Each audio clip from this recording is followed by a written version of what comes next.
get a picture of that? Man, y'all was good, man.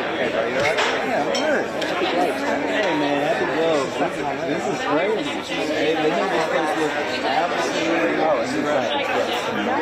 it is hell back there, but it is great out here. We're going to get the fucking shot. No. We'll try to have y'all in my ear so I can... Are you excited? You live today? I'm on.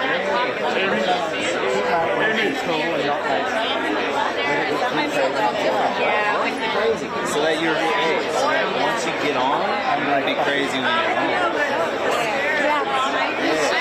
Let all that craziness out. I know, look at him, man. He's definitely hot.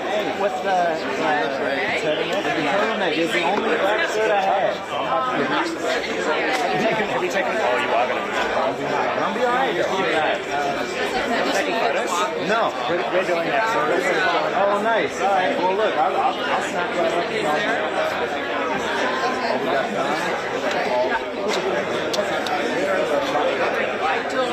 Yeah, I don't know.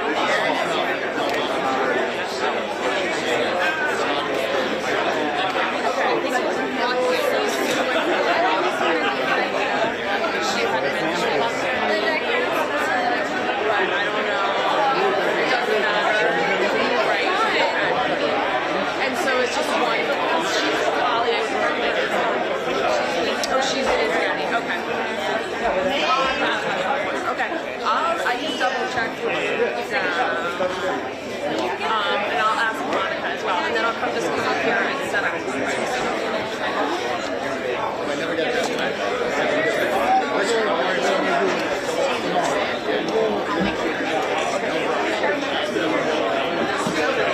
So your main shot's there, right? Try it out. So this is does it matter? Oh, sorry. Is it the same media on each side, or No, it's all. they have to like face both ways, right? Well, they're all marked. Okay. So they're all marked as far as Steven says. Yeah. Okay. Oh my God.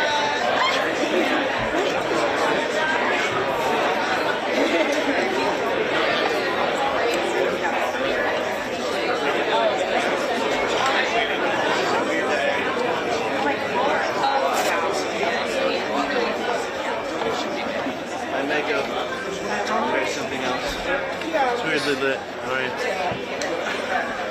You spend with me whatever you want, you cheap son of a bitch. John, we all agree this was the right thing to do. You have a nice tie. This is a nice tie. If you don't like it, then no man any amount of John said you get me a new one. Oh, do you want it from Heartstock? You can wear both. I really have one. Beware, switch back. I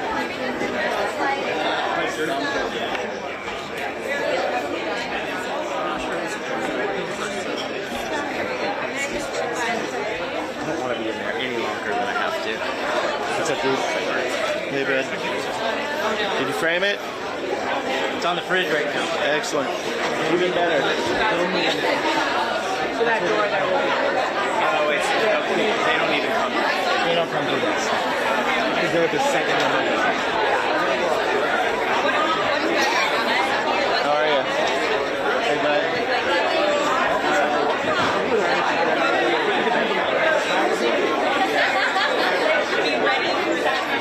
You wouldn't match. This is so far from this area.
sir. Thank you.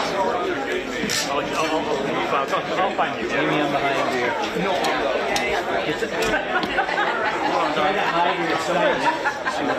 Did someone rip it out? Did someone rip it out? Yeah, I can't find it. Okay, where was it? Yeah, what do you got? Where'd you get that? Way back there? Saratoga. And there's a Red Bull thing there. Oh, so you got it at their booth? And they're letting anyone have it? Now they are. And then on the way back, there's a Red Bull little container.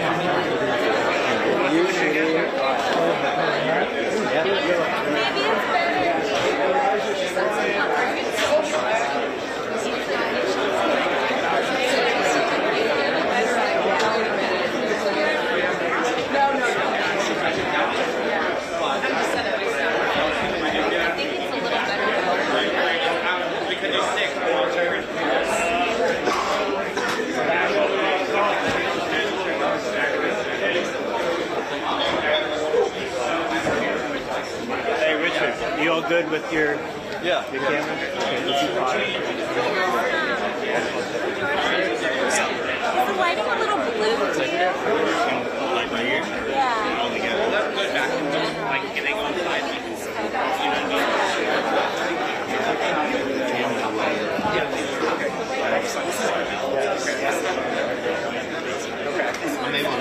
You were able to not have that. On the camera. Hey, Rick.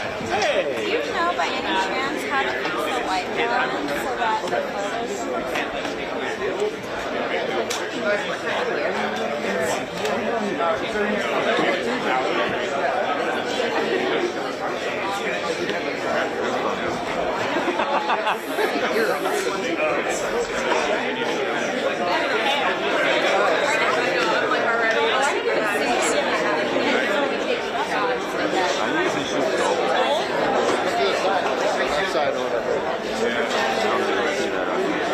Just open this side. That's why. Never mind. Leave that back.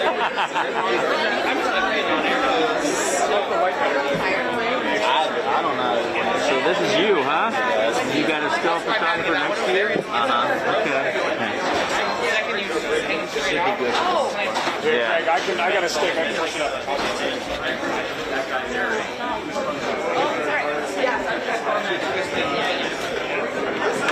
It's gonna be. You can see on the top right, you can see it's like a regular metal. It's like the two little,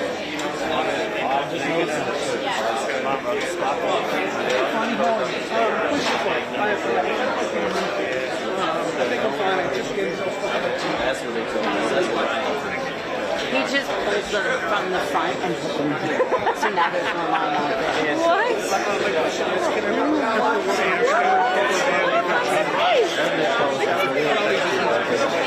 Well, we've never done this. Perfect.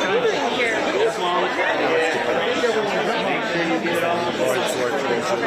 Not you. You guys will all be. Perfect. I'm going to take it. You already know. Good luck, Bubba. Yeah, of course. Yes. Thank you. Yeah, right here. Yes.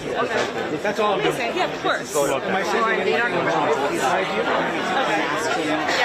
Perfect. So like, Awesome. Thank you, man. I'm going to store this cart and...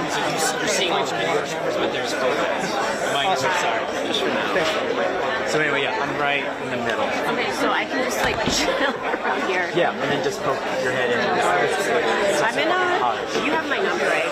Yeah, but we could also, I'm on a team with the two of them. Let me Oh, you add me? chain. Yeah.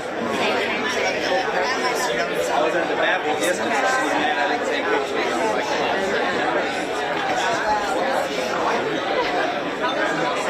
That's gonna be fun, isn't it? I'm on it. I'm talking.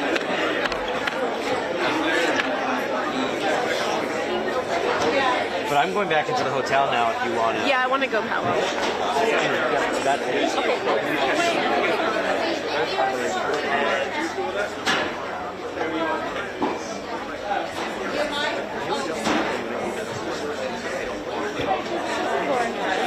Where is that room for the walk?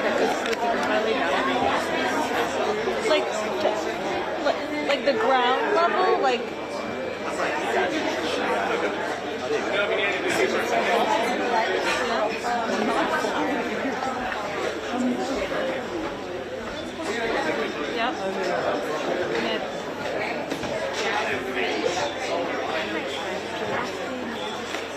Okay, alright, I'll tell them. Okay. Okay, thank you. Bye.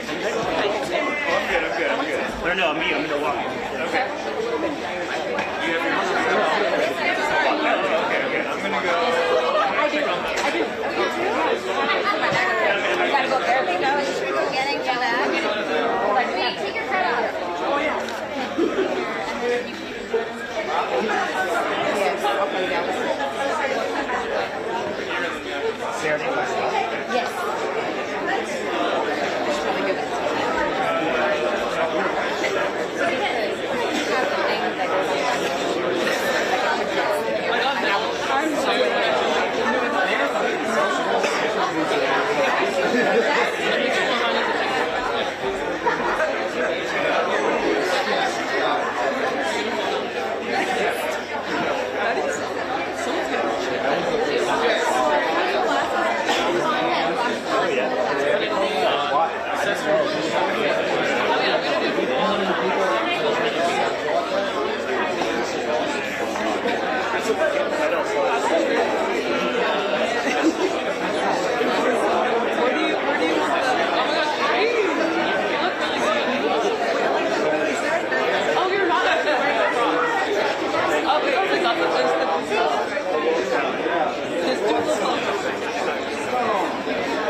We'll check it with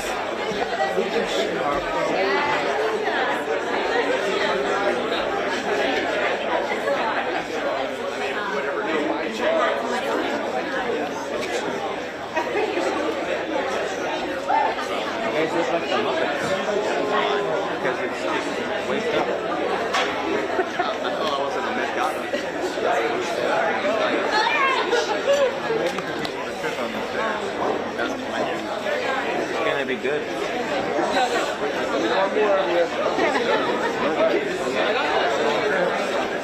hi. Good video. I think I saw a box back there. Yeah. Want to go to the train? Yeah.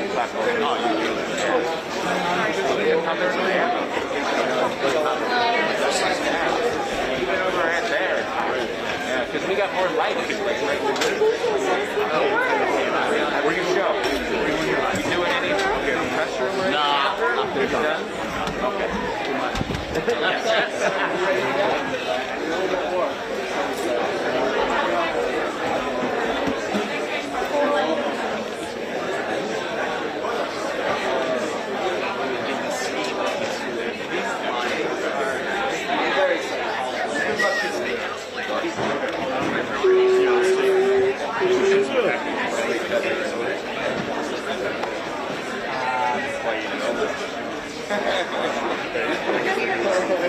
Good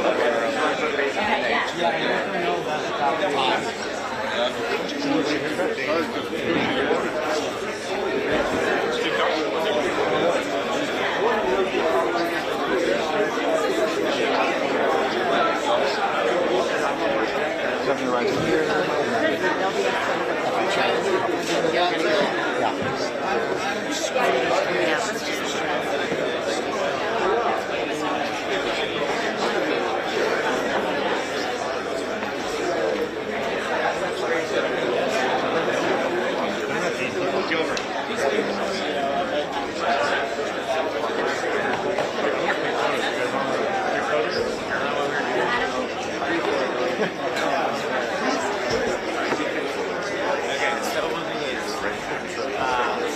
Now we take from phones all the way to the end, and at the end, she will take a photo of us.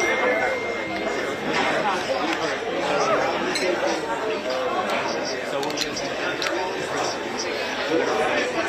George, I was in a conversation. You want me to take a photo?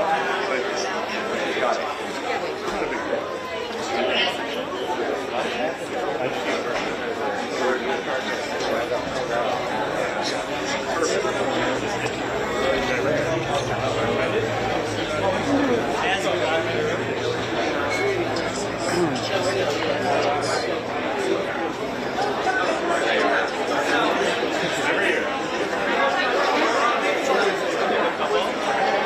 Next. I got them on here. I'll pick one more. It's so hot. This is your time. Are you right there? Yeah, We'll make it work. We'll make it work.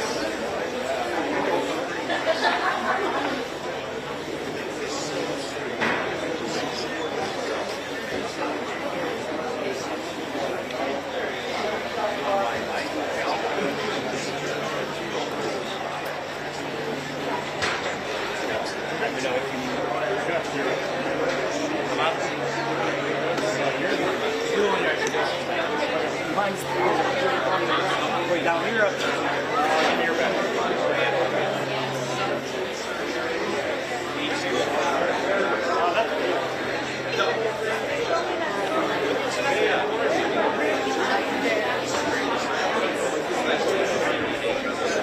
I like that one.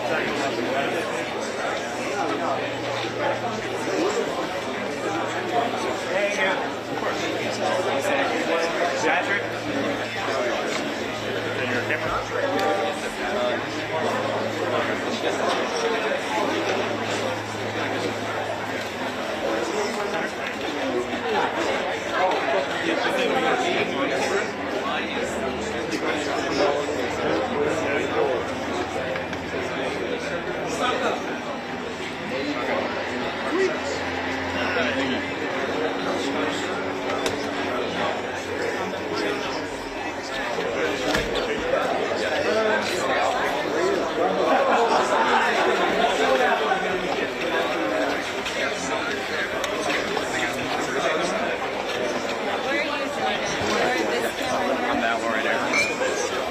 But okay, if we figured out that the lighting is better where the photographer is, why don't we extend?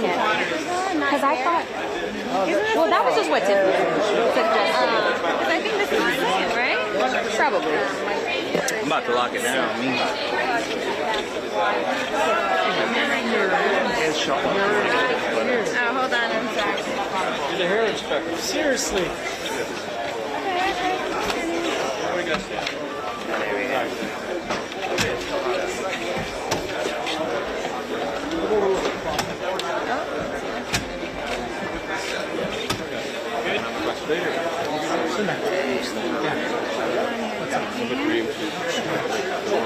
Yeah. time, guys. Where? Yeah, let's do it. And let's set this up. I'm gonna put this here. I haven't asked to do it. I mean, usually we have to have sports to do it, but if I'll request it, we're all going out.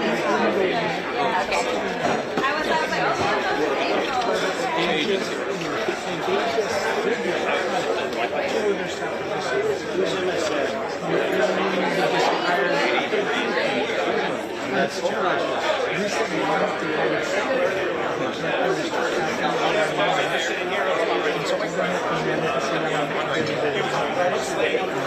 pero I will look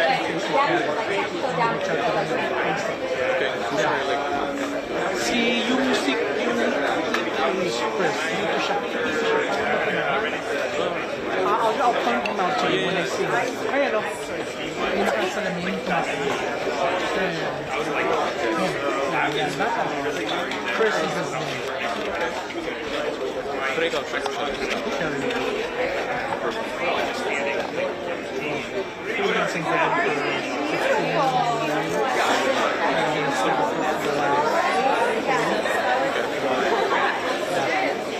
it's nice to just not worry about your schedule. I mean, well, I definitely had to for what I knew because I've been yes. Sorry, no, what's the name?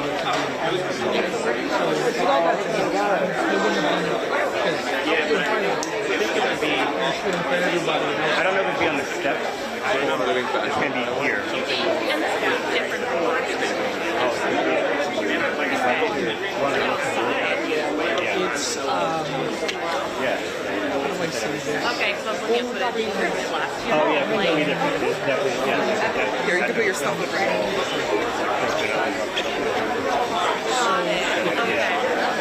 I don't know if it's going to be maybe over here or maybe on the steps, but trying to see, I don't see anybody.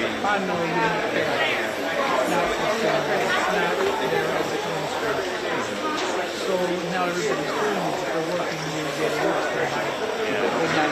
Some of these guys are buyouts. No worries. No, I think faster.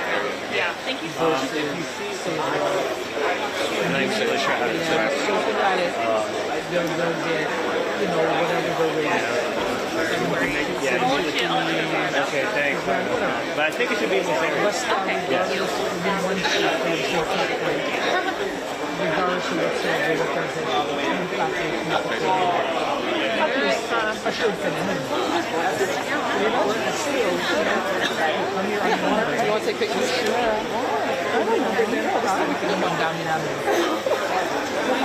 I think it's safe right now, girl. This is your moment. Yeah. So we get the phone from There's probably 5% of these guys actually work in sales. Kind of those are the older guys that come around that publications know. Oh no, I'm straight salary. Oh, okay. Yeah. I get a salary and I get a bonus on top of everything else, but I'm salary as a staff. So I shoot. So you have a bunch of Oh yeah. So as a staffer, it's a different story. Yeah. There's only a handful of staffers here. Okay. I mean, Getty's got West Coast, if you only have 6. I mean, dito, 3. So, you know, it's a different game. It's just, I don't want to discourage you. Pero, alam mo lang yung masisip ka if you have to know it.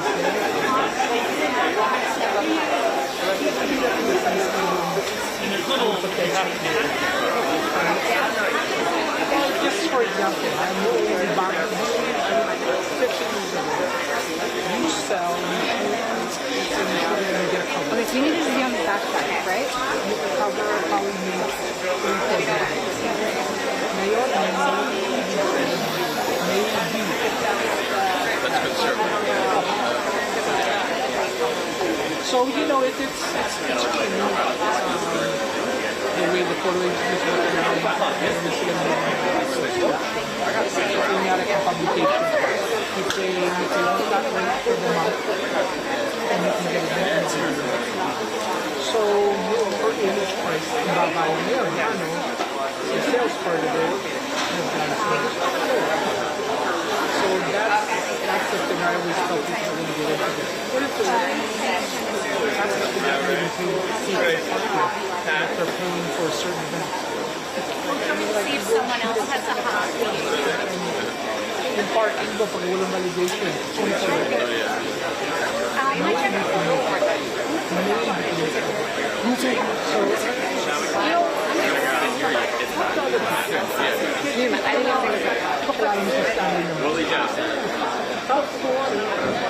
You know, so it varies, but it's not easy. I mean, here there's going to be probably you're competing for all these stakeholders. But yeah, I mean, definitely have something else when the passion is there. Yeah. It's hard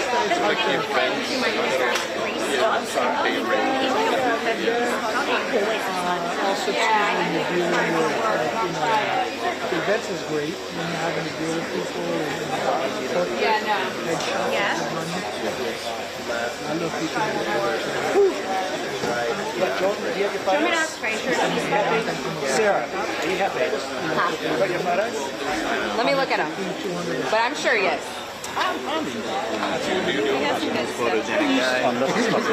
I'd take pics. Oh yeah.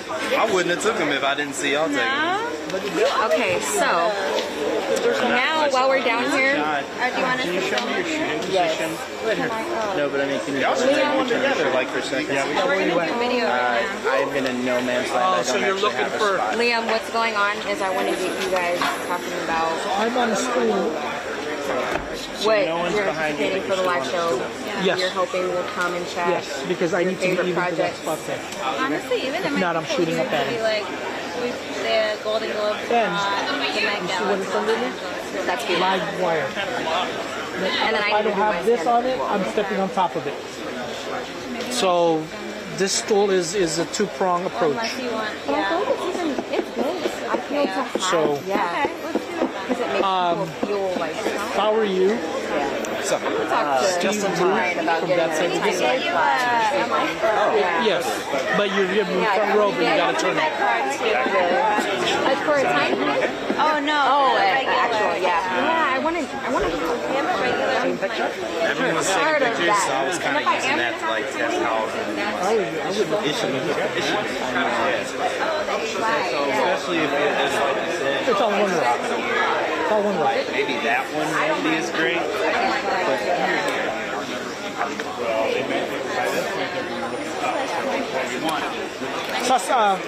Monica. That's the only one that.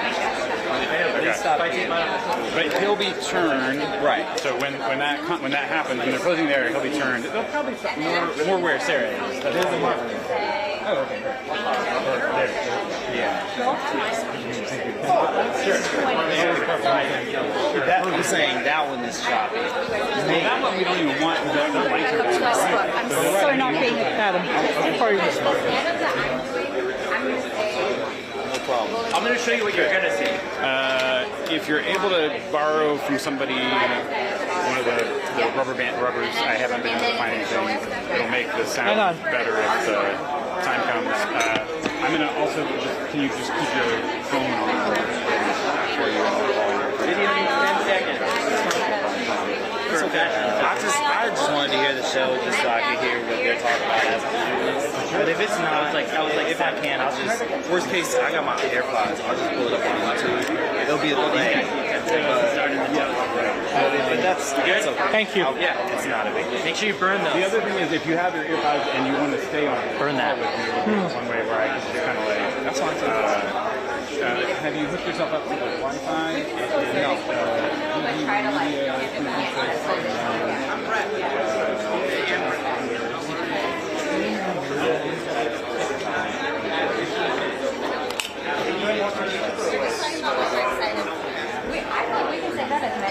Because it doesn't hurt to continue to promote that.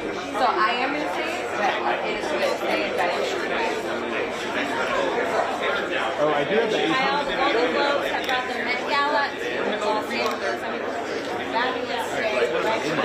Huh? Well, we'll see. We will see.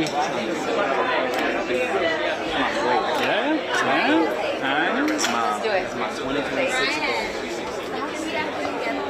I have the mic flag and stuff. Yeah. That'll be better than passing the Oh, no, it's the same thing. Oh, good. It's a digital thing. That's what we have for the fun. I'm surprised you don't have it.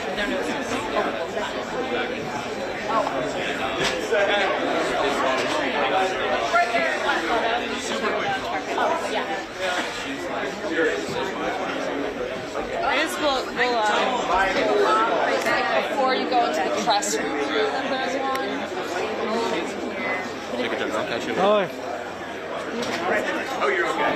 Appreciate it. Okay, photos are done. Now we just do our social. I mean, the whole, all the stuff. Like, everyone's going. There's something, it's kind of like gravity.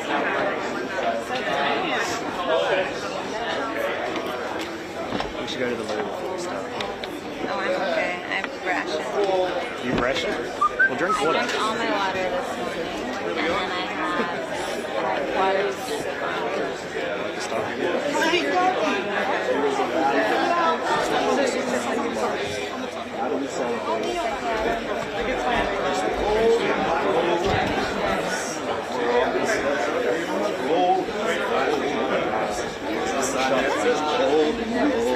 Did you see anyone? Hey, man. The only one I saw was Andrea.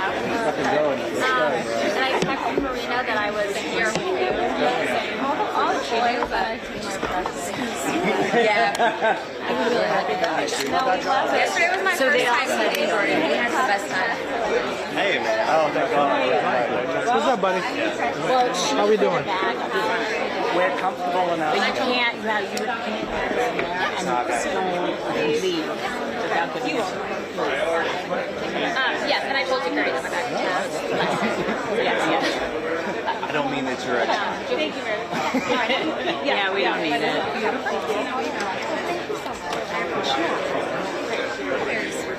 I asked, they were like,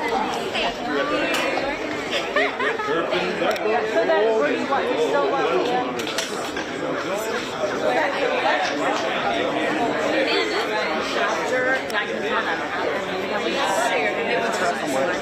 This is my camera at the Golden Globes. I can't wait to see what the staff's going to be wearing, the lights, the function. Oh, that's what they said? Yeah, but they should have just realized that they actually... Yeah, at least. Right. Yeah.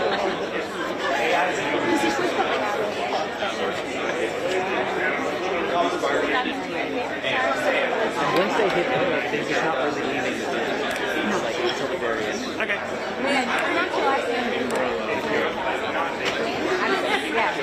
Win, if you win. Like, winner. Okay, so like make you win.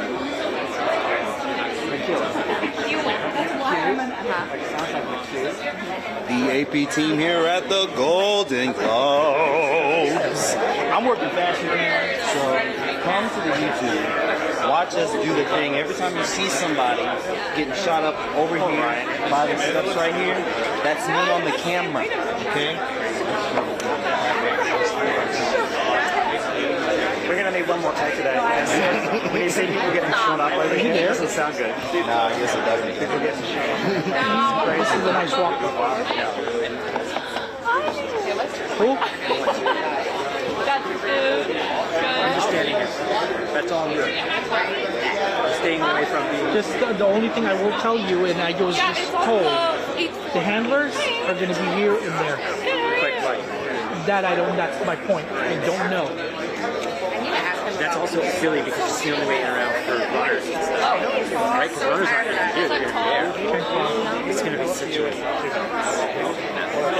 Yeah, you got nice one. We'll see. I think. We'll see. Based on nothing. No, like, right. Guessing. Yeah. So we'll figure it out. I mean, No, I'm not telling you. I'm with Rogers. if Mike cooperates, we'll be fine. So good to see you guys. Warm. I mean, good thing you're drinking coffee. I'm gonna keep walking around. There's Red Bull there. So if you go out, go that way to the left. You have a water and a coffee, you should have a Red Bull. Yeah, you know. The red carpet at the Golden And shake. Icky, red carpet team. They're going to be holding it down. And I need to get you guys in my TikTok. I'm going to keep getting shots of people in there. Awesome fashion, whatever the hell Ooh, they wear. it's Steve Means. So check us out on YouTube, live on the Associated Press YouTube page. I'm out here doing it. And it was like a Oh, he was definitely- He was over there and he was like, don't go up and down. They verified my account. Yep. He was mad. Oh, they're bringing us I water. was with you at like an entrance once. Walking into the press room. You're the boss. I don't think they're going to want But that. I do think I'm gonna see if I can But we need water. Are they cold or no? They're not in town. You had a nice change of heart there. Like, don't put that there, but wait, hang on. Well, no, because water. the guy earlier gave a whole speech about if we have water, it can't be up here. Earl's not going to stand for that. Not today. Not today. Yesterday I would have. Look, this is great. Yeah, right? I'm gonna see. I want to get in place. Oh, wait, is this Water.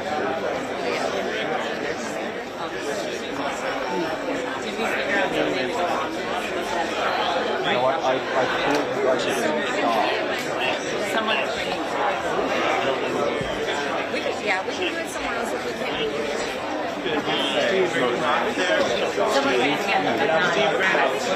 Yeah. Are you 100% going in that spot you're going to now? What? Are you 100% in that spot? But I do like you guys talking about the stairs.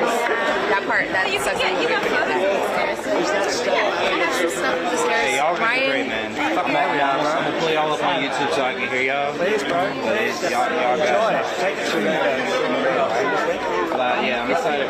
He looked bad before, and I just warned him. I said, don't go up and down. So what time do you guys have to be in?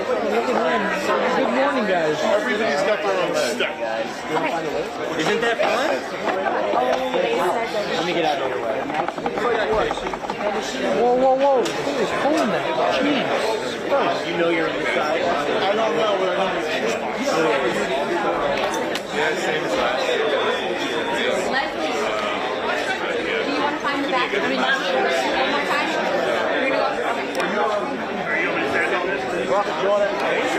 go. See y'all, man. Good luck.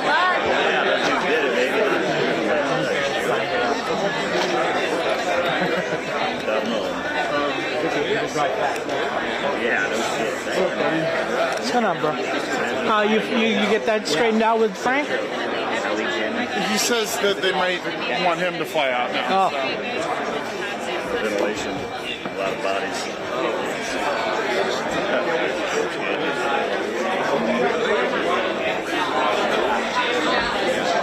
All right.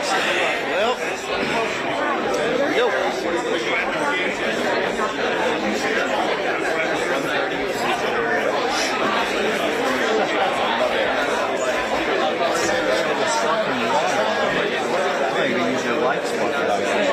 They have regular. They have still, yeah. It's in the silver cap. The blue cap is sparkly. I like it though. It's all right. Just to let you know, you're fucking paradise show. What's that? It's supposed to fuck on it. You're in paradise. Oh, well, Like the big old beautiful. let's hope. This is peaceful because you got right there. Oh, there we go. Yeah, it's going to be a question. It's going to be a I wasn't question. here. I asked the book. John, is that? No.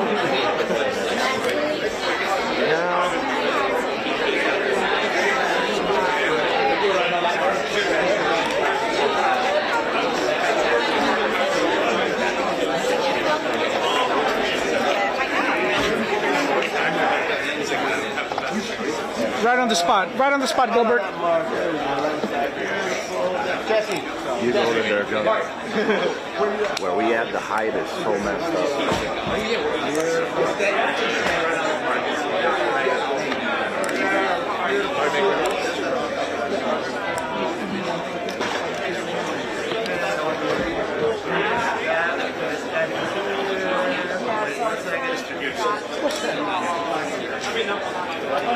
Let me see.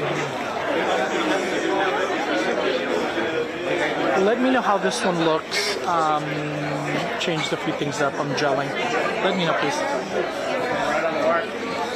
Yeah. I'm just hanging out.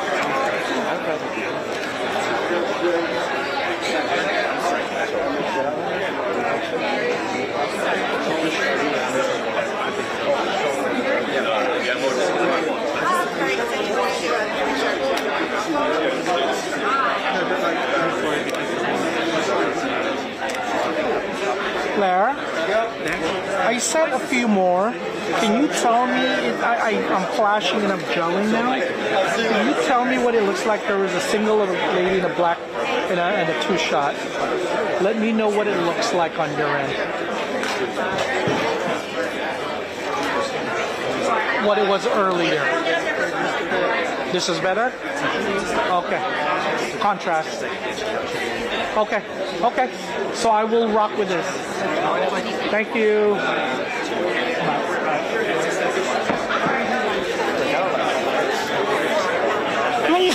Excuse me. You don't need the pause between, but as long as you say 1,000, that's like the second.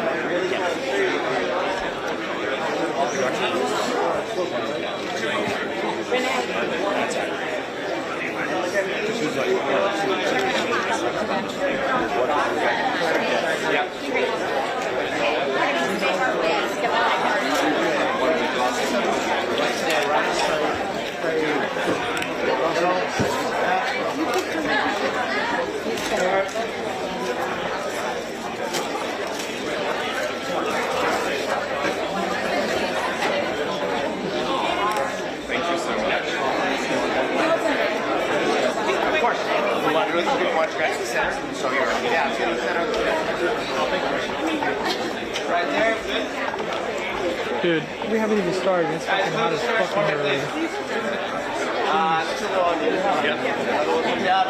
Yeah, but you would think that they would have some nice air in here. You can't even feel it. Yeah.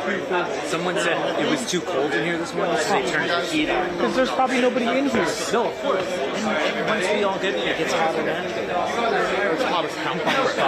Yeah, it's way up there near the top. Oh shit. Well, you can take a jacket. No, I definitely will.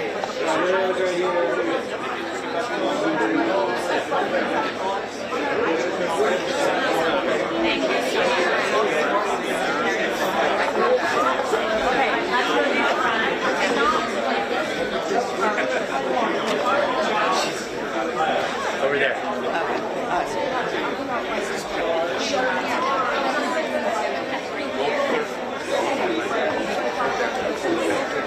Crash, you find your spot? Yeah, I'm a Getty up there. Because I was, where Casey is, that's where I was, and he wants me to shoot just fashion up there. Who's taking that spot?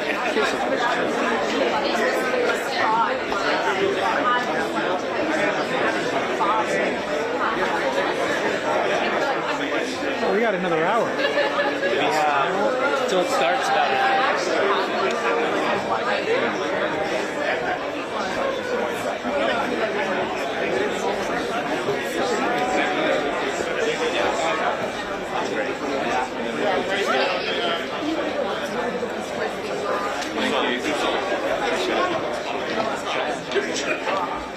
We asked for one. We are window dressing. Face cause. Which is why they want us to be in all black. So we can Dude, some of the PR girls are leaning up on the wall and they just painted it. And they what? They're still painting the wall. Yeah. Oh, great. And one poor girl leaned up back on it.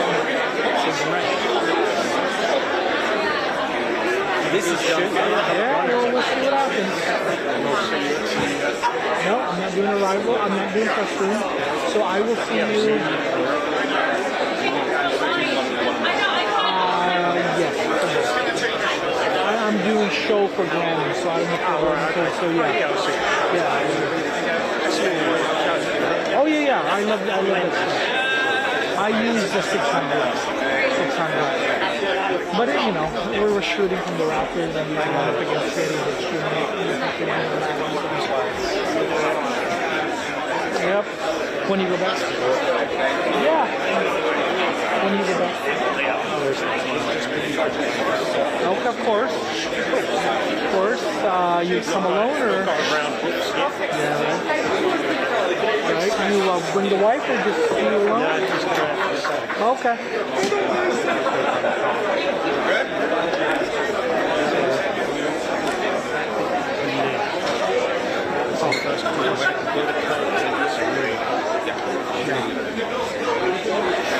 Yeah, this is nice right here.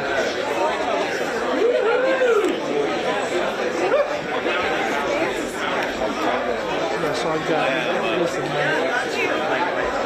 Some places will get it, some people don't get it. 100%. 100%. Yeah.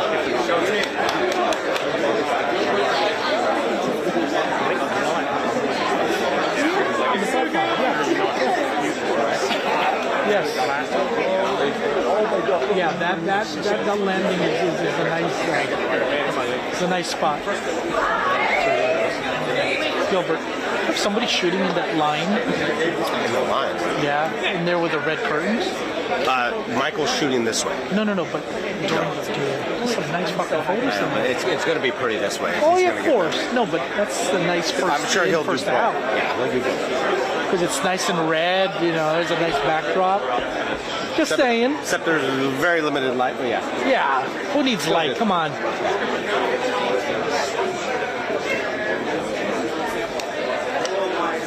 Oh, fuck.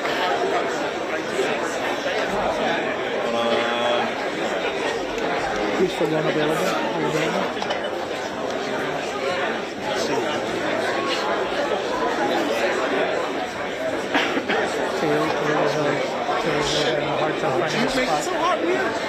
Very hot. How are you? So you are okay, buddy. How are you?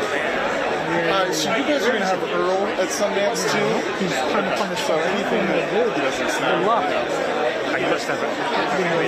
Cool. And then just take it to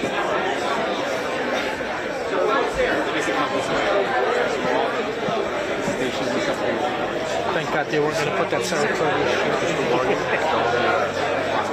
Oh, yeah.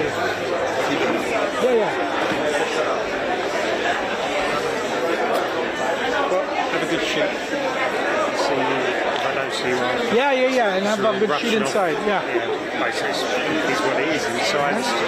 Every year you come. Well, hopefully the people that we don't get here, you'll get back there. I'm wondering, will you get everyone? Let's hope. I mean, obviously they're going back door. Yeah. I mean, So let's hope. you get in that press room and you see who's out there. Yeah. All these it's like a different award. Yeah, exactly. Everybody. Exactly. Have a good one. All right, buddy. You too. Good seeing you. Set it up that well. Gilbert's got one. No matter where you are. Doesn't matter where you are. Yeah.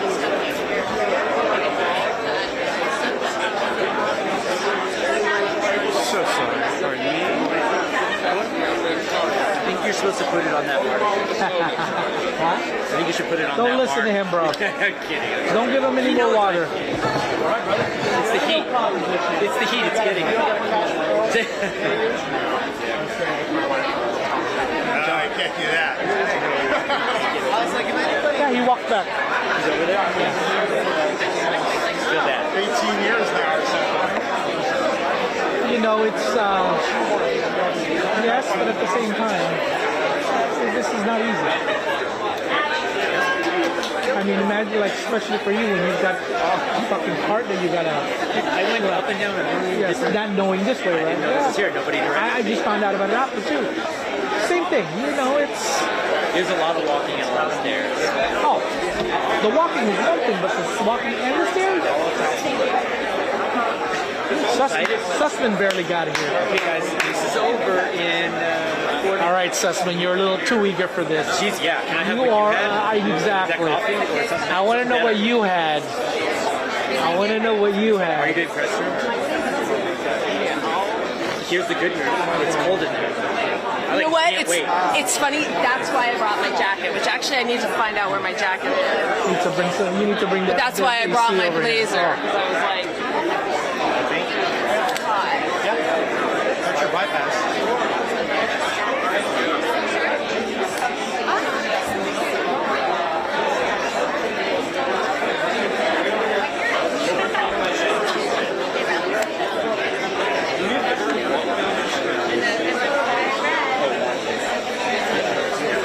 Wear that. No shirt.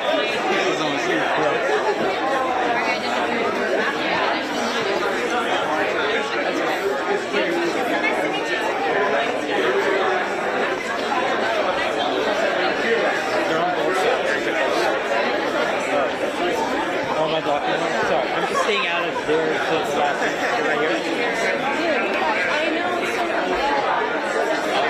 I was just avoiding Daikiki.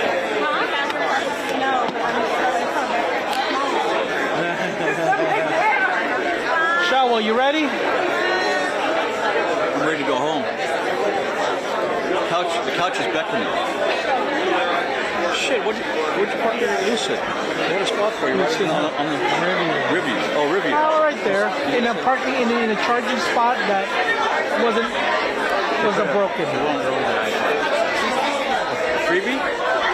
No, but it wouldn't even charge. Oh. It was a broken charger. What? But I mean, you know. Rivian. What's better, Lucid or Rivian? I've never had a Lucid, but I looked at it. You know, it's all subjective, but I love my Rivian. What happened? We're like, Hey, dickhead, don't get too close to that wall.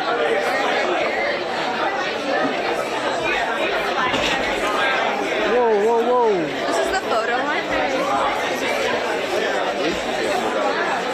Sorry.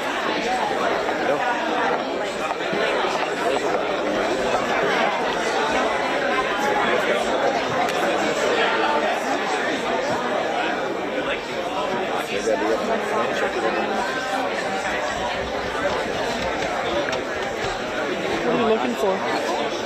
Are you stills or are you... This is all stills.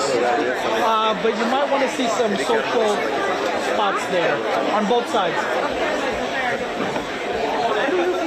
Jordan, record you. I'm like, we have a service.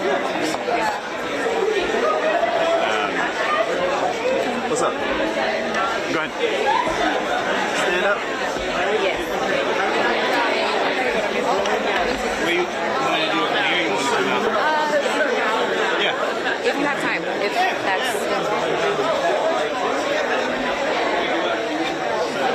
I'm impressed. I'm impressed. Give you a look.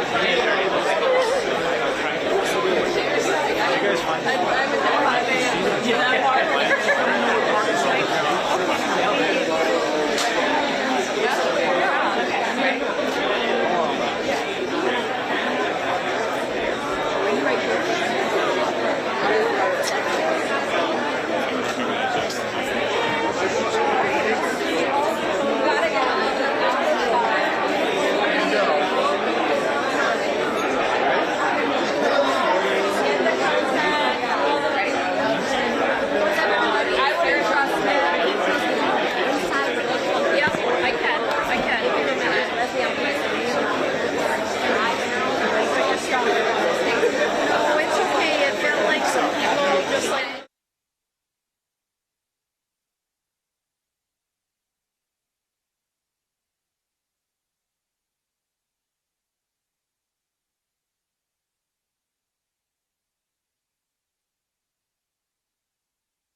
front of the dressing room?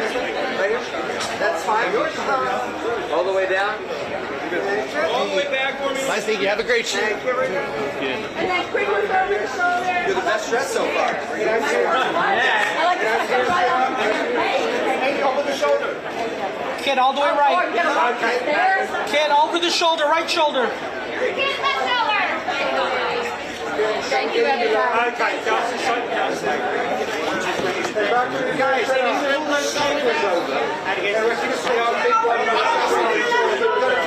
We agreed. No one agreed to anything. Okay, thank you. Can you tuck this cable? It's not mine. Yeah. Carry you though. Yeah, just throw it over. I don't know why it's doing out there.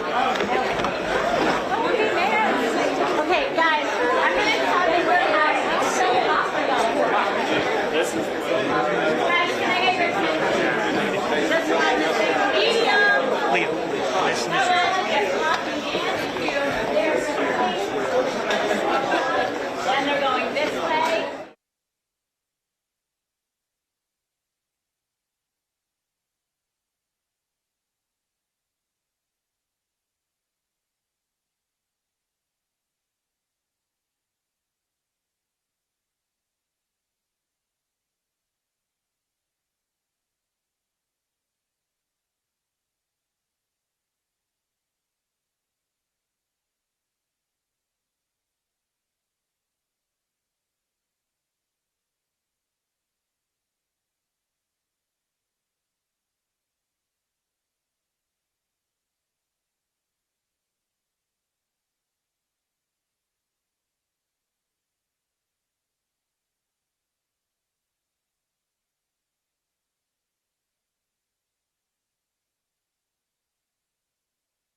Right in front of you, please. Right in front. Right in front of you, please. Megan, one look this way, one picture. Megan, right in front of you. Megan, over the shoulder.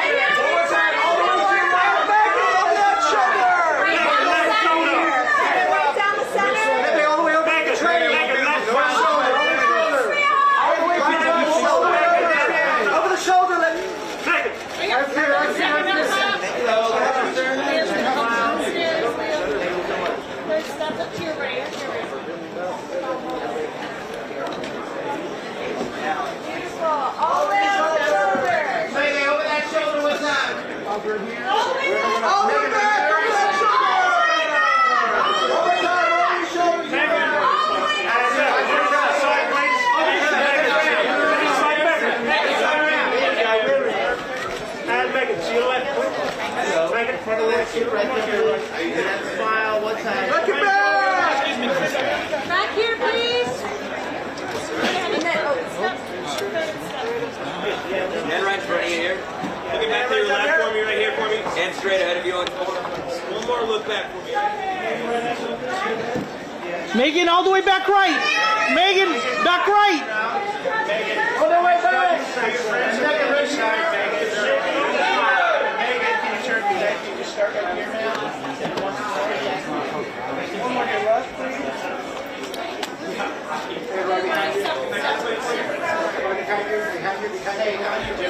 We cannot be.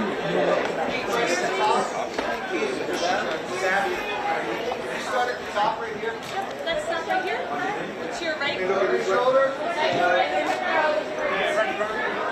Megan, over the right shoulder, Megan. Shotty, come back.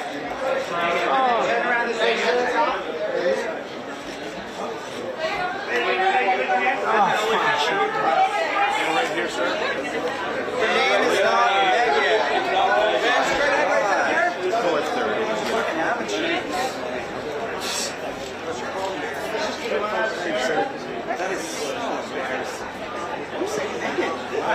Yes, please.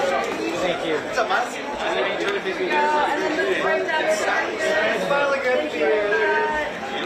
Right here, please.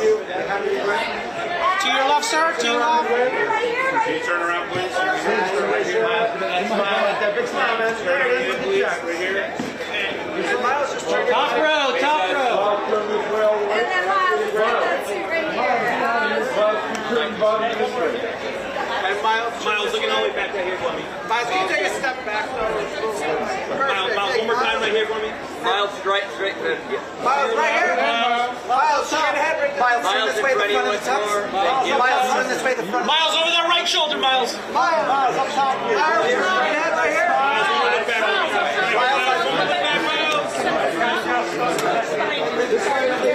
And then Miles right there. Miles, how you doing, man? Big smile right there. Hey, Miles, can you face me here, young man? Miles, second row. That smile. Coming back, Miles, to your left, Miles. Turn around, Miles.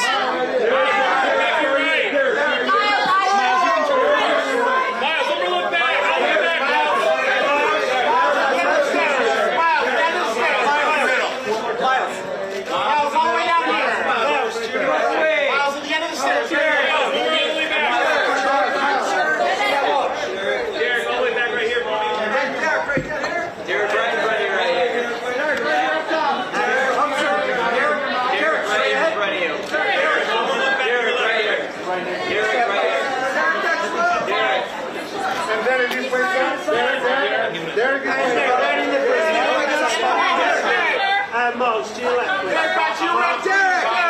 can you face us here, Derek? Derek, to your left, young man. Derek.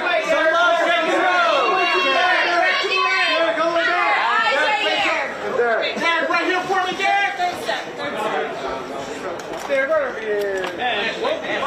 Whoa.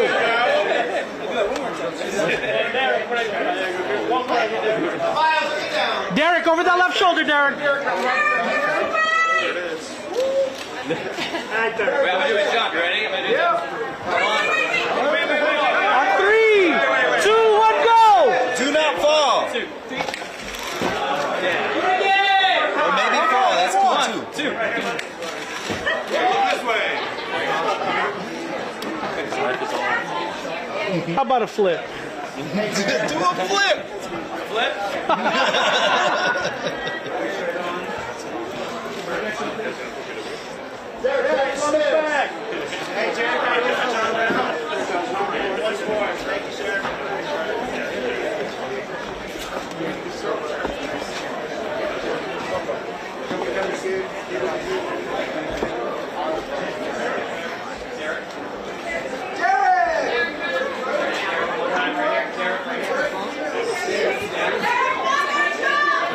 Everything looking okay? Question mark.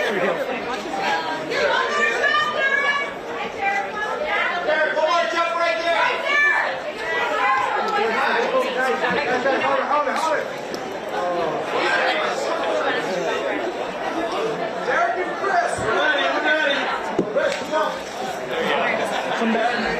Oh.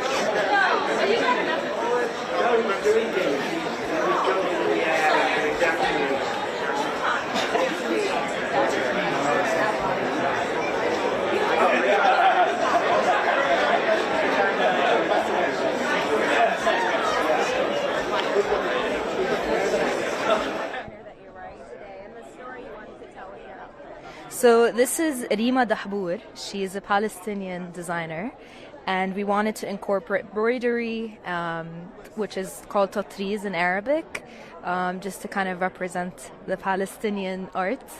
And I am wearing also tatriz earrings by Tamer Henna Jewelry. Yeah, I'm so excited to be here. Continuing the statement of the film, right, through the Yes. fashion as well. And talk to me just about what it's meant to be able to really blend your activism and just to speak out with your art through this project. I think art is a great form of expression, whether that be through film or fashion. And so being able to be in such a place and incorporate all of these things together and wearing designers that also talk about this was very important to me. So I'm so grateful to be here. Absolutely, like I said, absolutely stunning. And I mean, this film is so powerful that by the end of it, at the end of the screening, there was not a dry eye in the house. People were feeling moved by the story. Have you felt that just in the conversations that you've had with people post screenings and post having seen the film? Absolutely. I think this film has been connecting us in such a disconnecting world, and it's been so beautiful seeing the reception that the film has been receiving, and I hope continues. I think there's like an awakening for humanity that we're seeing now more than ever. We've even seen other nominees and other presenters here. Charlie XCX Yes. just mentioned that she, loved the film. We saw that Jessie Buckley as well did a screening. Huge fan. Yeah, talk to me about what that has felt like, especially having it be so early in your acting career as well. Oh my God, the support has been incredible. So grateful for all of them, especially those that I've looked up to in this industry. I can't wait to meet Jessie Buckley. I haven't met her because the screening I wasn't there for, but hopefully I get to meet her tonight. I'm sure you will, definitely. If not on the carpet, definitely Inside. Yeah. Thank you so much. Thank you so much, guys. Thank you so much. I appreciate it. Nice to meet you.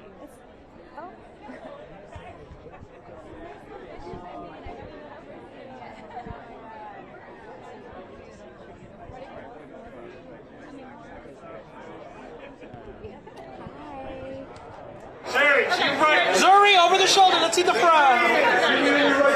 She hasn't turned this way.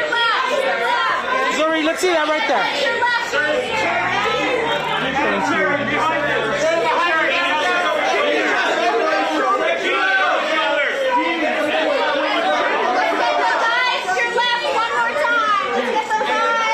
Zuri, over the left shoulder. Second row, give us the way.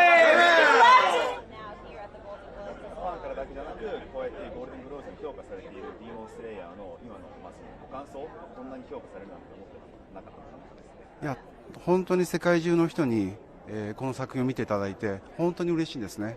それで本当に嬉しくてなのにまたこういうところに呼んでいただいて、感謝申し上げます。I was just ecstatic. Sorry, speaking to that. Okay. I was ecstatic to know that even so many fans around the world and in the United States are watching our movie, but then it just keeps getting better because now here we are at the Golden Globes. I never thought that was going to happen. Really, it's incredible. I mean, these like one of those franchises that is really brought the world together. You know, people from all around the world are enjoying this. What do you think it is about the franchise that has connected in such a strong way? なぜこんなに多くの人と共感できる要素があったと思いますか？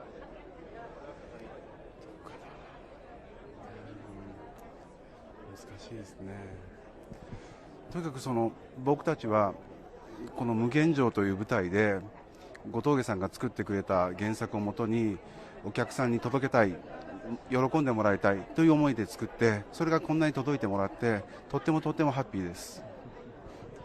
There's the underlying manga, the comic books, the original source material by Gotoge Sensei. So what we were thinking about really was taking this arc of the story, the Infinity Castle arc, and putting it on the big screen because we thought it deserved to be seen on the big screen, the detail, the story, and that was our focus. I think the popularity that we see right now is a byproduct of our efforts and us looking at the manga very closely and translating that into audiovisual for the big screen.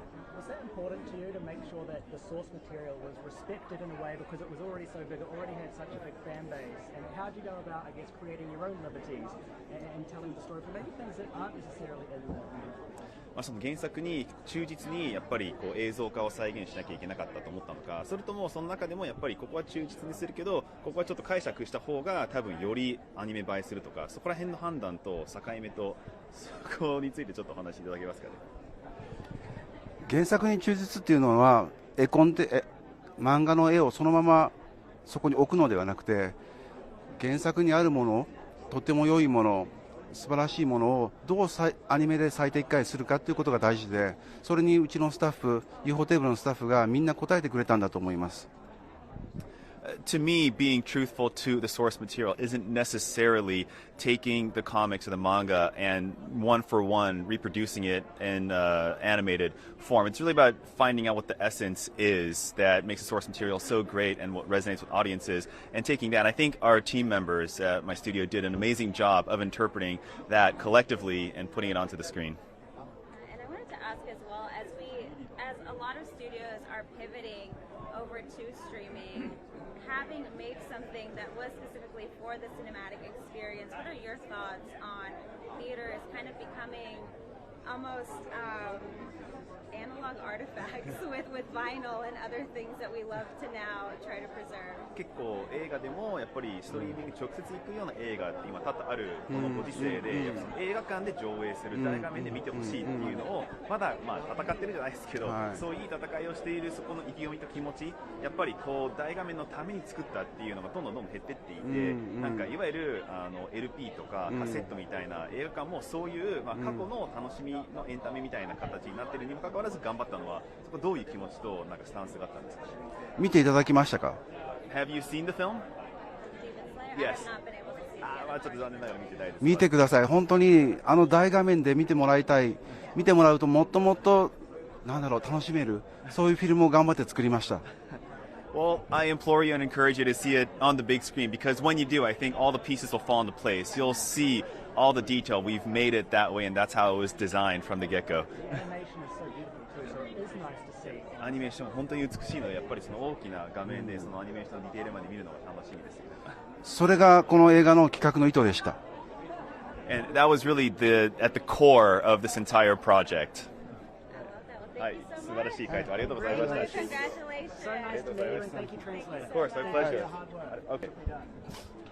Thank you, sir. Thank you. Thank you so much.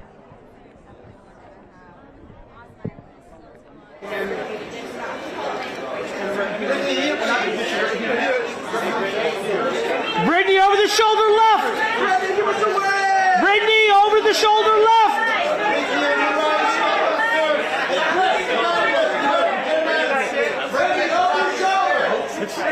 Brittany over the shoulder, all the way back. Quit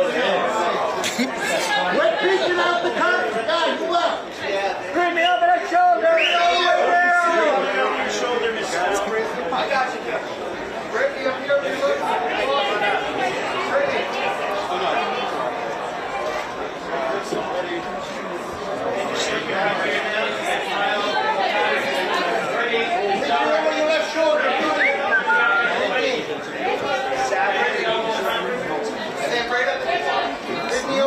Shoulder,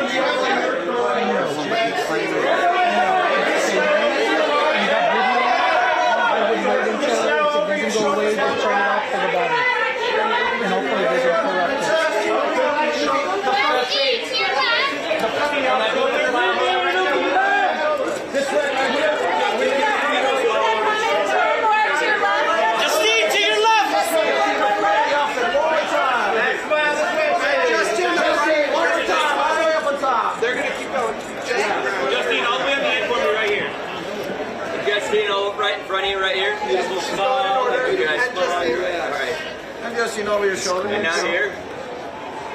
Justine right here. Thank you. Nice smile. Can you see front of us? One more look back for beautiful dress. Justine right here. Justine right here. Justine right here, please. Justine. Justine. Nice smile. Justine right here. Justine, next spot. Right here. Up top. Justine. Justine, you're going to need to. Justine, can I see the front right here? Justine, can I see to the left, please? Justine, to your left, please. Can I see the front, Justine? Justine, can I see the front? Turn, they got it there, Justine. Justine. Thank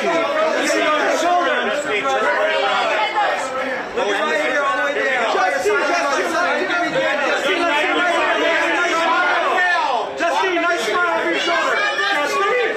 Justine, over the right shoulder, Justine. Right shoulder, Justine, over the right shoulder. Over that shoulder, Justine. That's your walk. Over your shoulder when you're over Justine, over the shoulder. Yes. All the way to the back. All the way back, Justine. Justine, to your right, please.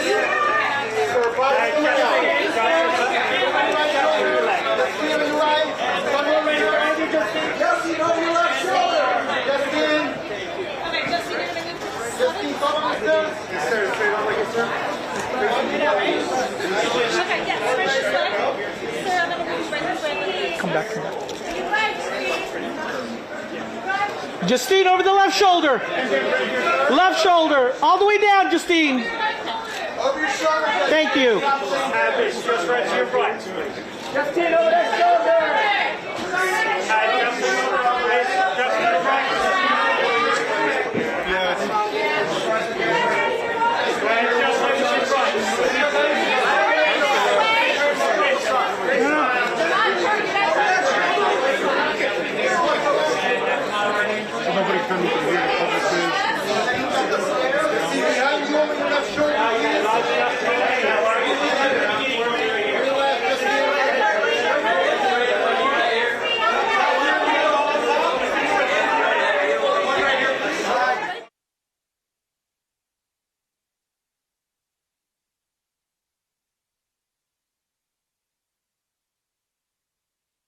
Turn, let's see the front, let's see the front. To your right. To your right. Second row. Turn around. Right. Find the rail.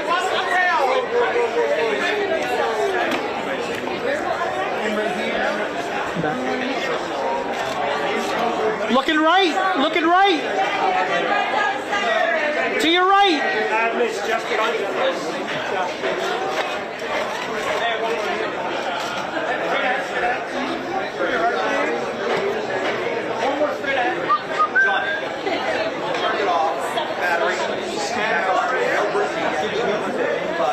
Well, do you have new cards? You might want to switch cards because it might corrupt the cards.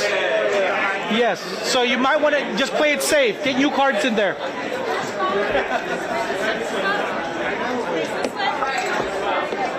One look back. Right away. And then turn around and All the way back to the right. And right in front of you, right here. Right here. Right here. Thank you. Once more.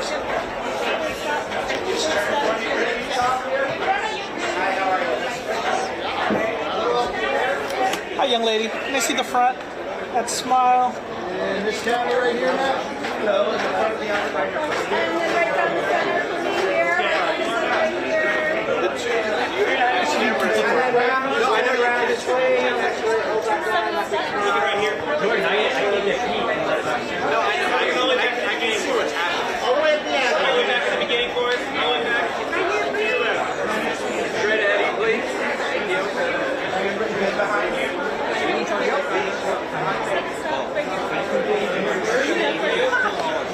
Hi, young lady. Good. That smile. Stay with me right here. Just right in front of you.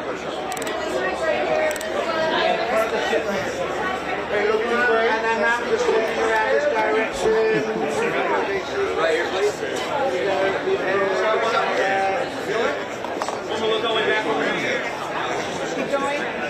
Yes, that third step.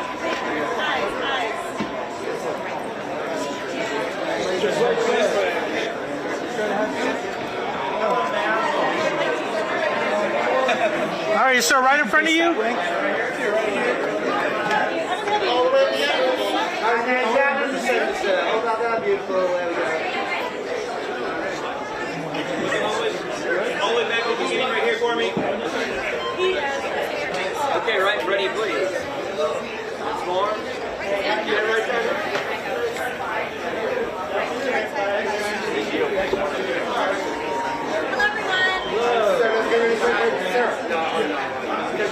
Hello, everyone. And then just move into your left again, sir. Thank you. Each arm. Off the shoulder, come.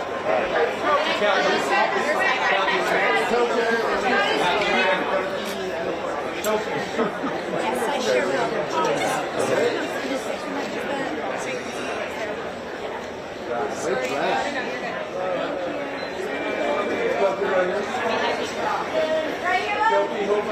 Kelty, over the left shoulder, Kelty. Left shoulder, Kelty. Kelty, over the left shoulder. Kelty, let's see. Right here. We're double-sided today. And Kelsey, all the way back to the beginning for me. Kelsey, right here. Kelsey, right here. Sorry, guys. Kelsey. Right up here. Kelsey. Next spot. But let's hop on over back to the interview camera over here, all. We have a good one. We've got someone you all will want to see. A special one.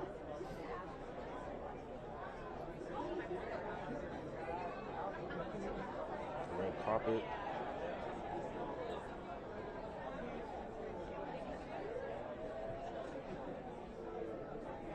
How many Golden Globes have y'all done so far? This is my first one. First one? Yeah, No. Yours too? Yes. Oh, Yours? I'm this one, Yeah. Okay. All right, we're in it So together. everything else but the gloves. Yeah. Yeah, literally. That's Yeah. what's up. Everything but the gloves. That's what's up. This will be the first one. Do you feel like you were at the Met Gala? Yeah, the steps. I was like, this is definitely the biggest carpet I've ever done so far, for sure. Yeah. No, I mean, but thank you so much for joining us. We're here with the star of Sinners, truly. Thank you. I mean, talk to us what it's meant for you. We were just mentioning before we went to the live cam here. Yeah. This is your first time at the Golden Globes. First time. Talk to me a little bit about that feeling watching Yeah. your steps and It's- being reunited with some of your castmates. It's surreal. I mean, being like last year I was watching it on the TV screen, and now we're here, so it's like it's crazy. It's crazy. It's really special. I'm here, to celebrate with the cast. I think it's always so dope for us to be able to, honor each other, the work that we put in. So I'm having fun. And I mean, and not only are you going to win big in film, but there's potential to win big at the Grammys. Yeah. Talk to me about what that has meant to you, and also sharing the Grammy nomination with Jamie Lawson. Crazy. And Raphael Sadiq. I mean, it's been a lifelong dream of mine to win a Grammy. I've been a musician my whole life. I started singing when I was 3 years old. So it feels surreal, but everything is happening the way it's supposed to happen. This film, I mean, represents blues in such a beautiful Yeah. way. Are you a blues guy? I mean, you're playing like... I am now, man. I am now. I'll say, I grew up listening to all different types of music, gospel, soul, R&B, but blues was something that I hadn't really dabbled in too much. And when I got the call and I finally, got the role, I started studying so much. So I learned from, Son House and B.B. Kings and, Muddy Waters, so many guys. And, I learned about their culture and that music and where it came from. So I'm a big blues fan now, yeah. And then, to be portrayed by Buddy Guy. Crazy. At the end of the film. Crazy. I mean, Legend. in your studies, you obviously would have come across Buddy Yeah. Guy. You can't talk blues. Yeah. What was it like to see him, rock? Man, it's just amazing. It's super inspiring because, Buddy's been doing this for so long, and just to see that he's still continuing to do it, he still loves it. It's really, what he loves to do. That's super inspiring to me because I want to continue to do it as long as I can. I mean, that scene in the film where you were playing and we're seeing generations upon Yeah, generations coming together. What has that meant to you, just to see the audience respond response and the way people really resonated with that scene as well. Yeah, it feels special. It's like I remember reading it on the page for the first time and just being like, wow, and thinking, how are they going to be able to do it? How would it look on set? And then, just the fact that I got to see Ryan execute that scene exactly how he envisioned it is super special. And what are you hoping in terms of future projects? Are you looking to stay more in drama, looking to maybe take a little bit of a dabble in comedy? Yeah, I want to do some action. Ooh, okay. Like real action. Yeah, I love adventure movies, G.I. Joe, like all of that. I want to do it. Has the phone been going crazy? Has the phone been like ringing? Phone's been ringing, man. Phone getting calls, yeah. So it's been, we got some stuff in the works. I love that, and now you're in that position, right, to say yes, yeah, no, yeah. Like, So it's a really blessed position to be in, to make choices, that really resonate with you and be able to build out your own career the way you want to do it is special. Yeah, I mean, every artist should, right? Absolutely. Thank you so much. Thank you guys so much. Thank you. Appreciate it. Yes, sir. Thank you. Absolutely. Thank you. See the front, please. Cheryl Lee, right in front of you. Cheryl Lee, let's see the front. Twirl it.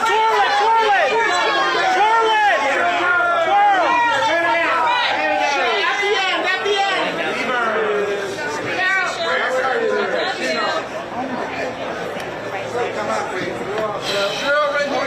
Beautiful.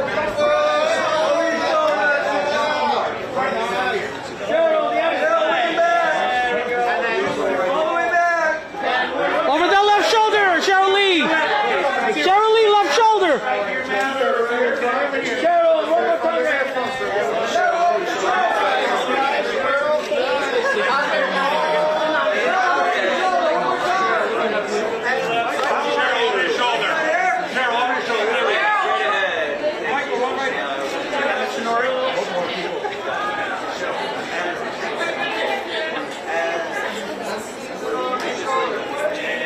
Oh, shit. Release it.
Can I see the front, please? Let's see the front. See the front. Thank you.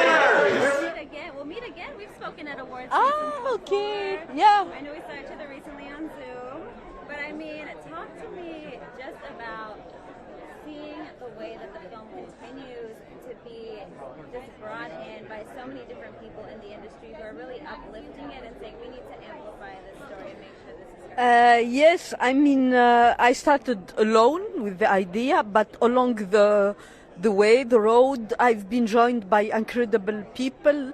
There was a great energy around this movie and emergency also to tell this story. Until the end, till today, we are joined by more and more celebrities defending the movie because we live in a world that we need their support to echo this kind of movie. You know, the voice of Hind Rajab need to resonate. I think it's an important movie. Everybody need to watch it. So yeah, I'm grateful. And I know that when we spoke, you mentioned that previous to making this movie, you didn't know if art could really create change and create conversation. But now that you're on the other side of it, you're seeing the power of that. Talk to me about how that has moved you as an artist and even pushed you towards other projects. Yes, I think, there was a moment when I lost faith a little bit in cinema, but by doing this movie and meeting the audience everywhere since Venice Film Festival, where it premiered, many people told me this movie changed me. And this is something very, very important to hear, because people in the beginning are afraid to watch it, but once they see the voice and they hear the voice of Hind Rajab, this movie affects them and changed them, and I think it's very important. And for those who are back at home who are unfamiliar with the film, I wanted to let them know you did use the actual recording of Hind throughout the film. Talk to me about that decision. What led you to say, I want to use her voice versus bringing on maybe an actor to recreate it?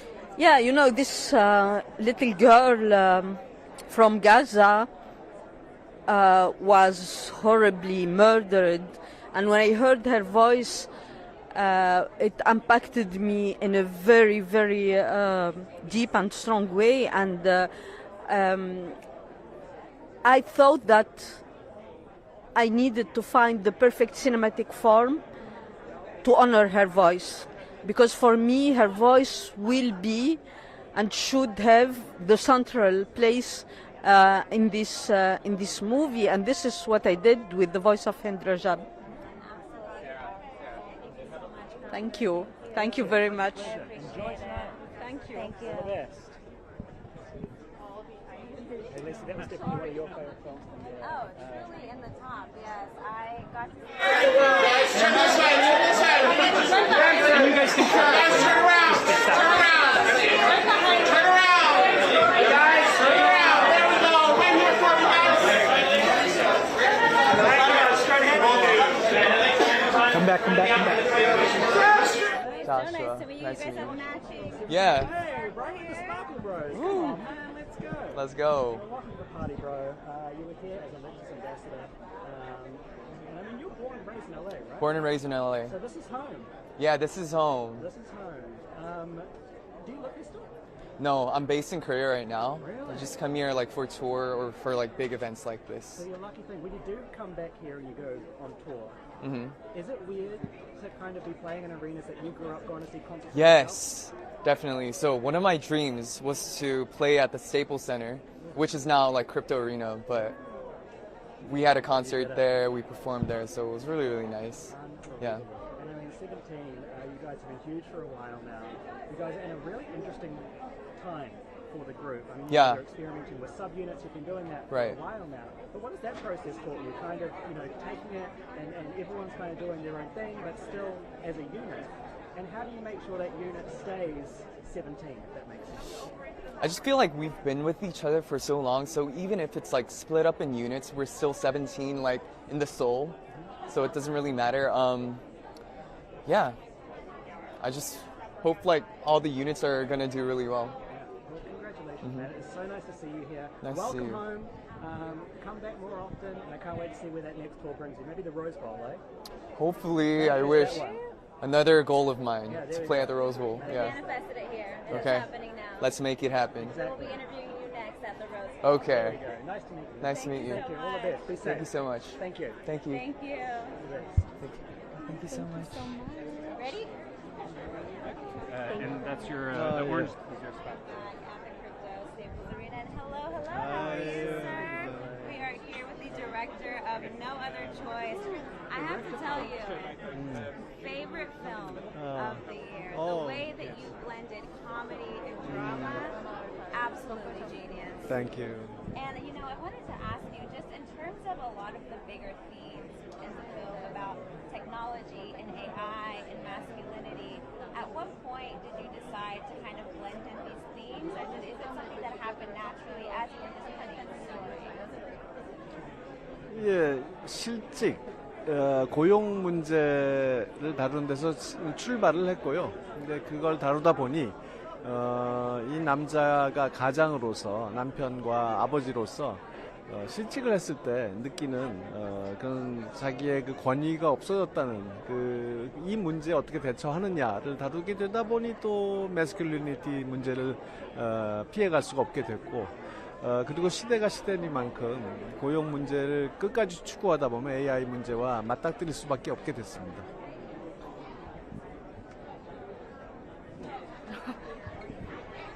I started out wanting to make a film about job security, but then that naturally led to, well, this man is the head of a family, so along with his job, he also feels that he's lost a sense of authority in his family as a father and a husband, and that's why I wasn't able to avoid portraying the issue of masculinity as well. And because of the times we live in, it was also unavoidable to bring in the issue of AI in terms of job security as well. This is your second time working with Lee Byung-hun. Amazing. He is phenomenal in this role. The first time you worked together was on Joint Security Area in 2000, 25 years ago.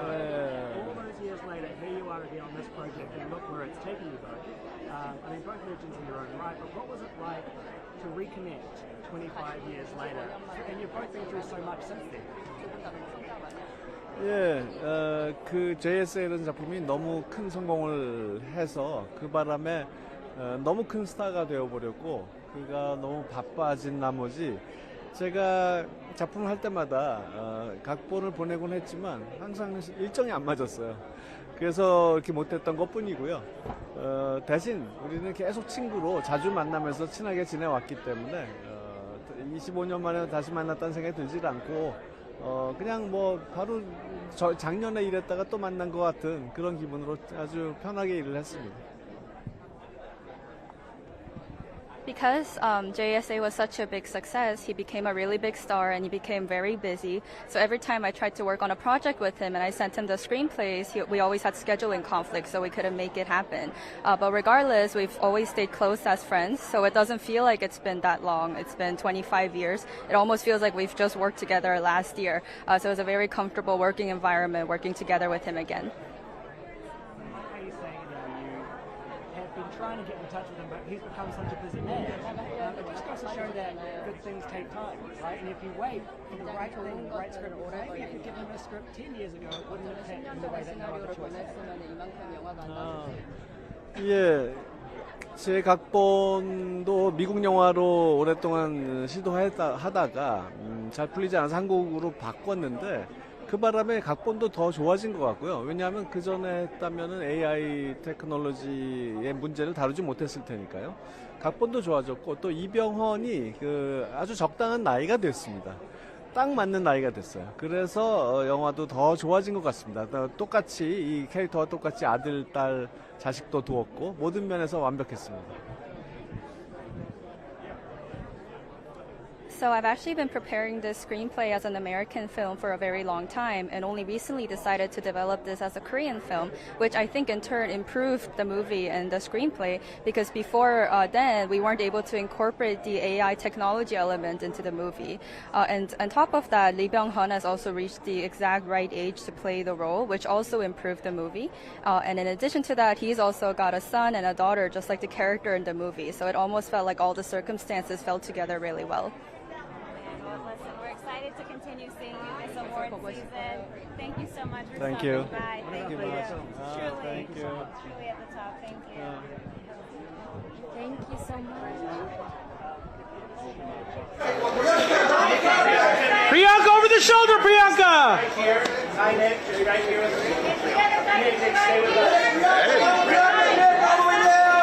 Priyanka, left shoulder! All the way down! Give us a wave!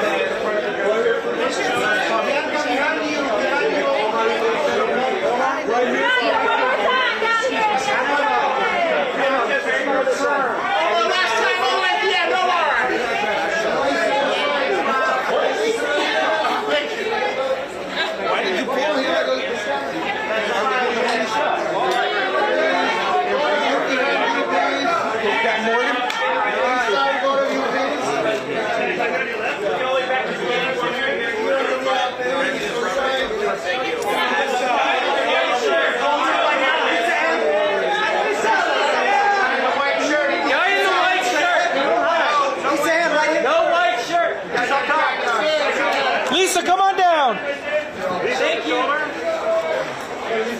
me over your shoulder. Lisa, can you start on this side, please? Lisa, let's see the front. Lisa, right in front.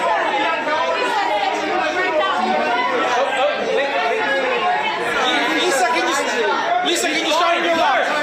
All right, guys, come on. Lisa, right here. That's fine. Sir. Come on, come on, come on. Sir, come on. Sir. Get them right, get them right. That's how did you dress it? Lisa, right here to your left. Lisa, can I see the front? Lisa, can I see the front,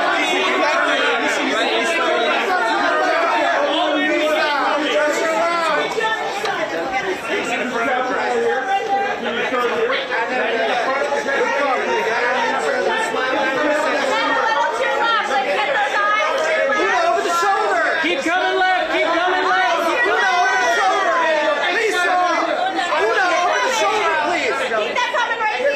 Second row. And then this camera right here. We need to get him this way. We need to get him this side. Can you start on this side, please? Starting on this side, now they're starting on that side. Una, look at that. Next to him. Over that right shoulder. Boot over the right shoulder. All right, can you turn around for us, please? Turn, turn, turn. Persevered. This is the dress to wear as you're cascading up the stairs. Thank you. Well, as long as you don't fall, really. That's the main thing. And that's all I was praying I saw you for. going up, you look like an angel. Thank you. I had help. I had reinforcements. We have a champagne holder too. Yes, and that's the most important. For some reason, that makes me go upstairs easier. I don't know. That's It helps reversed. with the feet and the heels. Yeah, you're just like, here I am. Exactly. And I mean, The Hunting Wives, season 1, it took off. Best Yes. way possible. Now you're currently filming season 2. Talk to me about what it's been like to reunite with the cast and be back in that space again. It's my favorite place. I always talk about how this is really beautiful and I'm so grateful to be here, but my favorite place to be is at work with my girls and with Hunting Wife girls and just the whole cast. And getting back to go into the mindset of that is just like we get to play. We get to just feast, you know? We get to just have so much fun. And so it's been a really great time. And we have 2 more months to go, so it's not over yet. Okay, are you able to tell us what episode you're on in terms of filming? We're about to start filming episode 5. And Yeah. now, 5 episodes in, I have to ask, is it the character arc that you were hoping for going into this next season? That's a really good question. So I wish that Sophie had makes better choices, but we love to watch her make bad choices, so I understand why she's not making the best ones again. And I love playing a character like that. So I can't tell you that she's the most altruistic human, but what fun would that be, you know? Makes for good TV, right? Exactly. We love it. We love it. And I mean, you yourself are such an icon in this industry. I mean, Thank the way you. that we've started to see things kind of shift. What are your thoughts on just the way that streaming has been kind of uplifted, not just in TV, but also now in film as well? I just love that it gives more opportunities to play really dynamic, interesting characters. And I feel like I'm speaking for everyone, but I think at the end of the day, we want to play characters that really inspire us and challenge us. And sometimes it doesn't matter if it's on streaming or movies or whatever. We just want to play those characters, and so it's just giving us more opportunity to do that, which I really appreciate. And outside of this role, what is another role that when you look back on it, you're like, this really stretched me as an actor? Beast in Me, actually, not to toot my horn of the show why I'm here. Yeah, I mean, it's nominated. But we didn't know exactly what was going to be happening with the show because they didn't really tell us where the show was going. And so as an actor, I played every scene so many different ways. I don't know if people know that, but we played it, a variance of different ways. And so getting to see it all cut together was really interesting, but it also challenged me because I got to play in so many different areas. And having had that happen and then getting the nomination, how did that feel? Did that feel most validating to that experience? Well, I already knew when I was filming it was going to be one of those shows, so I wasn't surprised. But, it's always nice when your performance translates and you do so many different versions and then you see it and you're like, oh, thank God. Thank God it worked. You're like, we're here, we're celebrating. Yes, exactly. Well, thank you so much. Thank you. Thank you so much. Thank you. Nice to meet you guys. Nice to meet you as well.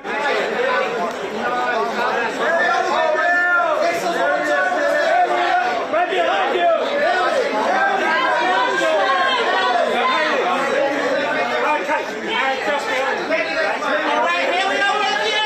Haley, over the left shoulder, Haley, excuse me.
Babyface over the left shoulder.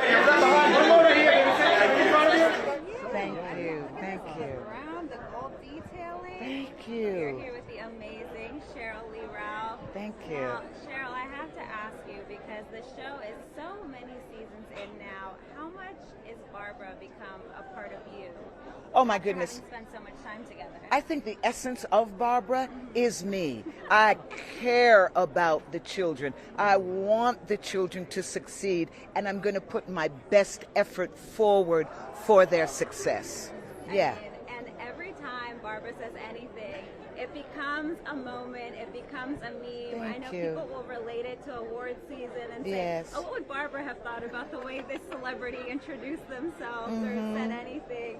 Talk to me about how that feels, just to see the internet conversation and the way that people really love and hold on to this character. I love the fact that the internet conversation for me has oozed out into a wonderful relationship with the audience and me. I mean, when I travel, people they just want to talk to me. They want to ask me questions. How do I feel about this? They want to know about the next episodes. I'm having a wonderful time with the audience. I don't have to run from anybody because they're running to me with something nice. And I receive the greatest gifts from the audience. It's been truly amazing for me. Yeah. Someone who's been in showbiz for a minute. Yes. Your resume is incredible. Thank you. How hard is it to find those projects that do end up being like this and actually mean something to you? It's not easy. When we talk about Abbott Elementary in its 5th season, we are talking about lightning in a bottle, and a 5th season that people are still coming to, an audience that is still growing around the world. It is just a gift, and I don't want to disrespect the gift because most artists want what we have. So I want to hold on to it. I want to love it. I want to help it grow because Abbott Elementary is doing something wonderful for the world right now. And I know that we were just talking about the significance of Barbara, but I want to also ask, just having been in so many iconic projects, yes, what was that role for you that still to this day sticks out where you say, I really feel like I was stretched and I really still cherish that character? I would really have to say the way I started on Broadway with Dina Jones in the original musical Dreamgirls on Broadway. There was something about the time it took to not just develop the role, the character, but to develop the show itself. It was born very similar to a chorus line in that it was a lot of improv. So each of us, the actors, the artists, Loretta Devine, Jennifer Holliday, myself, we had much that we put into the show. So I always think about that as a wow, what a great learning ground, because I learned a lot. Not of it wasn't always good, but that helps me appreciate it even more. Yes. Thank you so much. Thank you. Thank you. Great speaking with you. Charles Harbison, custom design of my gown. I'm very happy with it. Pockets with it, absolutely. A nice swirl. Oh my God, darling, seeing it come up the stairs, I was so happy with myself. I was thank you for the stairs. Have you already been online to see the pictures come No, through? not yet. Okay, all right. But I'm looking forward to that. You'll be on fire. Absolutely. Thank you. And I have to ask, did your daughter also style as well as working with the designer? Yes, because Charles Harbison works with Ivy so well. The two of them are just like copacetic, you know, and he designed the outfit that I wore when I sang at the Super Bowl. So for this, he just went out. I said, you know what? I want mocha chocolata, baby. Yes, bring the chocolate. Yeah, and he did it. There you go. Thank you. All right. Thank you. I shall. Bye-bye. Straight ahead, right here. Right here in front of you, right here, right here. Right next to him. Melina. Okay, if you see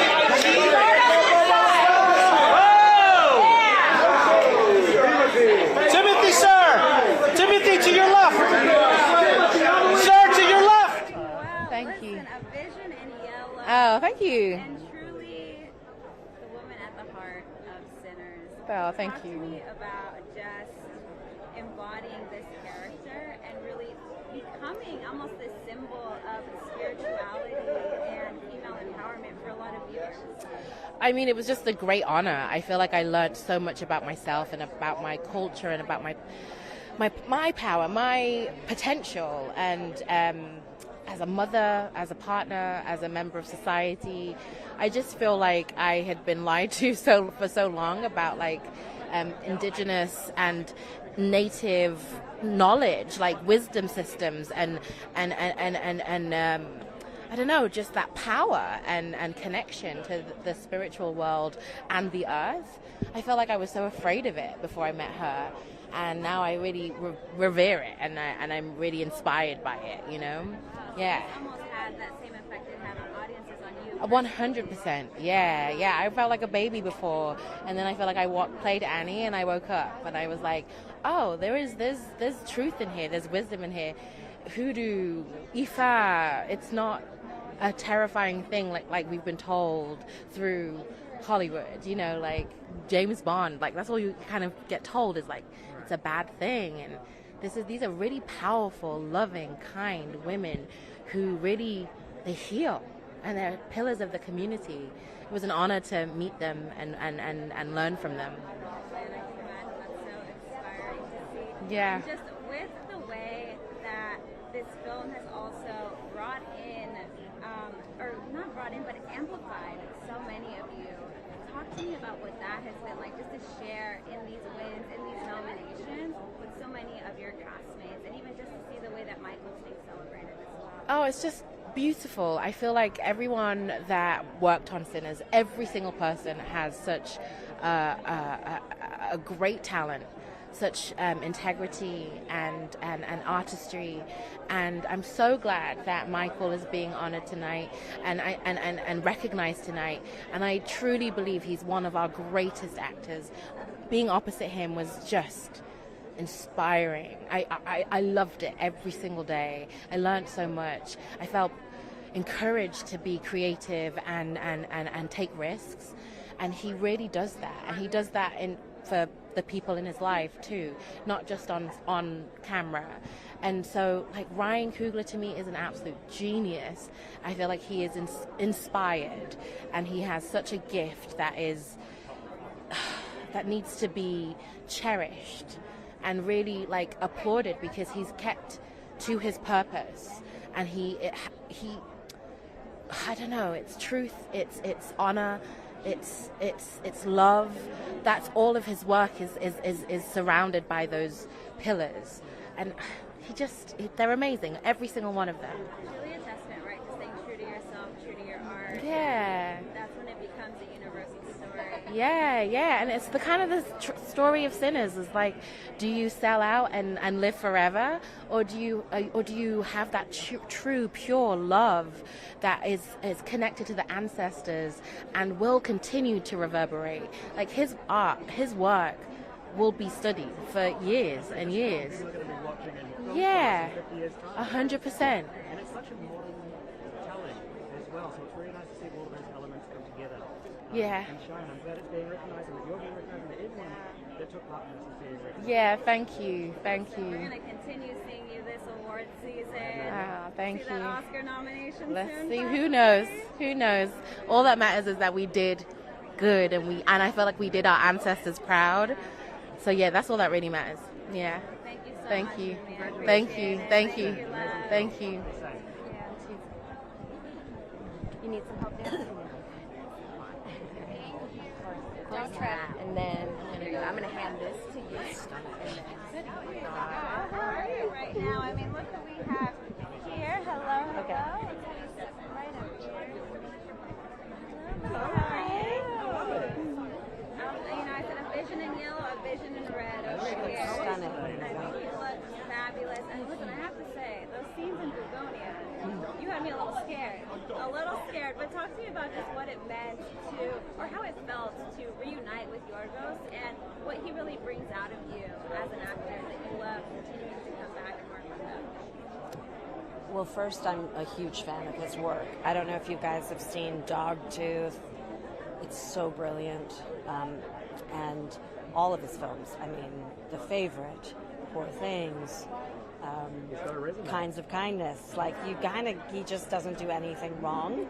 And I love being asked back. And I think with him, there's this feeling of complete freedom to, like, free fall creatively. You know, I trust him 1,000,000%.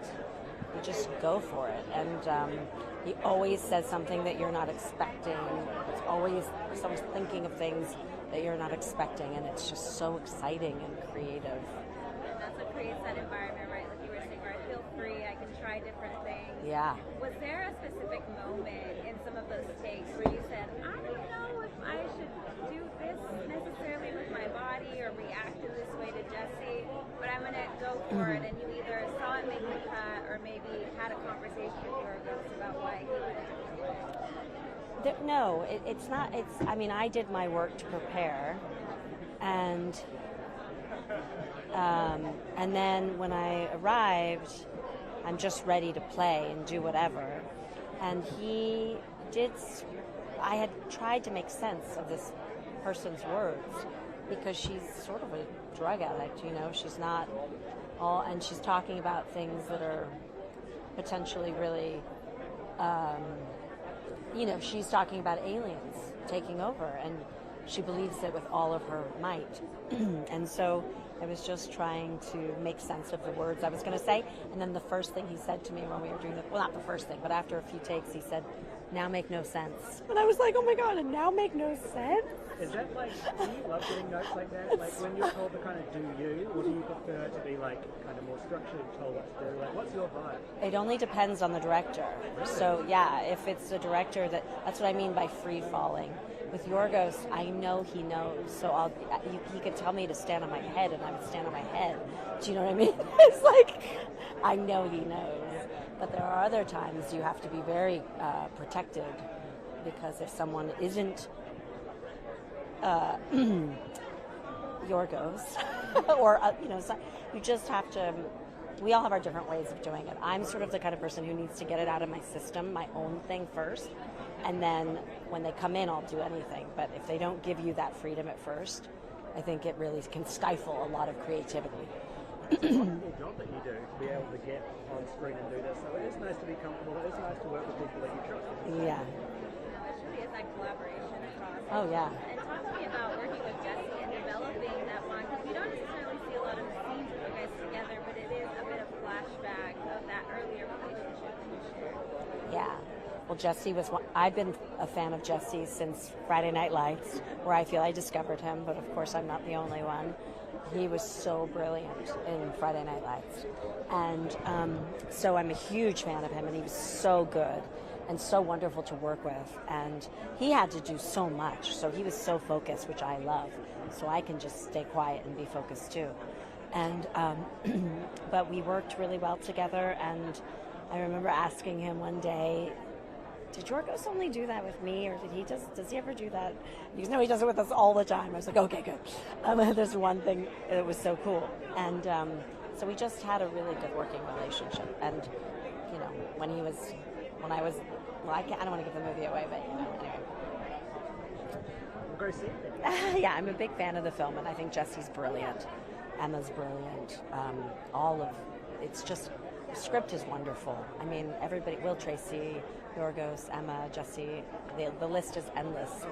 Crazy. Yeah. I mean, those twists Yeah. just had me there. Yeah. Again, not revealing anything at the end, but I was like, okay, that's where we're going with this story. I love Maybe my character was right. Maybe. We don't know. We don't know. Find out. But thank you so Thank much. you. Thank you. Thank you. Thanks. Thank you. Probably. Need some help down? Gentlemen, right in front of you, please. Jennifer, right in front, please.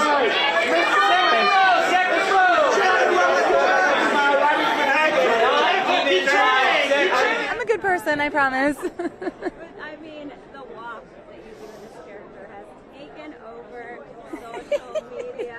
Everyone is recreating it, making their own version, doing cosplay, and then showcasing the walk. What does that mean to you, knowing that something that you created with James and modeled a little bit after Zoe is now becoming a cultural moment? I am just kind of awestruck, to be honest. Like I'm not on a lot of social media, so but my mother-in-law keeps sending me little videos, and I really enjoy it. I'm extremely flattered, and I'm also really proud of the work that we did. So I'm happy that people are responding to it. It's so cool. And is it correct that you modeled it a bit after Zoe, but that I'm going to add my own spin to it, knowing that what the character has really gone through and adding her own kind of flair? Yeah, well, Zoe leads from the heart. Her movement starts from the heart because she has an open heart and she trusts her world. Varang's trust has been broken, so the whole thing was close the heart, and then where do you lead from? And she started leading from the hips and the pelvis, and it just made more sense that way. But it was like an inversion of Zoe. I love seeing that character breakdown, right? Yeah. For those of us who aren't actors, I couldn't imagine something like body movement would be able to tell that story moving forward. Yeah. I mean, how do you move when you close your eyes, or when you close your heart, when you close the part that you usually lead by? Like, what happens to you? It's a really interesting exercise. I mean, and the film is nominated tonight. Talk to me about how it feels now, having kept that secret for so many years, to be able to be here and celebrate with your castmates and celebrate out loud. I mean, it feels really good, and for me, I've never really followed the Globes or the Oscars or anything like that, so I'm kind of a real newbie here. I'm like a deer in the headlights, but it feels really amazing to be with peers and to be celebrating everybody's work and because it's a really tough time to make movies, and to tell good stories. to tell stories that are original, that are driving, us forward as a species, that are uplifting us. So it feels really good to be a part of this crowd. It's amazing. I'm extremely honored and really starstruck. Thank you so much, Una, for your time. Thank you. Thank you. Thank you Some help down?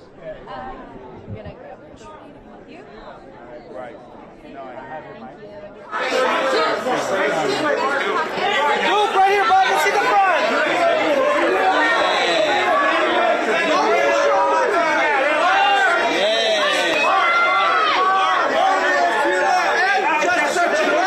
Him.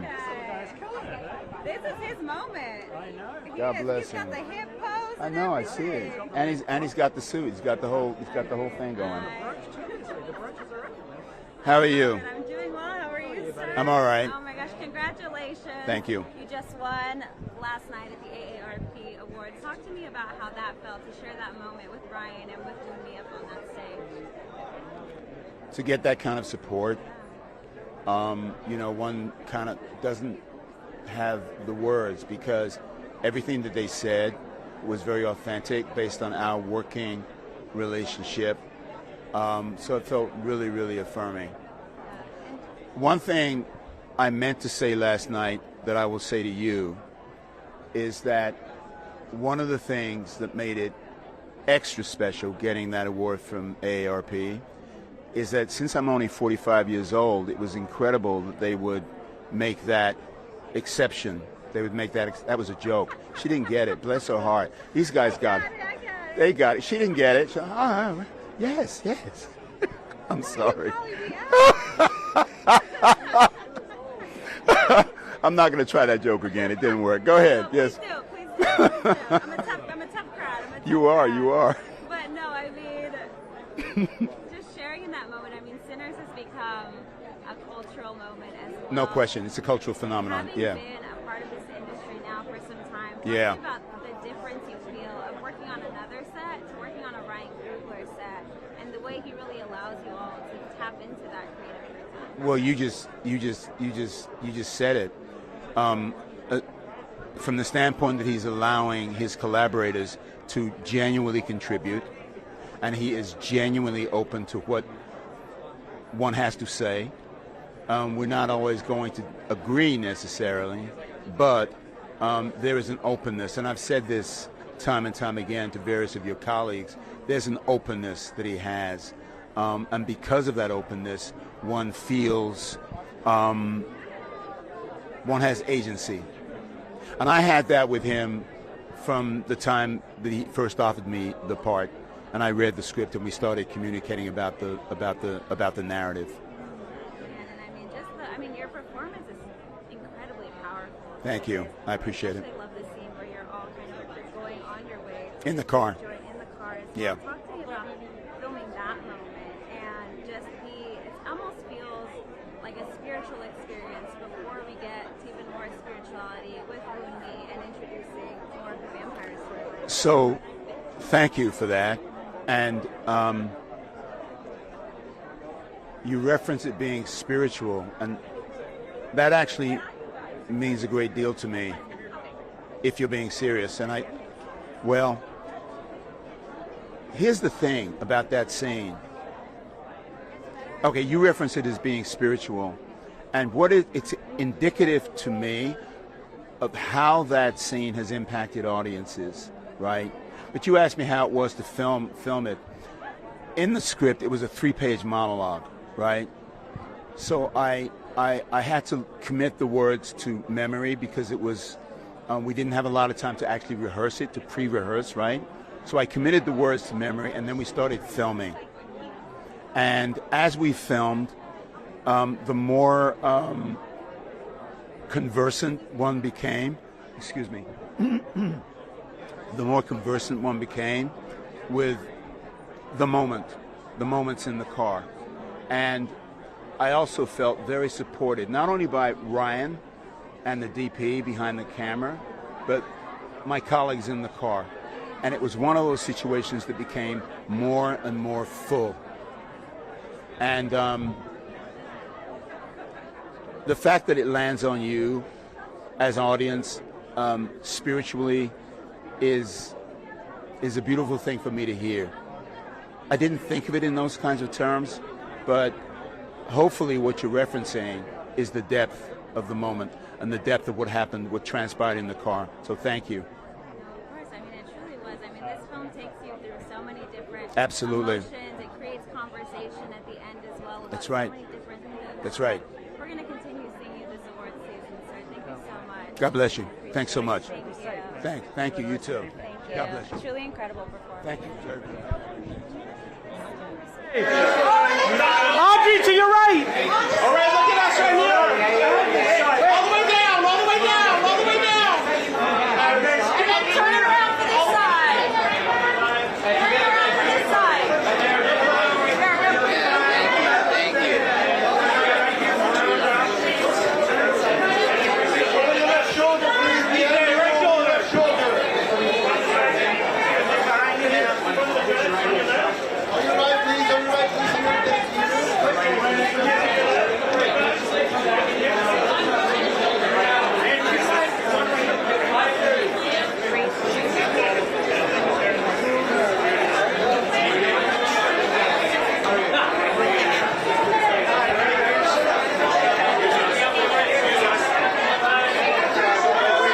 Why not? I mean, welcome to the Globes. I have to ask you, talk to me about those initial conversations with Josh about joining this project, and then also what he really brought out of you in terms of acting.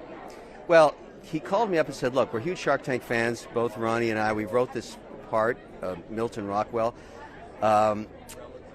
He's a real a-hole, and I think you're the guy.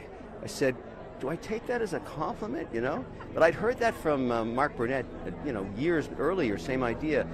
But he said, you got to fly to New York and come and read with us. I said, it's July. I'm sitting on my dock. I'm not going anywhere. If you really are serious, I'll send a plane for you. Come up and meet me, which they did. That showed me they were interested.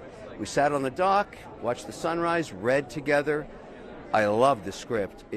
I really felt that I'm that guy. And so, no, I've never done scripted before, but when you're working with Chalamet and Gwyneth, most of my lines were with those two.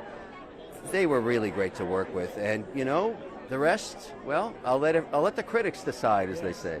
Yeah. This film is incredible in terms of energy and action as well, on top of the drama. But was there ever a note that Josh gave you, or maybe you were having a moment of, I don't know if I can do this, but Josh said something that really has stayed with you and encouraged you to continue acting? Well, I think he pulled something out of me I didn't know I had, and I think that's probably the hallmark of a great director anyways. But what I found so fascinating with him and the way he works with Ronnie is you shoot basically the script first, and maybe that's 10, 15, 20 takes. But when you're doing, a very long conversation with maybe Timmy or with Gwyneth or whatever, and maybe we make a mistake, he says, let's riff off that. Let's improvise off that. Let's do a couple of takes with that. And then I noticed when I finally saw the film cut that much of the improvisation got into the film, and it made it even better. So he really knows how to pull it out. And he's thinking, and he's talking to Ronnie and his IFB and the script woman and the tent, and they're just creating the movie while they're flying. You know what I mean? It's amazing. I mean, it has truly become a cultural moment. People are raving about it. Marty mode has become a thing for a lot of men as well. Yeah, it's wonderful, and I think the other thing I'm very proud of, I'm getting a lot of direct messages from vampires. Finally, a film where the vampire is respected. I think it's great. I'm sure that at the Blood Drop Awards, Safdie's going to win something this year. Well, I mean, congratulations. Thank you very much. That acting career even more now. What are the other Sharks thing? Have you been back to the Shark Tank set? Have the other Sharks shown any jealousy that you got to be in a blockbuster? Well, we've been working together for 17 years, but now that I've done this, I really want to do it again, and I know specifically what I want. I'm used to asking for what I want. I want to be the bad guy in Bond. Nobody can do it the way I can. And I want Bond to be a woman this time. And I think there could be a new tension between good and bad, darkness and evil. And I've been dissatisfied. Ever since the 60s, I want real bad, and I'm the guy. Okay, there are some people here you could pitch that to. Yeah. I'm working my way saying I'm the Bond guy right here. You got me. I'm Mr. Bond bad guy. That's it. And by the way, you heard it here first. Bond will be a woman. I'll play against her. In the end, she'll die, but hey, that happens. You can't spoil a movie like that. I'm just saying the bad guy has to win once in a while. It's ridiculous. We'll find out how. We'll find out how. Well, go pitch it, man. No one can say Thank no you to very one. much. Really enjoyed it. Yeah, there we go. No one can say no. All right, take care. Thanks. Be safe. All right, ciao. Enjoy the rest of your night. Thanks. Thank you. Let's have you sit right on.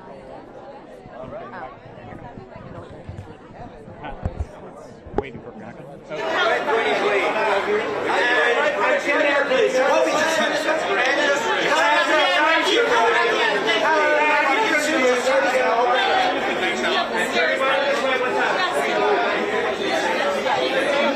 Natasha, back right.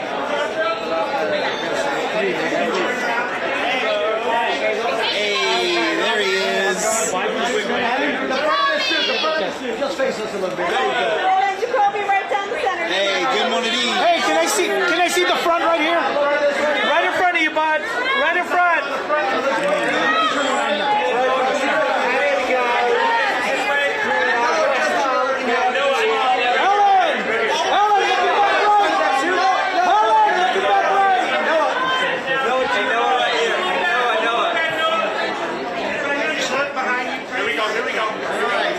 What's up, Noah? Good on, man. And then Noah right here, right down the center. Noah, those eyes. One last time, Noah. Back left. Noah, back left.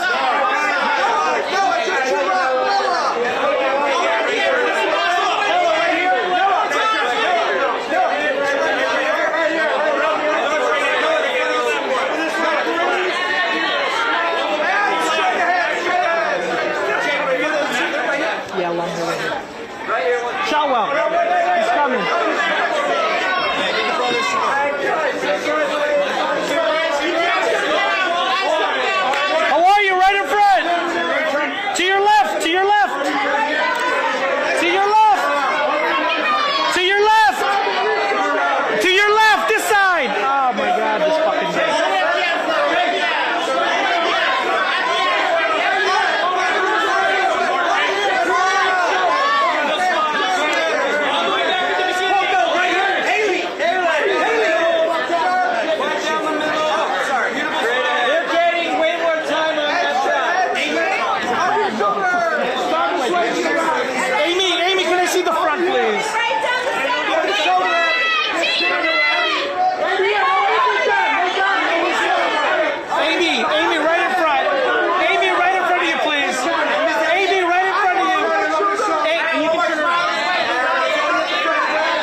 faces here on the carpet. It is so good to see you both, Nick and Priyanka. So good to see you. Great to see you. I was just doing a little Google before Oh, you got no. here, and 5 minutes ago, Priyanka sweetly adjusts Nick Jonas' bow tie. Oh, wow. At the Golden Globes. Real time In news. real time. You Just guys don't have want only it to be come- crooked, you've that's only- it. It's so cute, but you've only come halfway down the carpet and you've already made headlines. Love it. Numerous articles It worked. explaining this small little bow tie. But I'm curious, when your life is so public like that, like how do you keep intimate? Do you know what I mean? When it's so big Yeah. and everything is so loud around you. I think our favorite moments as a family, two of us and our young daughter, Malta Marie, are just when it's quiet at home. We get to put a movie on, put our feet up, and just be together and order food in. And when the rest of our life at times can be kind of big and exciting like this, it's nice to keep that real quiet center. And I, Priyanka, you're here also promoting the vlog. Talk to me about stepping into another action-packed just project and what that means to you even now at this point in your life. Well, this one's really exciting to me. It comes out February 25th on Prime, but it's my first as a producer here, which is really exciting, and I get to play a part which is not very common for women, a female pirate, and so many of them existed in the 1800s, and it's a really, we're going after the rated R, you know, it's a brutal, bloody movie, and I hope it'll be fun. It'll be fun to watch. I mean, between the two of you, I mean, I'm presuming you will be each other's biggest cheerleaders. I just saw you got your handprints in the Chinese theatre, your Walk of Fame star, you're always there supporting one another. Is it nice to have each other in this crazy world to kind of be like, that was crazy, right? That was insane? Yeah, to decompress on the ride home and talk about all the things that happened throughout the night. I think it's always better to kind of live these experiences with the person you love and walk through life in its most exciting moments and its quietest. It definitely is. My husband has an eye for detail, so when it comes to my dress and how it needs to look for a photo, like he has my back. I like that. Yeah, it's great. That's the kind of partnership. Right? Exactly. And me too, hence the bow tie. Yeah, hands down. It goes back and forth. But thank you both so much. Thank you very much. Have a great night. Have a great night. So good to chat with you. Thank you. Thank you too. Thank you, guys. Thank you so much. Amazing. I told you, some familiar faces left, right, and center. Truly, I mean, they are really the power couple of our generation. I remember I have a mic for you. All right. This is your mark. Hey guys. Hi, Leslie, Liam. How are you guys? Yes. I mean, best motion picture drama, actor nominations as well. Talk to me about what it's felt like to see the way that I love what you said at the Critics' Choice Awards in Brazil. It's the best foreign. Yeah, it's first foreign films for us there. Talk to me about how it feels to see kind of the states start to absorb and recognize on some of those bigger categories, the international films and international. I think the international category is a very important one. I mean, personally, I think that some of the best films that I've seen this year are Sentimental Value, Jafar Panahi's film, It Was Just an Accident, Sirat, yeah. So I like that that category is receiving more attention as it should. Not in the Critics' Choice. But there's repair that But it was nice to go upstage there and in the end and deliver the award and be able to say something about the film. I mean, I love that you did, honestly. Yeah. And I mean, you're also very open about your politics, very open about your activism as well. Talk to me about what that's been like, kind of blending that world with your art and even the way that it's being received here in Hollywood. It is, in order to do that, you have to be very aware that sometimes you have to pay the price for doing this. But I'm willing to. I'm a very political person. I think politically. I like to make political films. I think The Secret Agents is one of those. Civil War was one of those. I think The Narcos was one of those. And I feel that the films that I directed are like that. So it would be weird for me to work as a political artist and then shy away from saying what I think. The best art creates conversation. I'm sorry, what? The best art creates conversation. To create conversation, exactly. It's not, but it's just a shame that we're living in a world that's so polarized. I remember, man, there was a time, but you know what it is? There was a time when the left and the right, we would fight and we would have discussions but we were all talking about the same thing, the same facts. And I think that we're living in a moment that facts, they don't matter anymore. So people are just discussing different versions, living in different bubbles. And that creates this polarization that's just not healthy, not good for anyone. And have you felt that just through the artwork, that's the way where with maybe somebody who wouldn't be open to listening to if they had a different viewpoint, they're able to kind of point them to the art and say, watch this first, or in this in, and then we'll talk. Yeah, I don't feel, sometimes I don't feel like I'm in a position to educate anyone or to, but I think that art in general, even something that's not meant to be political, like a comedy, has the power to, I think that arts and politics, they are very close. It has the power to make you think about something, and that's enough. You know, maybe you're seeing something in a film that I did that's not what I thought, you know, and maybe it's not even what I think it is, but I think that's great. Yeah, that's. Do you enjoy kind of seeing how people translate it into their own way, you know, in terms of, you know, taking on different meanings? Would you say something can mean something different? Yes, I think it's great. I've been learning. You've been doing these Q&As. We've been on the road since Cannes, since May, right? With this film, so there have been so many Q&As, and sometimes people say something that I'm like, wow, you know, I haven't thought about that, and that's all great. Yeah. Would you be able to share maybe something that stuck out that somebody shared with you? In that sense, Yeah. once someone said that this is a film about infamy. Infamy? Is that the right way to pronounce this word? Infamy, infamia. And I'm like, I hadn't thought about that. But I was like, yeah, I think you're right. This is also a film about infamy, about the way someone's reputation can be just destroyed by a bigger machine. Thank you so much. Thank you. It was very nice talking to you. That was a very, very political conversation. In the red cover, yeah. We're here to talk about the news. That's what you guys do. Okay. Appreciate you, man. Thanks. It was very nice talking to you. I should have put this. Thank you. Great film. Right here, please. Right in front of you, sir. Right in front of you.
see the front right here?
Joe.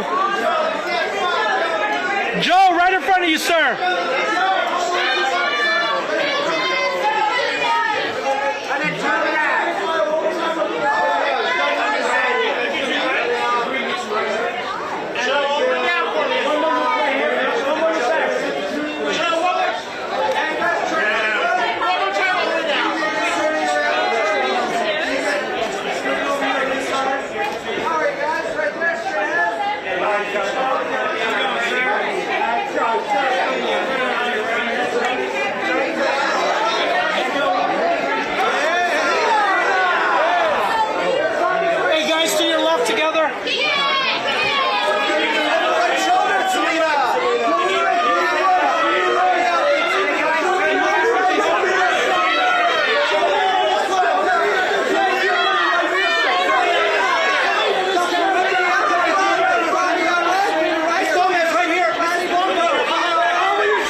There's a loose cable. Noah, looking back right. Give us a wave.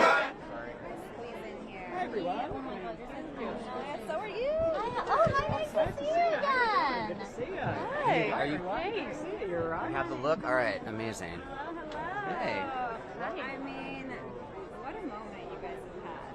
What a moment. I mean, talk to me or talk to us just about what it's felt like to go from being an animated group to now an actual group performing together, continuing and just pushing forward these beautiful songs. It's so surreal because I feel like that was kind of the plan. You know, in a way, we're not, but like we never thought it would actually happen. So to break the fourth wall like this, so iconically, has been a dream come true for everyone. So it's been amazing. It's so nice of them to name this award show. You know what? Yeah, right? This is only the second. This is only the second, so thank you. Well, look, obviously it's been incredible, as you know.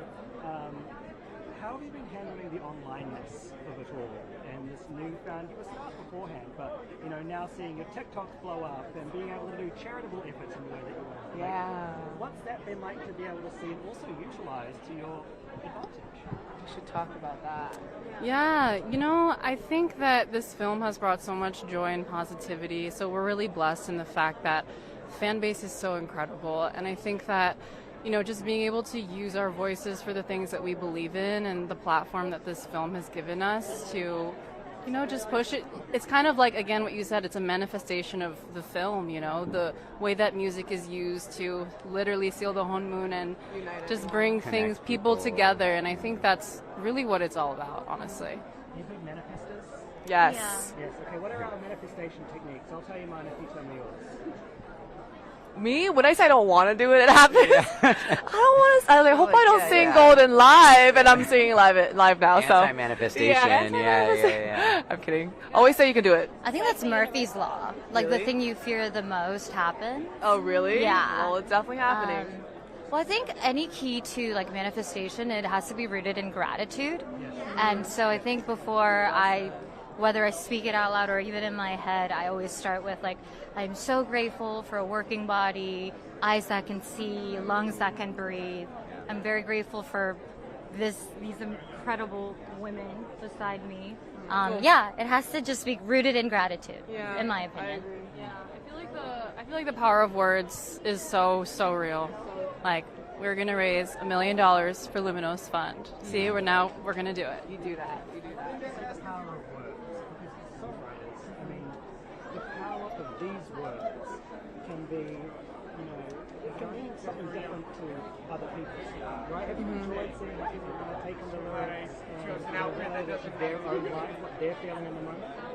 Sorry, I can't hear you. Sorry, it's so loud. Oh, it's all Have good. you enjoyed kind of seeing how people have taken the lyrics that you wrote and kind of turn it into something that is personal to them? Oh, yes. Doing your thing, but now people are kind of taking it in their own way, and it means something to different people depending on their circumstances. Definitely does. There are definitely funny ones that I do love. I always say this one, but up, up, up. Was it? The mortgage. Yeah. It's going up, my mortgage, or something like that. Those are fun, but I love how people can relate to the lyrics and just kind of, it helps them get through something, and that's what really matters, and that's what the whole point of the song was. So. Because Rumi's journey too, like we obviously wrote a song for this character that tells this story, and part of the idea is you hope that it breaks open and connects with people, and obviously the song has, but the movie too, and it's just cool to be a part of that. In a way, almost creating manifestations for people. I know Oh my God, yes. Confident singing that song. And Yeah.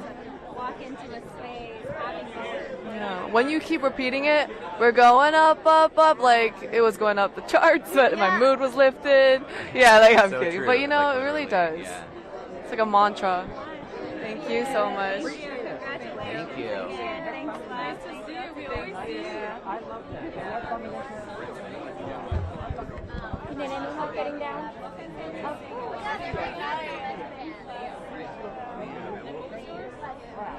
Leslie Marsh, so nice to meet you. Great to see you. Yeah. You need any help? There we go. Everybody together. Everybody facing here, please.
express ourselves. You know, fashion is high art to me. I've always wanted to express myself in that way, and I've done it, you know, very cheaply throughout my years, and now I get to, you know, Armani, you know, made a gorgeous suit for me last weekend at the Critics' Choice Awards, which is something I never imagined I would say.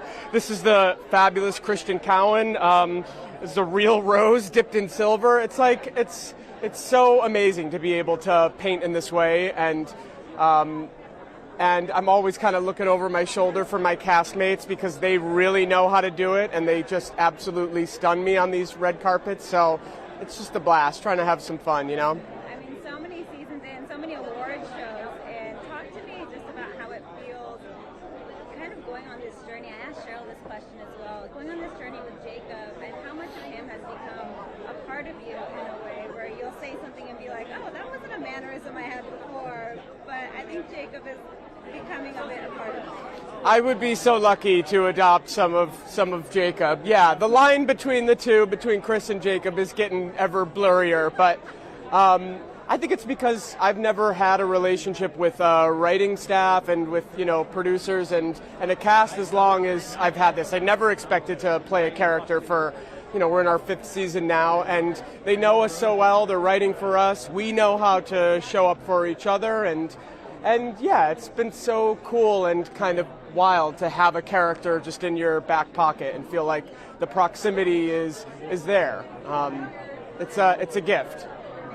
Jacob is hilarious. I mean, even that karaoke episode still always comes to mind. Oh, that was a good one. I love any time we get to leave the school. Karaoke is very cathartic, I feel like. I forgot that, you know, up until I hadn't done it in a long time, but getting to scream, sing, it's like, it should be done at least once a month. It's like, I agree. yeah. I agree. I'm going to pencil it in actually. Yeah. After this, but thank you so much. Thank you. It's great to see you. Happy Globes, guys. Yeah, I do too. See you later. This is your mark. That's lines there. And this is your mic. Thank you. How are you, sir? Nice to see you again. How are you doing? Such a pleasure. You're right. This, we were just talking about this. This film is so meditative as an audience member, just chasing a bit, watching what these characters are going through. Was it almost meditative for you, kind of going through this experience and living through Gustav's eyes? Well, in a way it was, because the set was very relaxed, very quiet, and we got all the time in the world, we felt. So we felt very safe, and we enjoyed each other's skills fantastically. I mean, it was such a pleasure. And just going through and experiencing this character, I'm curious, being a father yourself, did it give you a little bit more empathy towards the struggles that he was going through, wanting to connect with his kids, but finding that he was only able to do that through his artwork? I definitely. I mean, already when I read the script, I felt empathy for him, because I know the conflict between your art and your private life, and he was trapped in it, and he didn't have the language to talk to his children about the emotions, and at the same time he was very sensible and very exact and soft when it came to his job, to his art, and I understand that conflict. Which feels like a common story, right, for a lot of artists, like you were saying as well. And we spoke to you at the Palm Springs Film Festival just about what your hope is for 2026 in Hollywood, and you spoke about preserving cinema and continuing that. Talk to me just as a creative, does it feel exciting to see new technology coming into the industry, or does it feel, are you a little bit hesitant as you move forward and what projects you say yes to? I would say, for instance, artificial intelligence. I mean, it can be either good or bad. It depends on who has it. And it's scary that only a few very rich people have it, and they have power enough already, so they they shouldn't have more power. So that's and also the kind of structural changes that are going through. When, for instance, Netflix, they buy up the studios, and there's no studios left. There's no movies left. And they won't, I mean, we lose the cinemas. And when we lose the cinemas, we lose the culture of making films. And that's horrible. It It's fantastic. Yeah, you sit in there, and after a while, you realize that you have the same pulse as everybody else in the room, and it's like a roller coaster of emotions, and you follow it. Cinema is supposed to be seen in the cinema. Exactly. And Lisa kind of spoke about the timing of this movie, and timing is key for a powerful performance. How did your internal clock kind of differ from Gustav's? Like, where was that balance that you found, and how did you strike it? I mean, very much it's instinct. It's not an intellectual job in that sense. I don't sort of analyze the details and the movements and the exact expressions I have. I analyze what I have to present, what has to be there. But then I let go and let it happen and be surprised. You know? Just kind of let that freedom roll, right, in terms of creativity. Well, thank you so much, Celebs. Thank you. It's really an honor to speak with you again. Thank you so much. Amazing film, brother. Thank All the you. best. Yes. That's about it. You can have it.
Yeah. These are the characters that I think more people should know about that are a part of our history. Gosh, well, yeah, I didn't really intend to have two films at the same time, but it just happened that way. But, you know, anything that brings attention to them is great. So, yeah, just two really unique artists at really crucial moments in their lives. Early in his career, Jean-Luc Godard, the great French director, making his first film. And then Lorenz Hart toward the end of his career on the opening night of Oklahoma, where he's being left behind. So they're kind of bookends in a way, but they're both portraits of artists, you know, which I always find really interesting. Diving into these brains, these creative minds. I mean, someone with a creative mind yourself. Like, do you see yourself at all in them? Yeah, I mean, a film director, you make a movie, you see yourself everywhere. That's why you're expressing something. So. Yeah, you can relate to everything. I think that's the artist's job to feel it and to, but yeah, two very very different. Like these films are very bookends. One's kind of an enthusiastic, passionate, exuberant beginning of a career, and one's kind of the sad end to a career. Not that the artist totally knows it, but he does feel like, you know, Ethan's performance as Lorenz Hart is kind of heartbreaking because by the end he sort of realizes it's over for him. You know, my tagline for the movie that they didn't use, but I think they should have, was forgotten but not gone. He's at a party he probably shouldn't be. I mean, that's the reality. Yeah, for a lot of it's the fate of, yeah, you know, artists are vulnerable. Especially in the, you can't tell a painter they can't paint or a writer can't write, but in the performing arts, theater, film, you need backing, you need support, you need people to believe in you. You need to be employable, you know, so everybody's a little vulnerable. Even the biggest movie star here tonight is very vulnerable. Yeah, they're looking, things have to work out. People have to believe in you. And once they quit doing that, and he's not helping himself, Lorenz Hart, Ethan's character, he's you know, he's got an alcohol problem, so, you know, kind of sad. As well, and you guys have worked together so many times now. Talk to me just about what it is about him as an artist where you feel I can really write for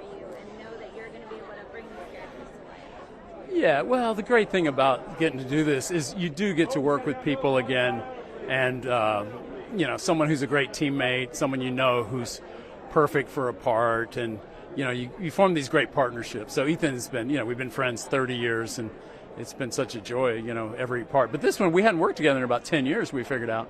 But it was fun to do something like this that was so demanding and so different. He had to become a different guy. He wasn't some Ethan-adjacent character. He was someone else entirely. He's a foot shorter.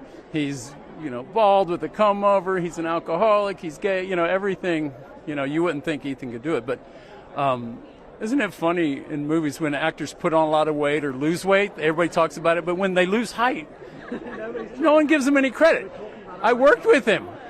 And by the rap party, he had gained it all back. But I know. This friendship that you've had with him. Mm-hmm. Is that always a good thing, or can that get dangerous when you guys become too close and it's like, oh, I want to give him a note, but that's my Oh no, it's better because I can give him a note. Like I said, if he didn't know me so well and know I'm on his side, he would have punched me. If this was the first time we were working, so I can be kind of direct and mean, and you just know it comes from a place. It's like a shorthand you develop. So it's good. I think you should be as, intimate and close and trusting as your personalities allow. It's a good working relationship. So. Anyway, nice talking to you guys. Have a fun evening. You win the... Can we see the front, please? Right here. Right down the center. Let's see the front. Can you turn? Turn, I want to see the front. Can we see this guy? Who is this interloper here? I thought I was the show, and then this guy comes up. Looking good, double nominated director here. I mean, we're... Look at you. Texas boys. You were here a couple years ago with our film Hitman. Yeah. Always in the comedy category. Look at you. I know, right? Dude, I know. It's been nice. We're doing it. And we got Clemens here.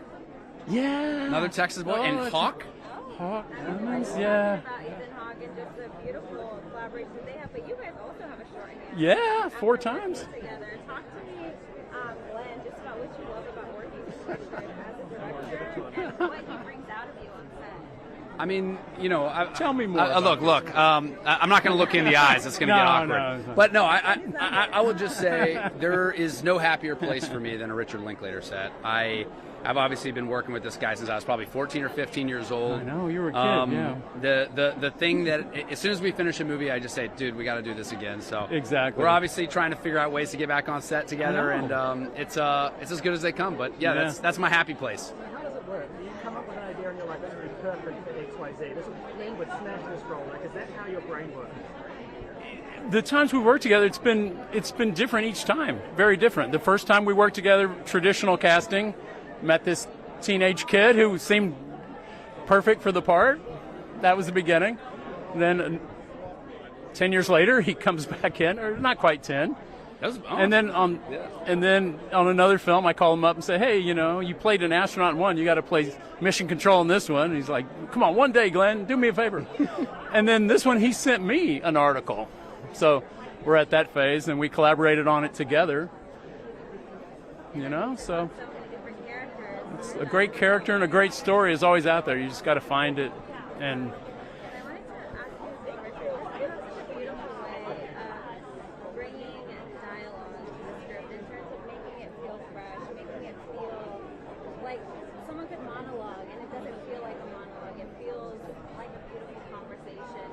about kind of what were your early inspirations, and then I also want to know, Glenn, how does it feel to read some of those?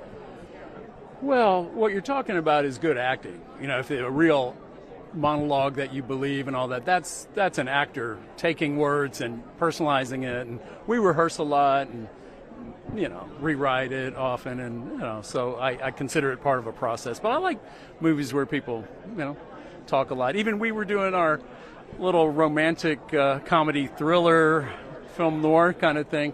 And yet it was still a lot of talking, wasn't it? Have him in front of a classroom, lecturing. One of my favorite things that I watch Rick do in the writing process is Rick doesn't go from A to B. He tells a great story, and then slowly we move around a thing, and all of a sudden we land on something by not talking about the movie. we end up talking about it. It's weird. I mean, you kind of taught me this, where it's like, hey, you don't need to solve the problem right away. Just like enjoy the process of being together, and it weirdly will always draw you back to kind of the truth. We were fun conversationalists, and we just found all kinds of stuff. You just got to go looking. You got to be on the hunt. Yeah. It becomes embedded in you in a way, right? Yeah. Just being in the same room sometimes is just. Yeah, there's nothing better in this whole world than a great collaboration. You know, that's what films really rely on, and that's the joy of all of it. So. Thank you both so much. Yeah. Anyway, thanks for letting me crash. Great seeing you guys. No, man. We were just talking about Yeah. It was perfect segue. Now, do you want to get Glenn Solo? No. Yeah, I mean, you're Chad Powers tonight. We're talking about something we did a couple years ago. Thank you. Appreciate you guys. Thank you so much. All right. Good talking to you guys. You got that? So, thank you. Oh, man. I heard you guys share a flight.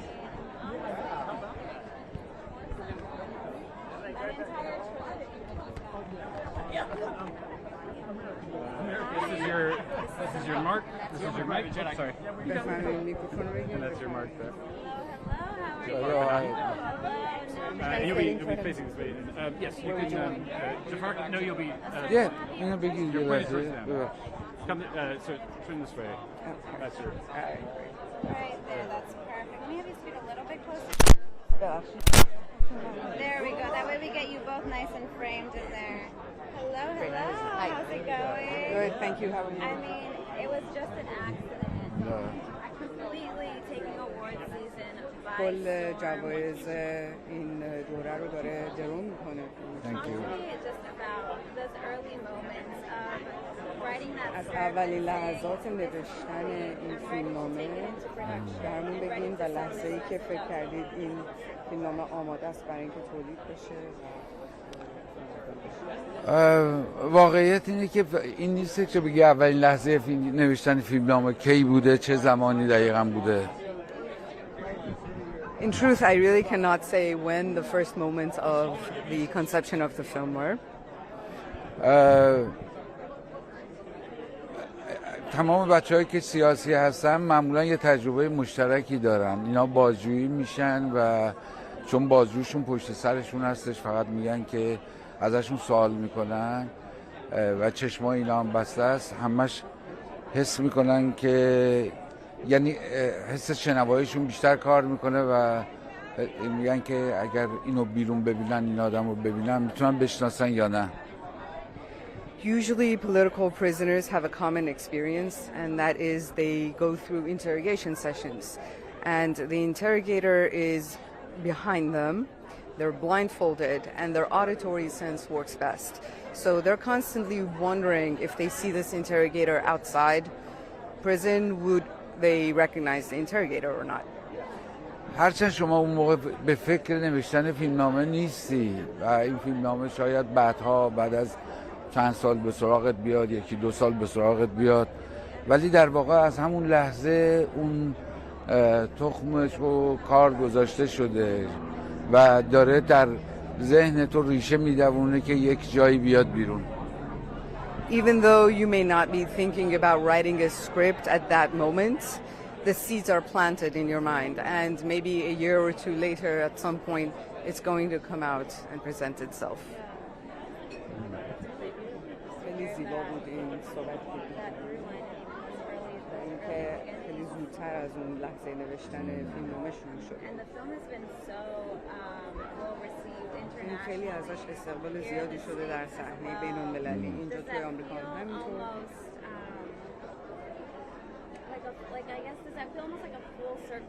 آیا یک احساسی دارید که یک دایره رو به طور کامل دور زدید و آیا این حس رو دارید که تمام اون سختی هایی که کشیدید ارزش این رو داشت که این قصه رو بگید؟ ببینید من سختی خاصی نکشیدم، یعنی در مقابل بچه‌هایی که در داخل زندان هستن و گمنام هستن در واقع سختی‌های اصلی رو اونا کشیدن.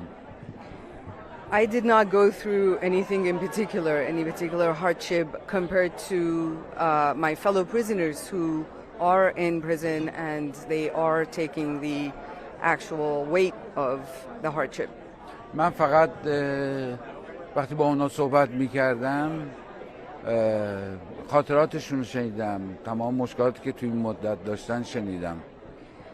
I was only a listener to what they wanted to share from their memories as we were talking in prison.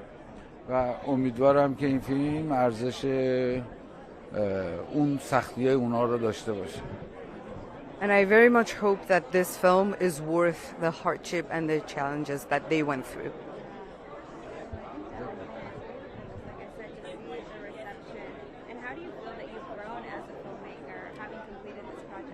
احساستون چیه که بعد از تمام شدن این پروژه، این فیلم به عنوان یک فیلمساز شما هم رشد کردید؟ احساستون چیه با این رشد انجام دادید؟ هیچی، خب بعد از اینکه این فیلم نشون داده شد خوشبختانه استقبال خوبی شد و به خصوص تو اولین نمایشاش بچه‌هایی که با من کار کرده بودن اونجا بودن و همه حس شادی داشتن. Thankfully, it was well received, and in its early screenings and in its premiere, people who worked on the film were also with me, and they all felt happy. اما این حس شادی دوام پیدا نکرد و الان واقعا من حسم خوب نیست اینجا هستم، به دلیل اینکه تو کشورم داره اتفاقاتی میفته که دردآوره و در واقع قتل عامه. But unfortunately, that happiness did not last because of everything that is going on in my country.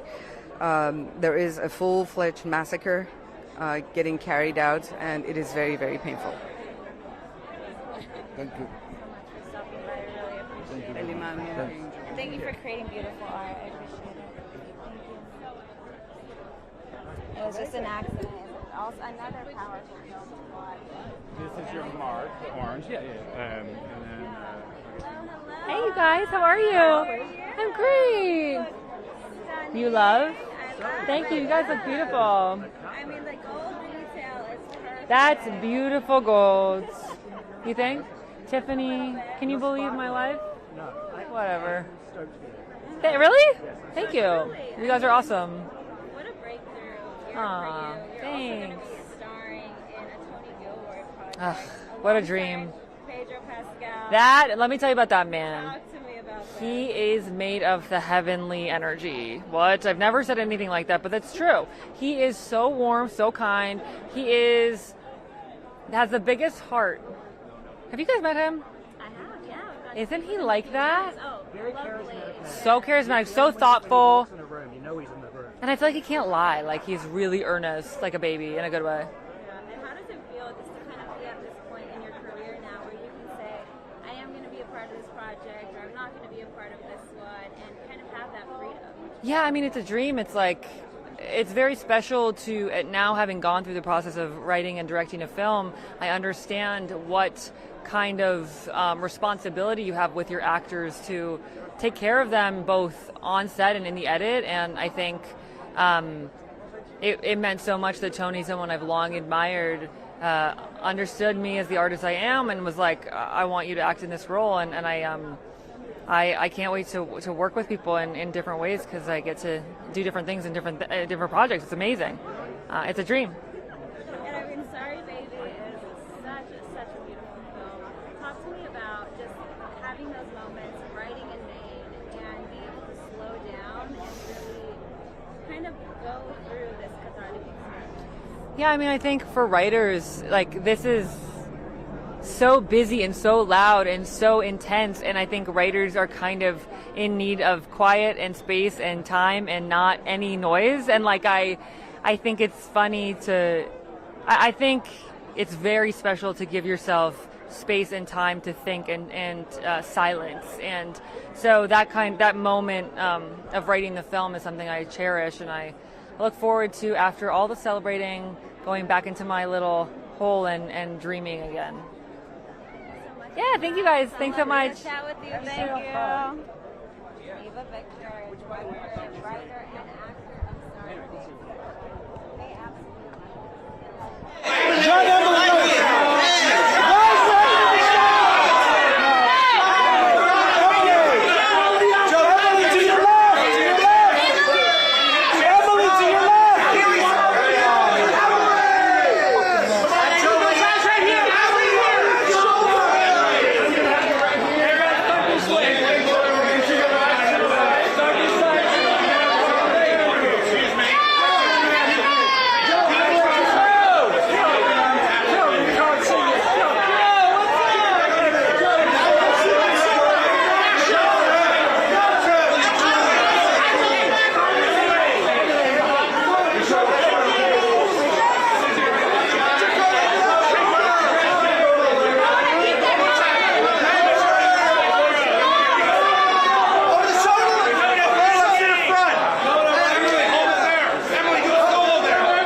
didn't realize, but I learned that the national flower of Norway looks a lot like this, and they're normally purple, lilac.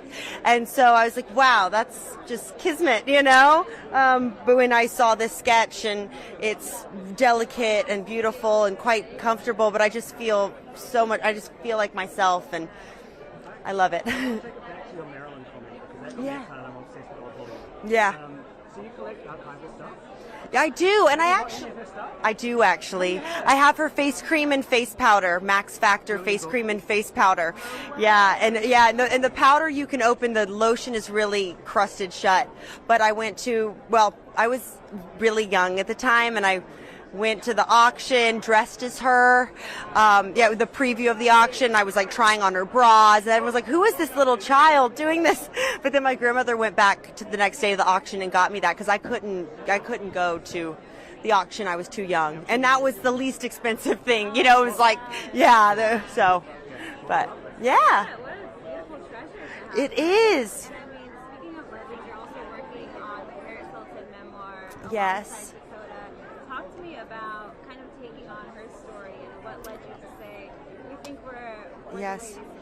I have always, Dakota and I both are Paris Hilton, we are obsessed with Paris Hilton. We always have been, the simple life, and we wanted to be her. We would dress up as her all the time around the house, and I think now also with her memoir coming out, just to see a different side of her life, and I think the businesswoman that she is, and she's incredibly inspiring. So I'm happy that she wanted to choose us as well to adapt her memoir, and yeah, we're working on it. So yeah, yes, thank you guys.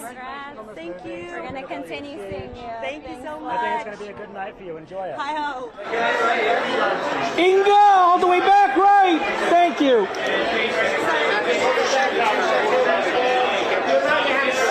Man on the motorcycle. Yes. Working his way. I have to ask, because I was on the internet this week, and I saw the fans saying, is there going to be a connection between this character riding his motorcycle without a helmet on, and somebody mentioning the importance of that later on in the story? Definitely. Spoilers, but I just want to know if it's significant. Definitely.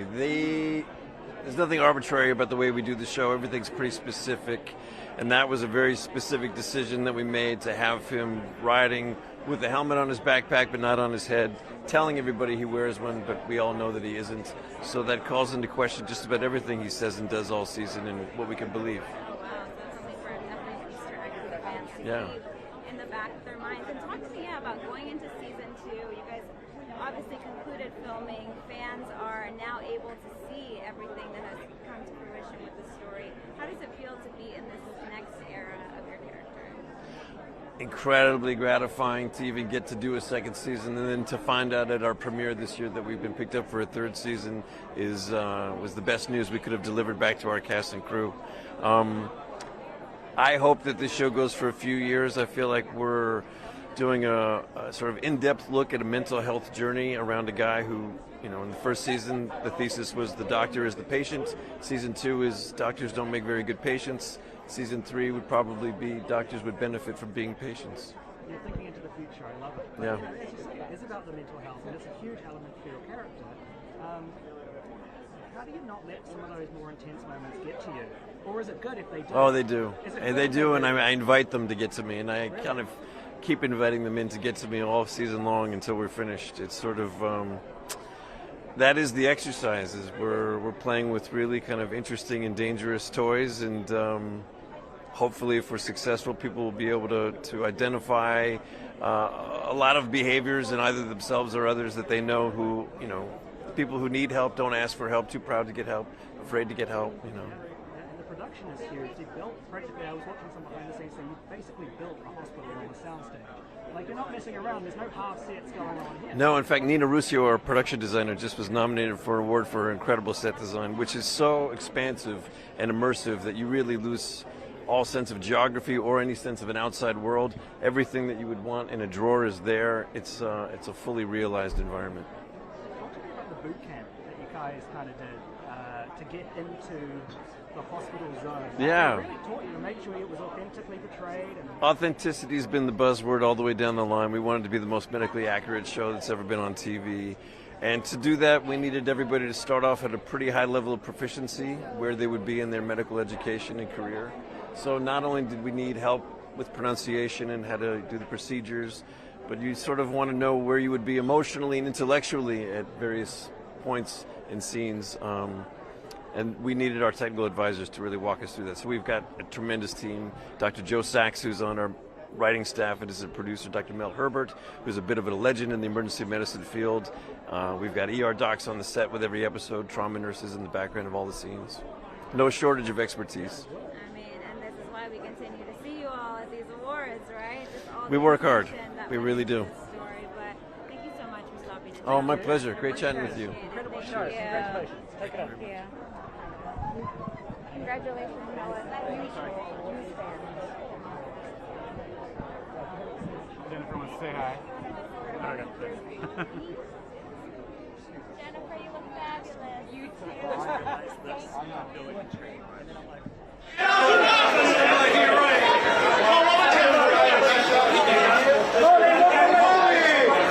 And then right here to your right, sir.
guys? We are Leslie and Liam. Here with Liam, Leslie and Liam, 2 L's. I have a shot at remembering that. I'm Amy. That's okay. Oh, we know Amy. I mean, Critics' Choice winner, Amy Madigan here. I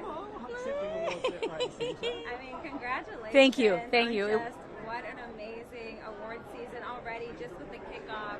Did you imagine any of this would happen? No. Being a part of this horror film, if anything. No, I really did not. And I have to be honest with you. I thought people, which I have said, people would really like the film. It's a very beautiful film. It's got a great cast. But the love that has been poured on top of Gladys, and I have fans, but they're Gladys fans. I realize that. But that's okay. So no, it's all quite unexpected, honestly. Portrayed it well, you know. Thank you. They're definitely your fans as well, Amy. Don't get. All right, I conflate the two sometimes. I'm not quite sure how it works. I definitely love your work. They will be following you from project to project. The new fans will be following you from project to project. We'll see how that happens. You know, this business is fickle. The fans are not, though. That's true.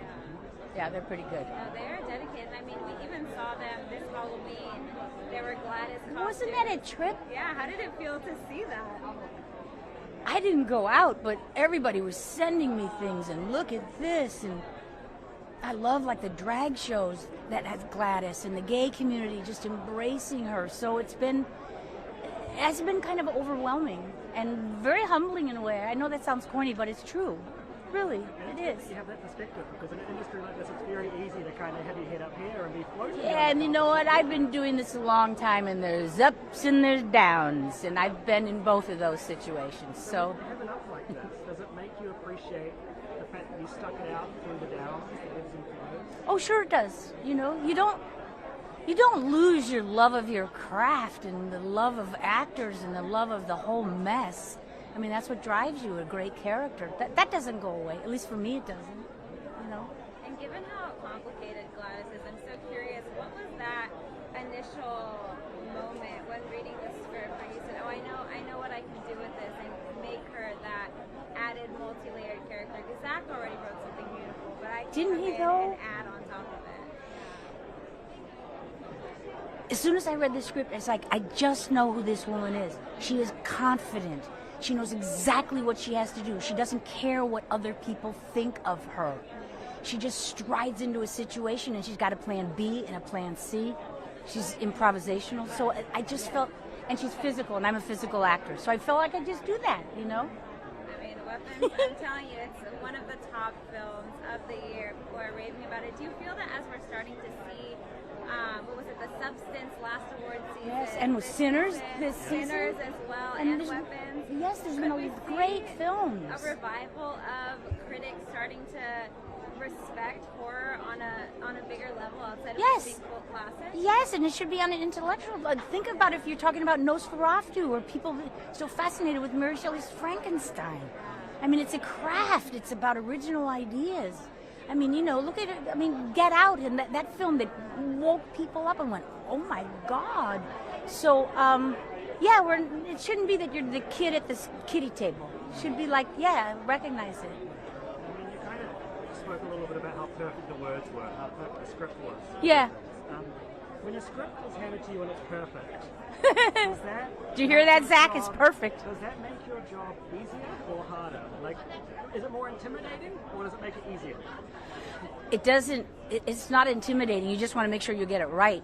But, you know, if you come from live performance theater, which I did, you want to make sure that you get it letter perfect. And so film can be a little different because you improvise a little bit. But it was so clear, the path was so clear, that I would sometimes say, oh, can I say this word or something?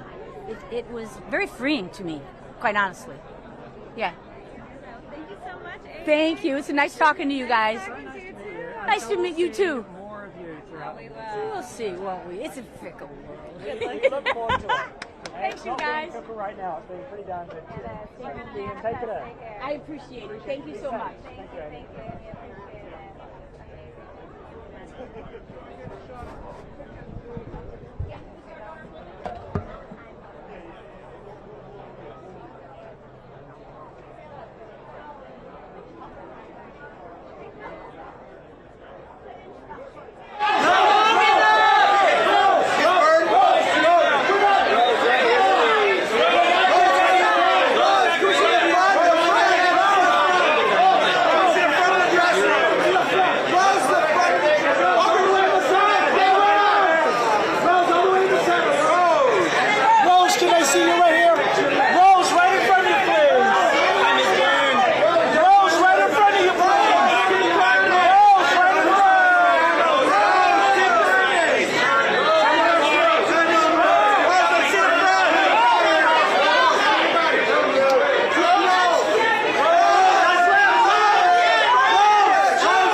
Well, this is Dior by Jonathan Anderson, and I have never felt more beautiful than I do in one of his designs. I mean, I feel so lucky to be wearing this.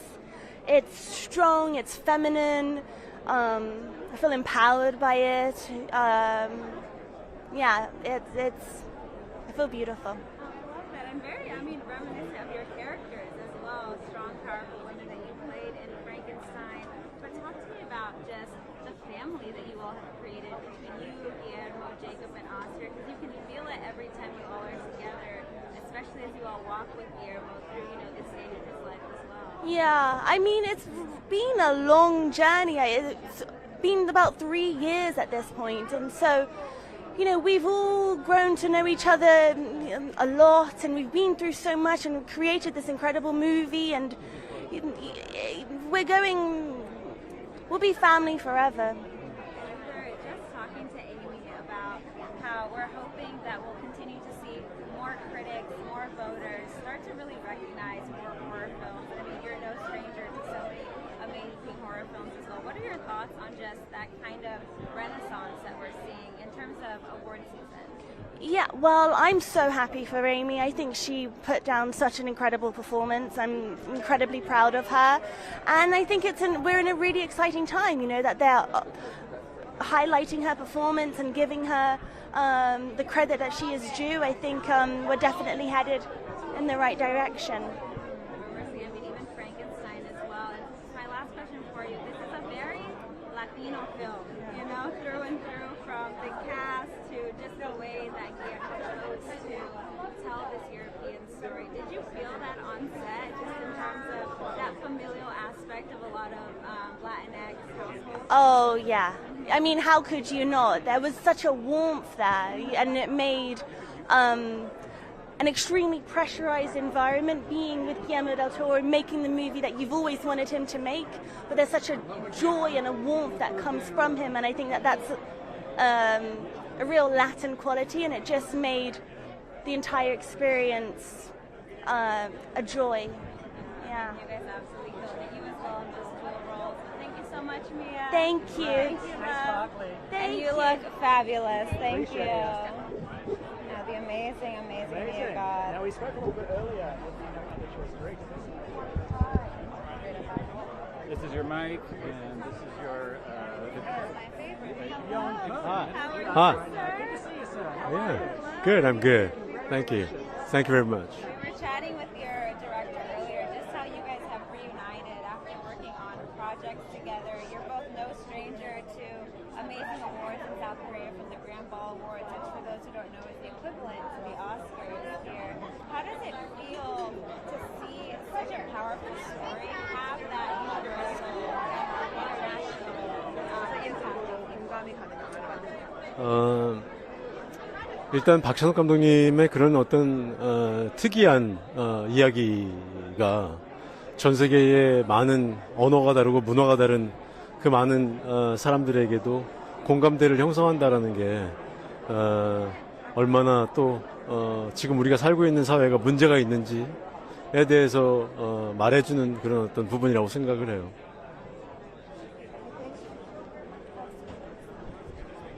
I think the fact that Director Park is creating these unique stories, and that despite language and culture, that audiences worldwide are able to. Haley starting this side! Haley starting on that side. Haley, this side!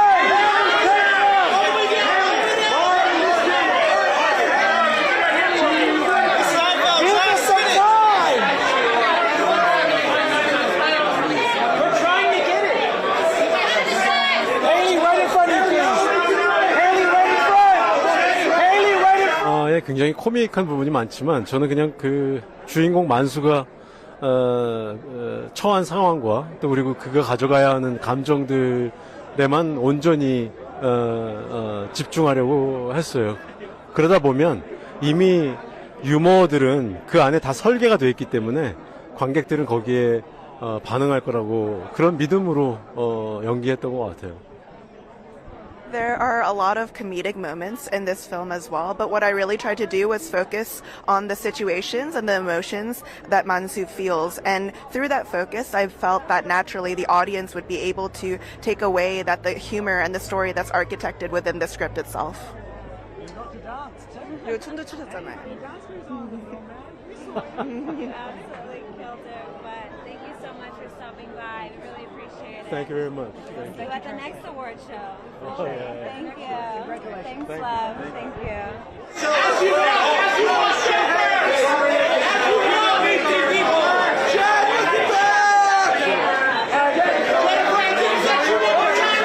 Hi, how are you? Oh, thank you.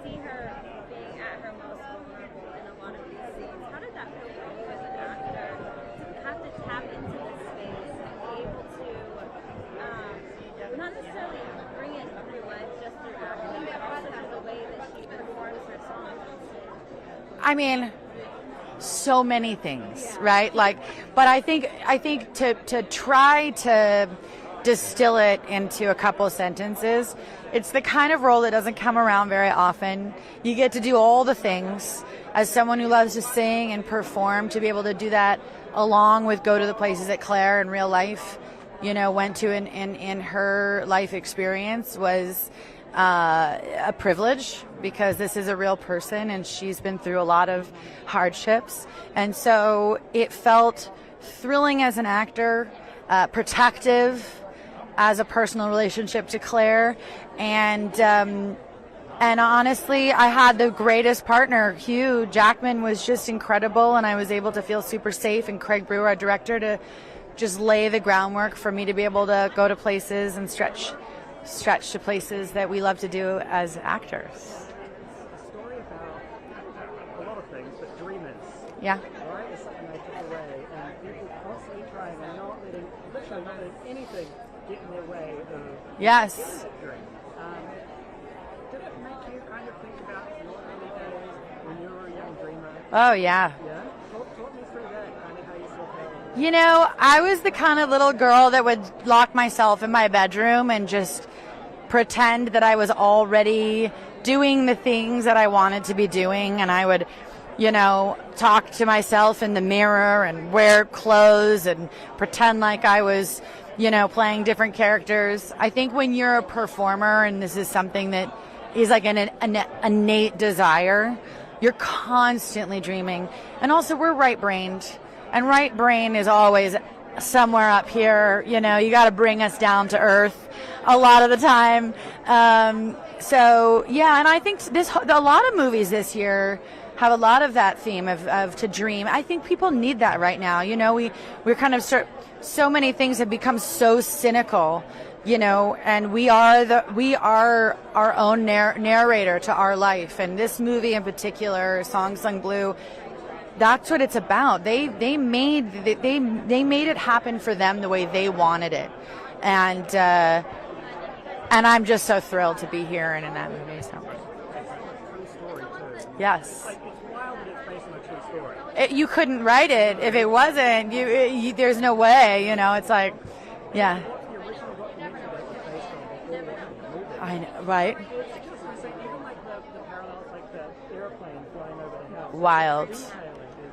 Craig did such a great job to distill 8 years into 2 years and under 2 hours, and to be able to hit all of those points in this movie and make you feel the way you do and you come out of it. He just nailed it. I feel so lucky to be in his movie. Have a good night. Thank you. Thanks, love. Thank you. Thank you. Nice. This is your mic. Thank you very much. How are you? Rocking the brown over here. Thank you. Step over right Yes. over there. Perfect. I mean, we're here for Andor, but I have to talk to you about Kiss of a Spider. Oh, yes, please. Oh my goodness. The timeliness of a film that was written so long ago, readapted so many times. How does it feel as an artist to continuously be creating this work where you're seeing history repeating itself and hoping that the art form will kind of lead to change? I mean, I love the question. It is definitely very sad that it's so relevant, you know, and at the same time it means a lot to be able to use material like that, you know, to talk about the present, to talk about the world we want to shape, the place we want to live in. I think it's a beautiful piece, you know, and so much has come out of that book. And this view, this perspective, where that Bill Condon is telling the story from, it is powerful because Bill has been around, you know, and it's a love letter to theater. It's a love letter to the writer, to Manuel Puig, but it is a love letter also to Broadway and to the Latino community here. It's a special project, I think, and I'm very proud I was part of it. And really happy audiences have a chance to choose to see something like that, you know. And it feels like we're seeing more politically themed films where that may not be at the forefront, but it is kind of mixed into the fabric of them. Do you feel that that's a shift because people want more reality than fantasy, or do people still, similar to Tonatiuh's character, kind of still crave that fantasy and be able to escape? No, I think cinema is a tool for change. It's been always a tool for change, and I think a film like this one reminds us, yes, that we can all be part of change if we allow ourselves and our imagination to think about what's beyond what we're actually seeing or what we want to be exposed to. You know, I think. This film reminds people that if love is behind your decisions, you might be doing good to others without even noting it. I mean, without even wanting, even, you know. It's just by acting through love that we become a better community. I think the film also it's a good reminder about the strength and the power behind storytelling. You know, what movies, what theater can be to audiences. You know, what it can trigger. Anyway, it's a. Andor has a lot of themes as well that can be relevant today. And I mean, a lot of people have said that this is their favourite Star Wars project in a long time. And you know, you've worked in the character for a while now. But what does it say about the type of Star Wars projects that can be told? The Star Wars stories that can be told in 2025? Well, I think Andor is a very strong piece, you know, that talks about what needs to happen for a revolution to erupt, you know. And while Andor has many references from the past, it's very useful for the present, you know. And it's definitely a show that we were not thinking it was gonna become so pertinent and urgent, and I'm glad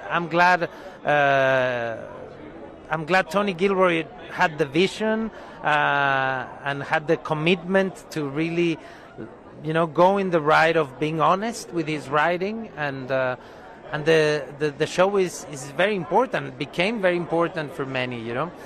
I don't know, I always end up talking about the stuff that matters to me, you know, as an actor, as a filmmaker. I get involved in projects that matter to me, that say things that I believe need to be said, you know, and Andor was one of those, you know. Thank you. Thank you. Congratulations. All righty. Take it in. Thank you so much. Thank you.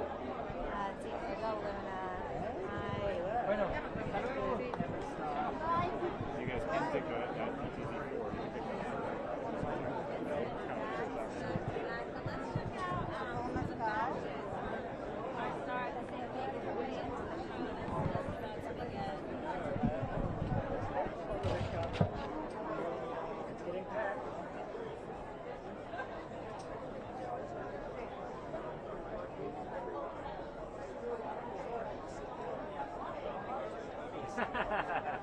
I was so close to saying it.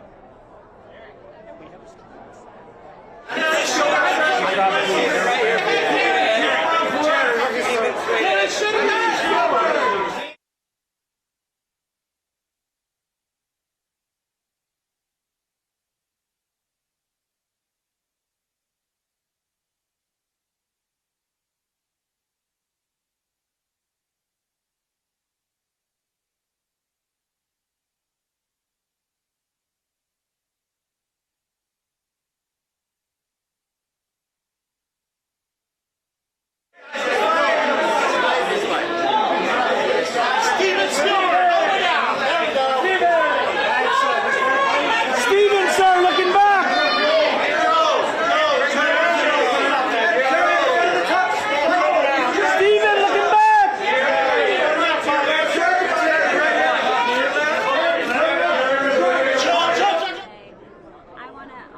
No, I was talking about all the people that make up a career. You know, you come to these things and you get celebrated and there's a lot of attention about you, but you don't arrive at a moment like this without so much help from other people.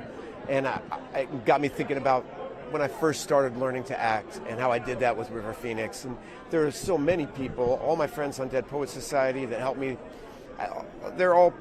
I carry them with me all the time.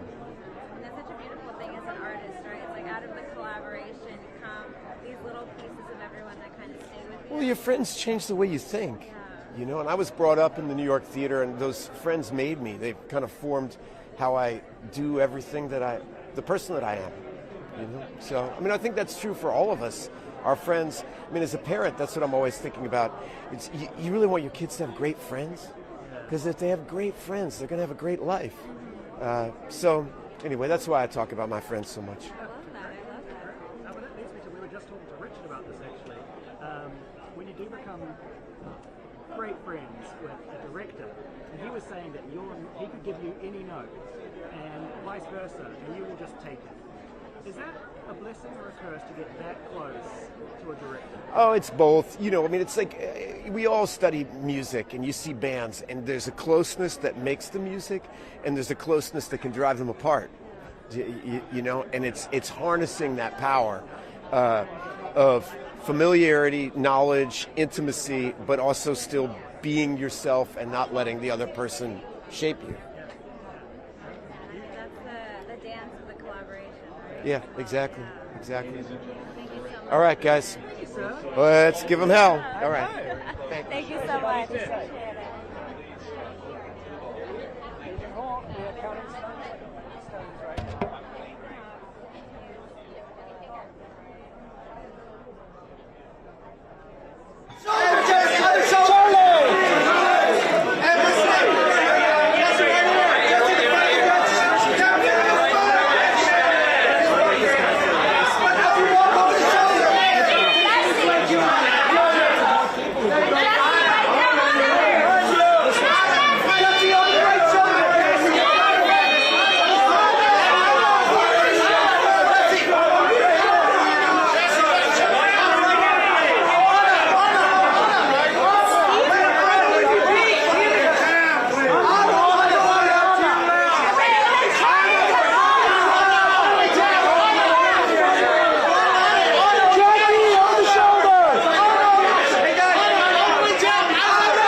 Well, you know, I think Train Dreams is cool because, you know, it puts up an ordinary man's life, the entirety of it. A lot of movies don't do that. And for me personally, it was putting up, you know, going to work to put up my greatest fears on screen. I believe the reason to go to work is to challenge yourself, and it's like really deeply personal performance for me, you know. I'm not a lumberjack, but on an emotional level. Ladies and gentlemen on the carpet, please come inside the ballroom. The show's about to start, and my flight's about to leave. Getting there. Please come on into the ballroom. Thank you. What does the environment need to be like for you to access, to tap into that vulnerability that you speak of? I'm really good at shutting everything out. You know, this stuff, you know, no offense, like riddles me with anxiety. I said to someone just back there, I'm like, I just can't wait to go and be somewhere I get to pretend to be someone else other than myself. I'm really good at shutting it out, and being on set feels like a safe place to me. I know it makes other people nervous, but I don't know why it feels like a home to me. It feels like a safe place. So it's easy for me to shut things out. Has it found the thing you love? I mean, it's found the thing you're meant to do. I'm very lucky to be doing the thing that I absolutely love, and it's a rare thing, I know, and I should have more gratitude for it every day. And being here reminds me of it. There you go. You know, it really does. Thank you so much. Thank you. Appreciate your time. Thank you. Thank you. Appreciate it. Go have fun. Absolutely. I'll try. Absolutely killed it. Thank you, Joel. Thank you. Thank you.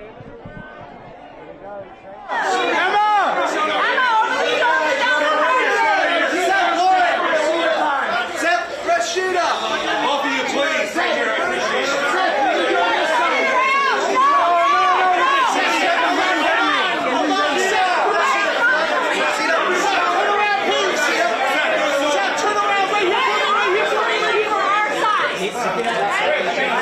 Rashida to your left. Hi, Miss Jones. Rashida right here.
a mess.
big person to my mom, okay?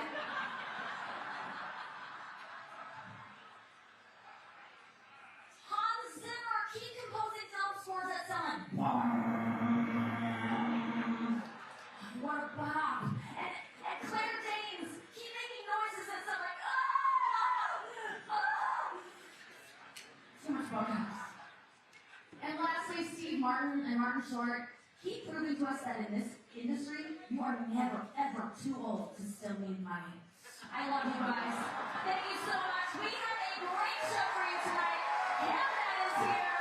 Let's kick this thing off with your first presenters of the night. Please welcome the star of The Last Thing He Told Me, Golden Globe winner Jennifer Garner, and from the Testament of Emily, a double nominee tonight, Amanda Seyfried.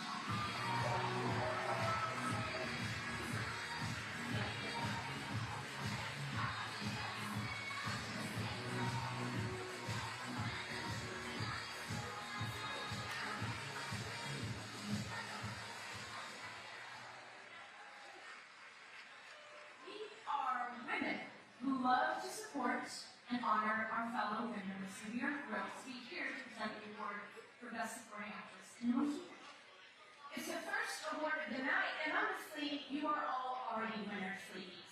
Because you all delivered complex, heartbreaking good performances this year. And also because win or lose, your category is already done. So you all get to relax the rest of the evening. Yeah, and we'll join you as soon as we hand out this award for Best Female Supporting Actor in a Motion Picture.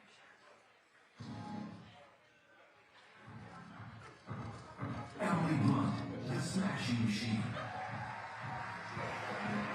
Elle Fanning, Sentimental Value. Ariana Grande, Wicked for Good. Inge Exaper Lilias, Sentimental Value. Amy Madigan, Weapons. Tiana Taylor, One Battle After Another.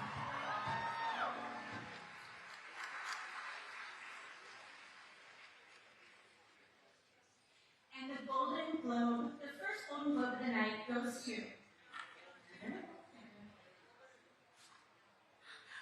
Tiana Taylor.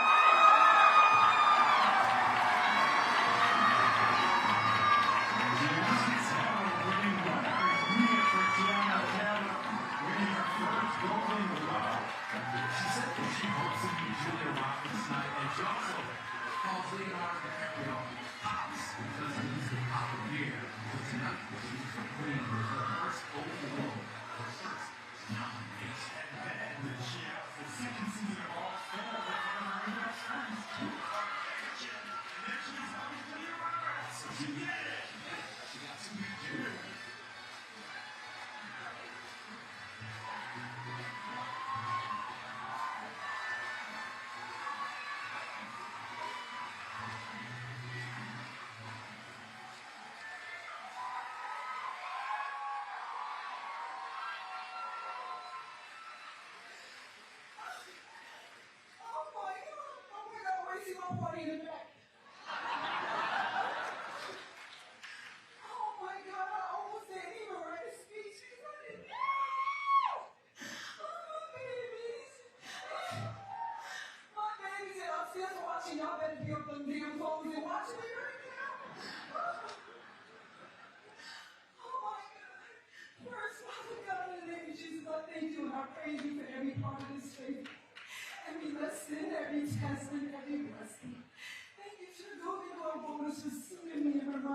Purpose always finds its moment. To my mommy and my daddy, it's up for y'all anytime. I love y'all so much. Thank you for being here with me tonight. To my tribe, oh my God, my grounding force, my joy, my daily reminder that love is an action, not just a word. And everything I do is rooted in that truth. To Paul, let him cook, Thomas Anderson. Thank you for your vision, your trust, and your brilliance. My gratitude is endless. I love you, we love you, and thank you so much for holding space for me and our entire cast, Leo, Sean, Benicio, Chase, Regina, everybody, the crew, every single person who has touched this project. None of this is taken lightly, and none of this is taken for granted. Oh my God, this shit's heavy. Pam, Mike, Warner Brothers, Sarah, Cassandra, the team that leads. So you hear me? This whole journey would not exist without you. In your support, I love you and I thank you so much. And last but most importantly, to my brown sisters and little brown girls watching tonight, our softness is not a liability. Our depth is not depth. It's not too much. Our light does not need permission to shine. We belong in every room we walk into. Our voices matter and our dreams deserve space. Thank you so much, everybody.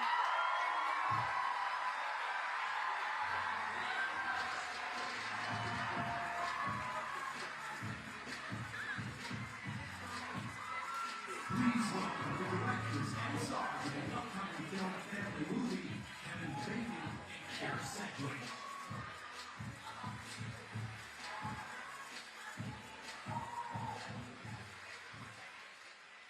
We are here to present the award for Best Male Supporting Actor in a Motion Picture. Hi, quick question. What do you think makes a good male supporting actor?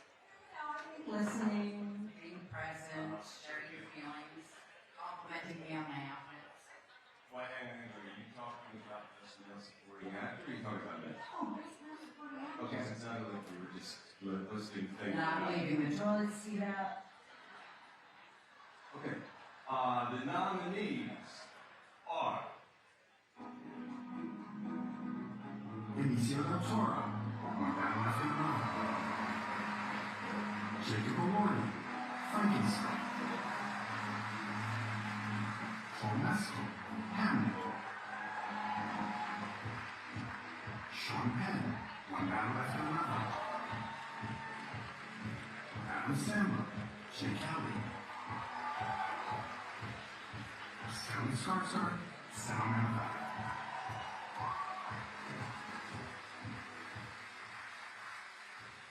And the Golden Globe goes to Stellan Skarsgård. Stellan, this is his second Golden Globe. We won his first Golden Globe.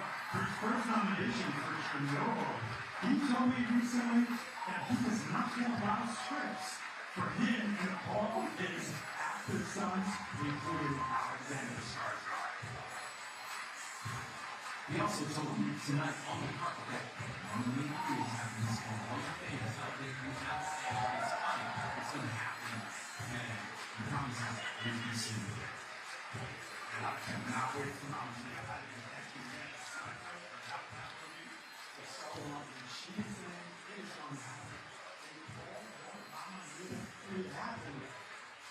No matter what street, unfortunately, that's what you some tricky storytelling.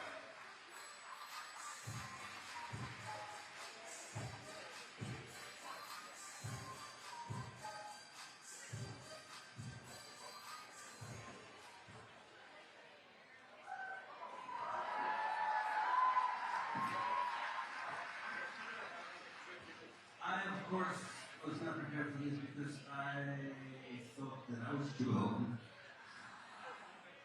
But I'm not gonna spend the next 6 minutes to thank everybody in the credits of the film. Even if I know. But I'm gonna thank my wife, Megan, and Everett Skarsgård. She's been amazing. A sort of brutal support, tough lover, and very educational. And also my children have been very educational. I'm playing a father that is a bad father there, and my children are really told me what the bad father is.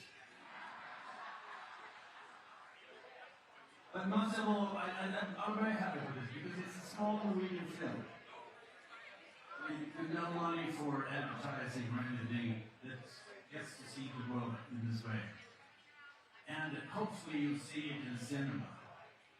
Because they're an extinguished species now. In the cinema, where the lights go down and eventually you share the pulse with some other people. That's magic. Cinema should be seen in cinemas.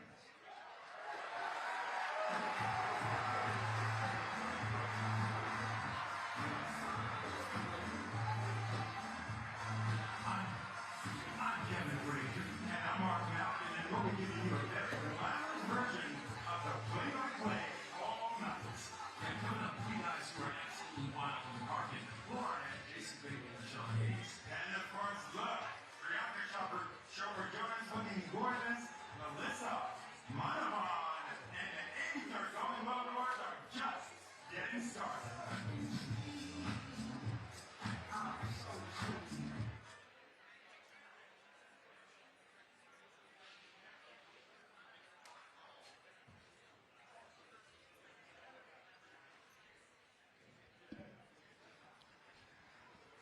everyone, welcome to the Golden Globes press room. I know some of you are grabbing food, so we'll go over this again. If you have not received a meal ticket, please come up to the front and we'll be happy to give you one.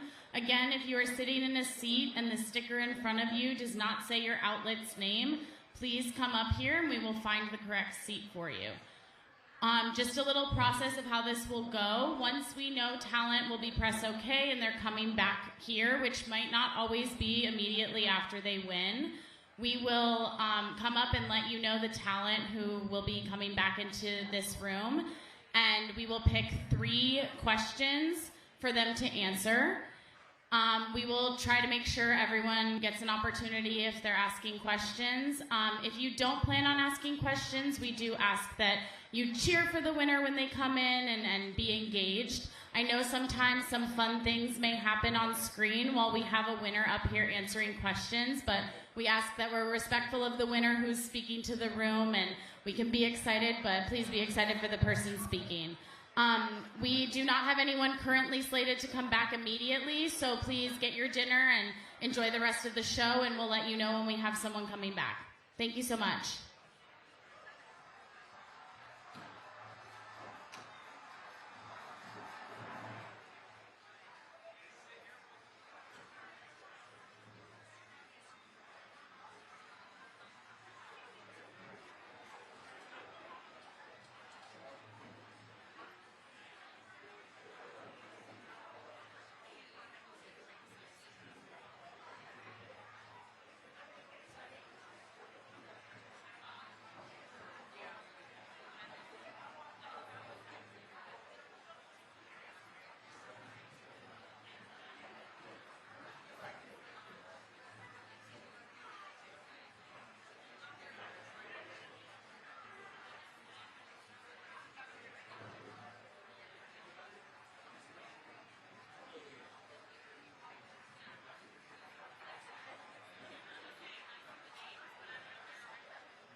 Welcome back to the Golden Globes, the only award show where one battle after another and Wicked for Good are considered the same type of movie.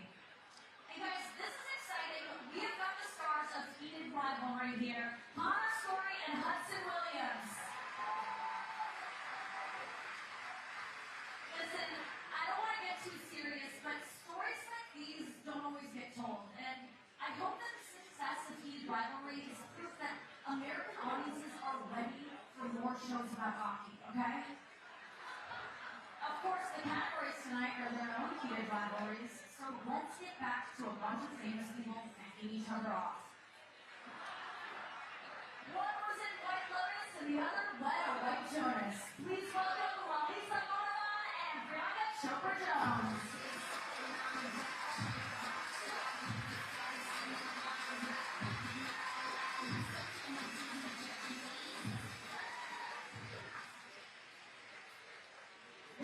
to present the award for Best Performance by a Male Actor in a TV Series Drama.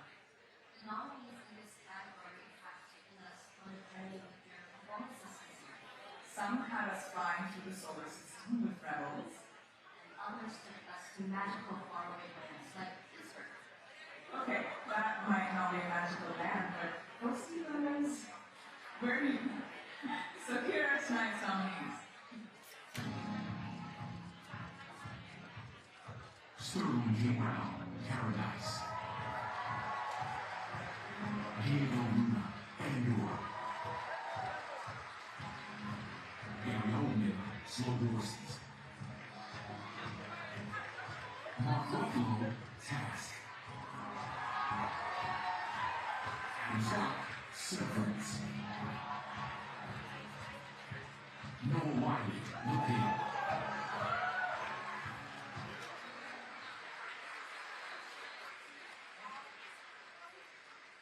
Golden Globe goes to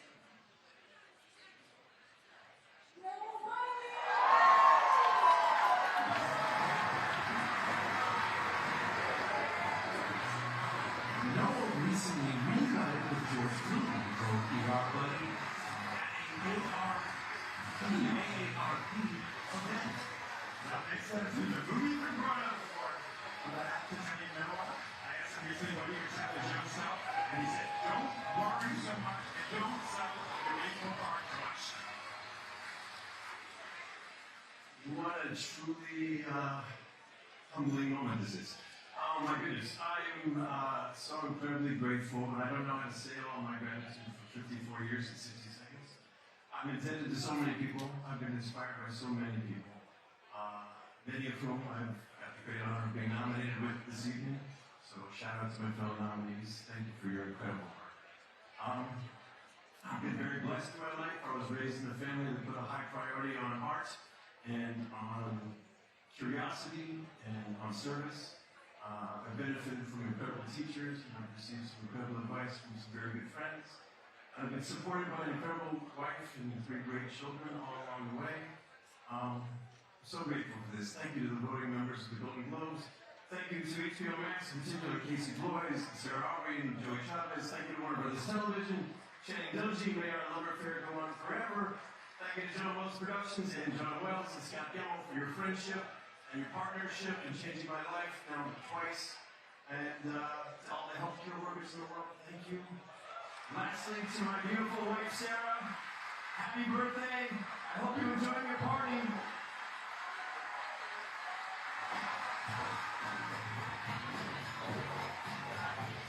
Please welcome the host of Smartless, Sean Hayes, Garnet, and a guy who's never been in my name, Jason Hayes.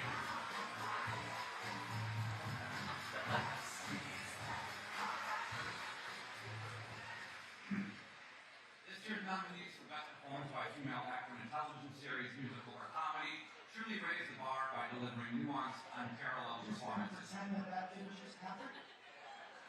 What? The announcer. He said Jason Bateman's aren't really my thing. Who says that? Honestly, a lot of people can say And you're not everybody's thing. That's okay. I think you're great. And I love Ozark.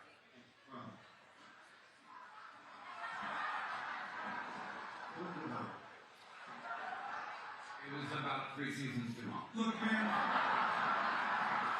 this is, dude, somehow you managed to make a best performance by a female actor in a musical or comedy category about you. That is just, wow, that's wow. Do you get it now? Yes, yes. You got it. The nominees are Kristen Bell, Nobody Wants This. Ayo Edebury, The Bear. Selena Gomez, Only Murders in the Building. Natasha Lyonne, Poker Face. Jenna Ortega, Wednesday. Jimmy Smart, Hats.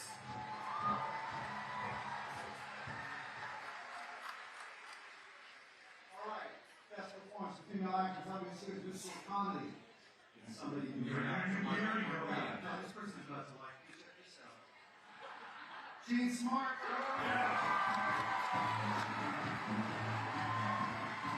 This is Gene Smart's third page on electric control.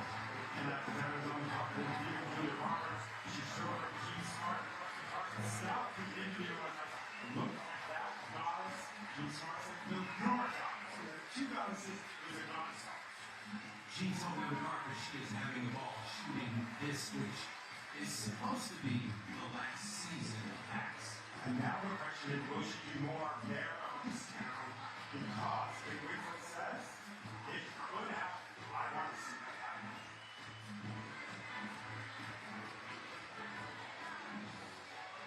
Oh my God, oh my God.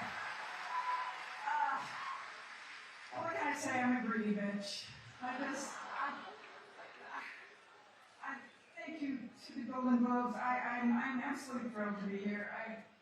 I'm one of the luckiest people in this, not this room, this entire business, and it does not go unappreciated. I cannot tell you, I have the best bosses, I have the best showrunners, I have the best cast led by the brilliant Hannah Einbinder.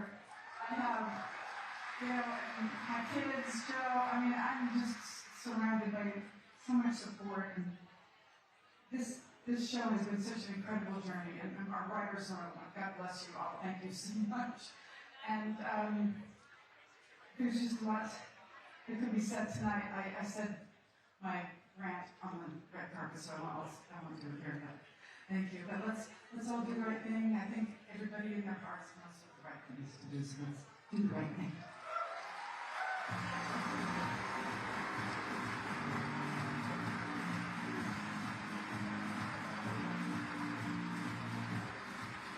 Who do you think is going to win the first ever Golden Globe for Best Podcast? Let's check out the top 3 predictions on Poppy Market. Well, it looks like Amy Poehler's running things right now. Good hang as at the top of the leaderboard. Well, you know what, Kevin? You're always a good hang. Thanks, man.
everyone. In a few minutes, we will bring back the winner for male actor TV series drama, Noah Wiley. We will take 3 questions. If you would like to ask a question, please hold up your outlet placard. We will pick 3, and he will do those when he comes in the room. We're going to pre-pick them now, so please hold up your placard if you have a question for Noah. Okay, I saw these 3 first. News Digitalis, Axios, and Hello.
You saw a lot of great fashion on the carpet tonight, but the most important accessories were the silver briefcases carried by these VIPs. The final tabulation for all of tonight's ballots is courtesy of audit tax and advisory firm KPMG, the official tabulator of the Golden Globes. Please welcome from Marshalls, Luke Grimes, and from Tracker, Justin Hartley.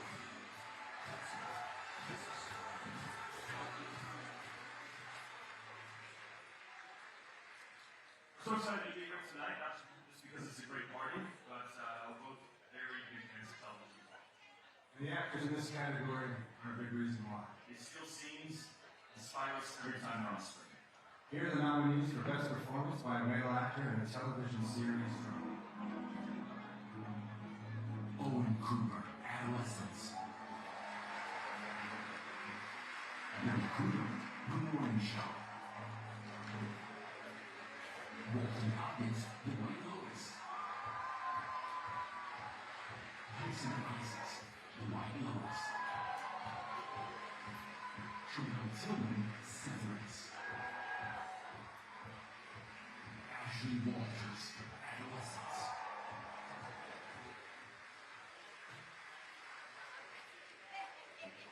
Goes to Owen Cooper.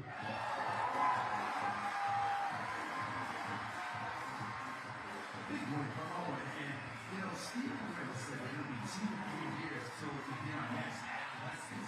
So, Owen will be a lot older.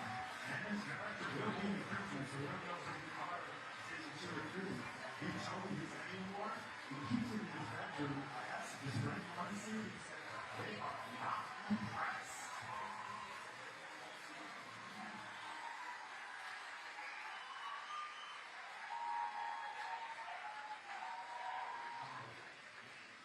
Oh, wow. Standing here at the Golden Globes, it's just not feel real whatsoever. What incredible journey me and my family have been put through, and we are forever grateful for what you people have done for me and my family. But what started off as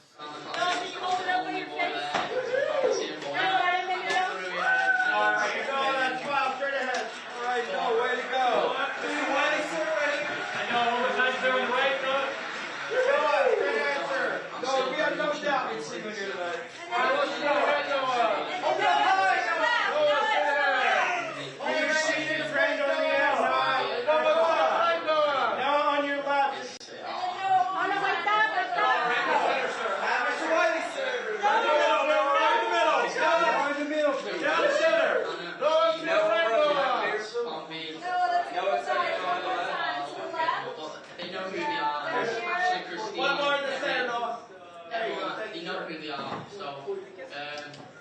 So bring on 2026. You'll never walk alone, gonna.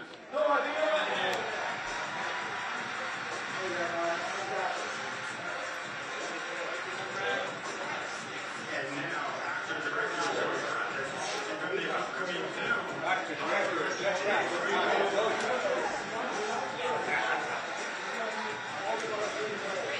Can we have them further up?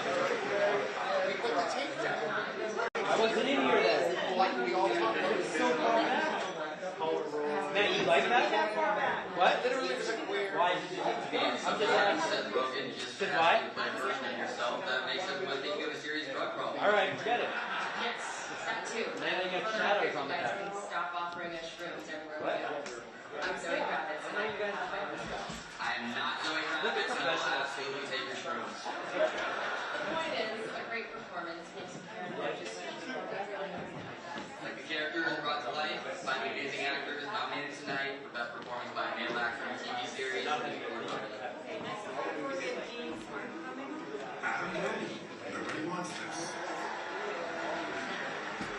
Steve Martin, only murders in the building. Glenn Powell, Chad Powers. Seth Rogen, The Student. Brad Short, Is there one where?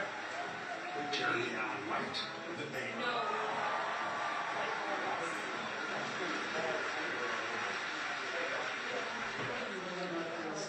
The first question, please state your outlet. Thank you. Hello. I want to reach my question, so I don't want to mess it up. I came from Argentina where we have like a healthy system that is public. And I want to ask you about the import, even though they are not always properly compensated or treated, we have a public health system. I want to ask you about the importance of having a show like this, showing your health system, and like, how do you feel about that? And maybe you can compare, like, with us. Well, this show really started coming together during the pandemic when we were looking at what was happening in healthcare in America. And soon thereafter, I called John Wells and said, I know you don't want to do ER again, and I don't either, but there might be another story to tell about what's happening in the healthcare system in America, which, as we were watching, was playing itself out to show that we have two different healthcare systems. We have one for the affluent and one for people that live in certain areas of the country and have certain color skin, and the people that were getting the sickest and the people that were getting the hurt the most were also getting some of the worst medical information given to them. So whether it was medical misinformation or boarding crisis or a nursing shortage or morale fatigue, we wanted to kind of put the spotlight back on first responders, talk about what they've been going through for the last 5-6 years. And you know, in doing so, hopefully also come up with some remedies that we can improve the system and better support the people that are in those jobs. I'm not exactly how they would compare to Argentina and what the healthcare system is there, but my guess is unfavorably. We'll take the next question with Axios. Hey, Noel, what's going on? Hi. What have you learned about the community of Pittsburgh since filming the show? Say again, I'm sorry? What have you learned about the community of Pittsburgh since filming the show? Great city, you know, tremendous city that opened their arms to us and have now been extremely generous about letting us film, you know, anywhere we want. The hospitals in Pittsburgh are some of the gold standard in the nation in terms of care, especially Children's Hospital. It's one of the most incredible facilities I've ever been to. It was chosen not randomly. John asked me where we should set it, and I picked Pittsburgh because I knew he went to college there, so he might like it. Also, my parents met there. My mother was born there. It's a great city in terms of a variety of socioeconomic class, ethnic breakdown, because it's surrounded by farmland. You get a combination of rural and urban cases. In the last few years, it's really remade itself over into a medical hub, so it seemed appropriate. Just a great American city that hasn't been overshot. You know, it's not LA, Chicago, New York, Miami, but representative of the country as a whole. And the last question we have, hello. Hi Noah. Hello. Rebecca from Hello. Hello. Hello. Hello. At the end of season 1, Sarah sent you off to the beach for a few days to decompress. I wonder where she's sending you this year, and also if you found it easier to process the heaviness of the show this go round. It's a little different this season, not entirely different. It's a little more distracting trying to land this massive plane while we're taking bows for the first season's work. I don't know where she's going to send me, but you can better believe she's going to send me somewhere. I'm not usually good company for a little while right after we finish. Thank you so much, Noah. Congratulations. Thank you. Thank you all.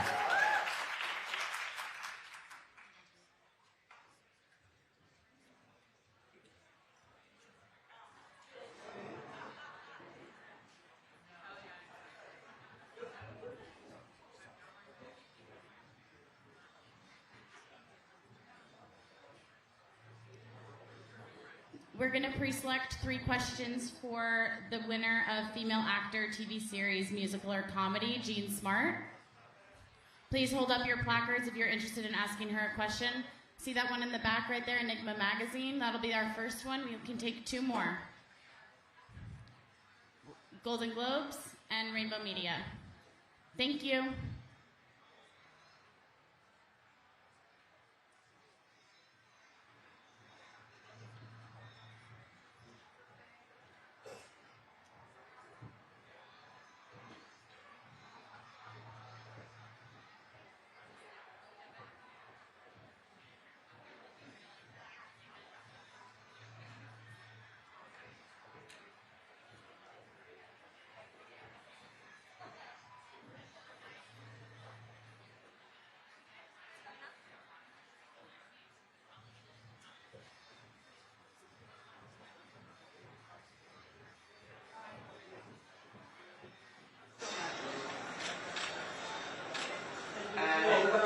Gene on the right side. One time in the front row, please, Gene. Hey, Gene, one more time on the right. Gene, dead center. You don't know where it's at? One to the left, Gene. Gene to your right. And Gene on the right side. Gene. And let's get those eyes to Gene on the left over here, Gene, please. that beautiful smile right in the Keep center. coming to the center. Up top, can you pivot to your seating friend on the end? Thank you, Ms. Smart. Center, There we go. Right down here in the center. And Gene and Gene back right. Gene back right. Why do you pull that? Back to your right. Gene up top. Seriously, can we not walk in front? Give me a kiss. To your right, to your right. Gene, To the left, one more time. And that smile, down on the first row, please. and then right in the center. Gene up top. And then Perfect. eyes Hold it up to high, the Gene. Hold it up. One of Next to your face. Gene to the left. It's heavy. Eyes to your left, just a little bit more. They're coming in all the way here. Thank you. Hang on, Gene. Guys, thank you. Congratulations.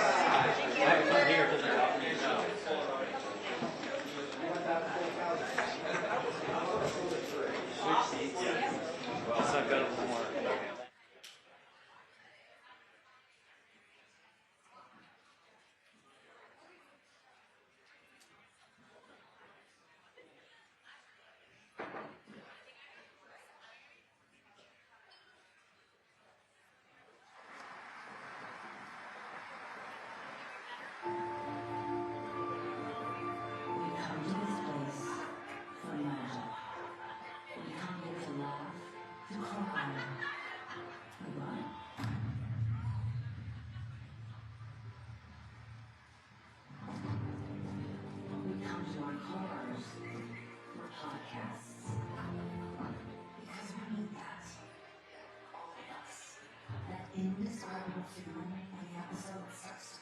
Today's podcast is brought to you by Omnis. Love to sign up today for Omnis.com. That's O-M-I-S. Check 10%. And without some place we've never been before. What's your current favorite cookie, Willie? It's currently always chocolate chip cookie. You know what? I like a nice peanut butter cookie. Authentic, dry-free. Not just entertained, but reborn together. What time do you like to eat dinner? Like it at 6. I did 5:45 last week. Dazzling sounds, riveting conversations, vulnerable moments hijacked by inappropriate ad copy. And you wish we could have carried on with that.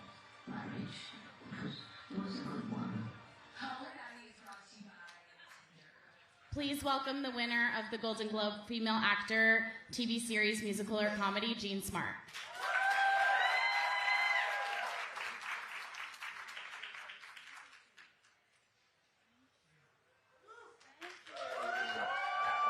Thank you so much. We'll take the first question. Go ahead. Hi, congratulations. I'm here. Here, over here. Okay, thank you. Right in front of you. Oh, I'm so sorry.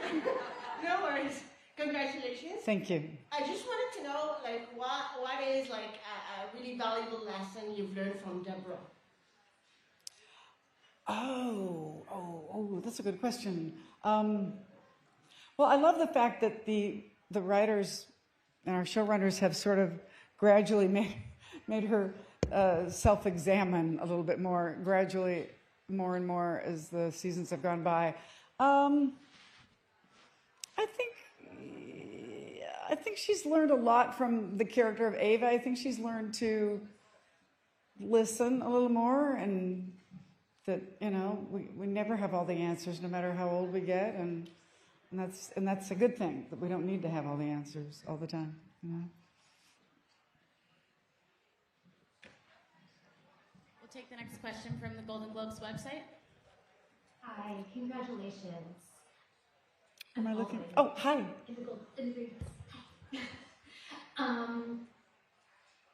Paul's talked about this before, and other people have talked about this before, about the ageism in the industry and how a show like this really shows that people can be funny after an older age, especially women.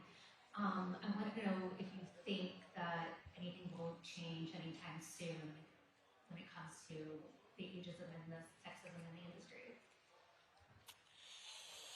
I think a lot has changed. I mean, I would hate to think that I was the poster child for older actresses or older characters, but I'm not necessarily that it's going to completely change anytime soon. I mean, I think that's kind of,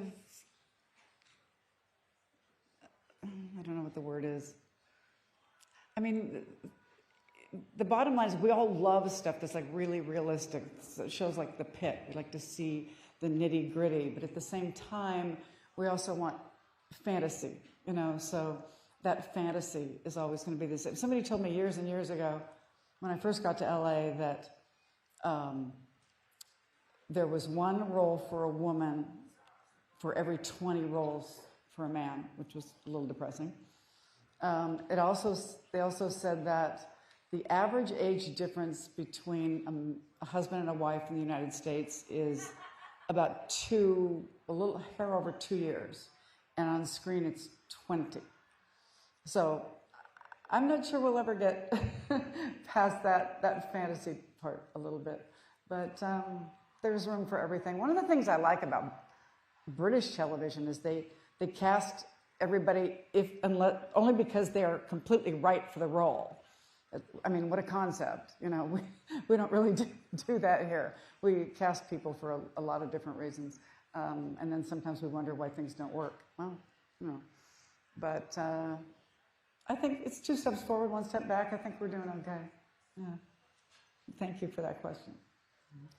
And we'll take the last question with Rainbow Media. Hi, Jean. Hi. My name's Rafi. Hi, Rafi. Thank you. If Deborah Vance was hosting the Globes, who would she talk about and what would she talk about? Oh, she'd probably take a lot of stabs at all the men in the audience and pretend she slept with all of them. I don't know. And she'd get in. I think after spending 5 or 6 years in the company of Ava Daniels, she'd also make some political commentary about what's going on in the world right now.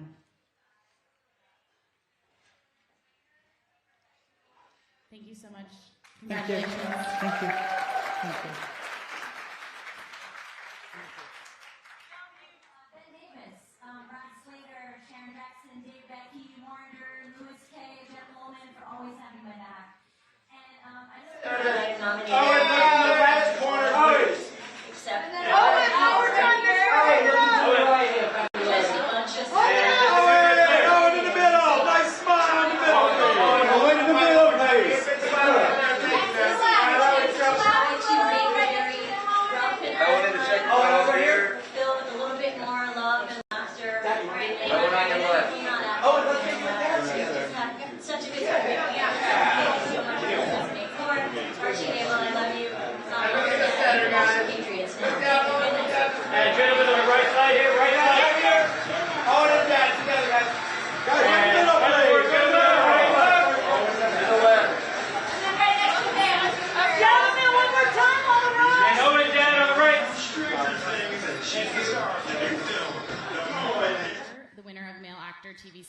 drama.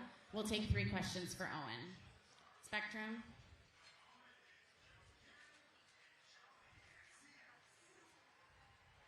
Do we have one more?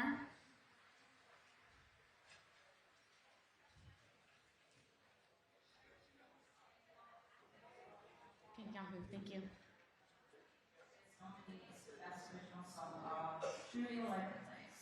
Seriously, if you showed up to a party and they played all 6 of our nominees in a row, you'd be psyched because they are all incredible, but you also have. Yeah, like, what do you want? And how much of it do you want? And please can I have some? All great questions. Now here's one more question. Who's taking home Golden Globe? Nominees are... From Amazon, Fire and Ash. Dream is one.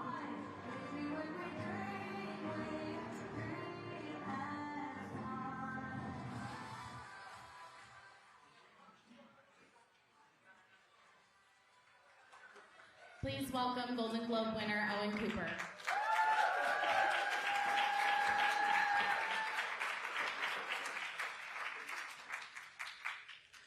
We will take our first question from Spectrum News. Hello, congratulations. Thank you. You've made history tonight, so I was wondering how you, as a 16-year-old, are planning to celebrate this win.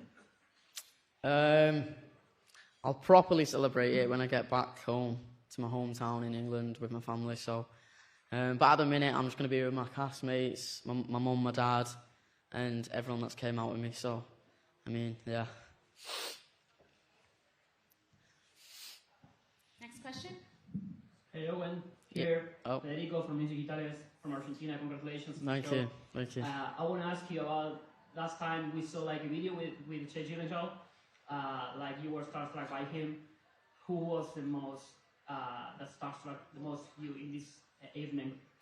I've not really met much. Stephen Graham is a good friend of Leonardo DiCaprio, so I've seen him. And but apart from tonight, I've met so many of my idols. But when I get out there back, I'm gonna mingle around and speak to people. So yeah, I can't wait. And last question up in the front with Yahoo. Hi. This is Mia from Yahoo. Obviously, adolescence is such a significant show with such an important commentary and messaging about how isolating teenagehood can be. How does it feel to receive the kind of recognition you've been getting for your performance? I think it's the most proudest I've ever been. We made this show in the summer of 2024, and we made it with love, and we made it with... it was a special show when we made it, but never in a million years did we think that would be here, the Emmys, the Critics' Choice. You know, even in this continent, really, we didn't even think we'd be here. But you know, we're all as the cast and crew just so grateful to be here. So yeah, thank you. Thank you, Owen. Congratulations. Thank you.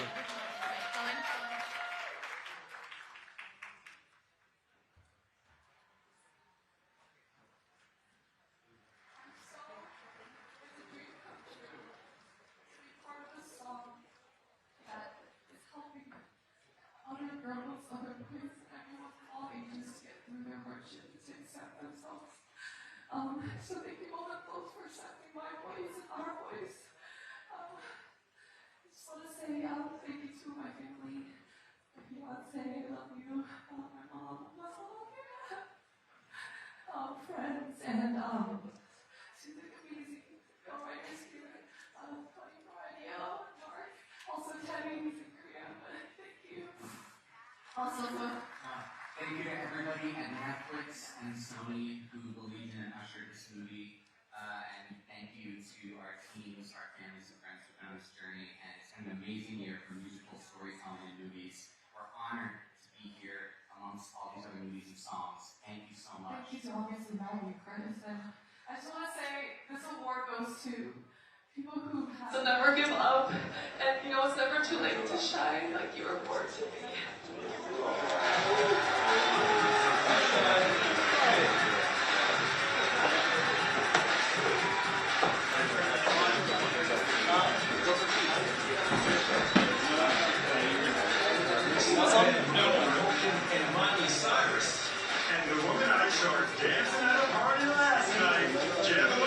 Give up the award. Now after musical or comedy.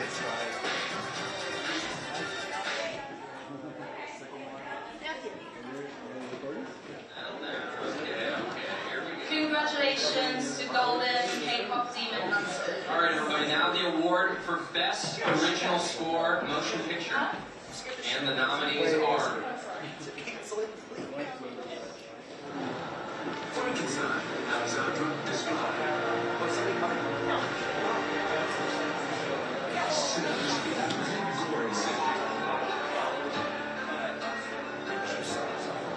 One battle after another, Johnny Greenwood.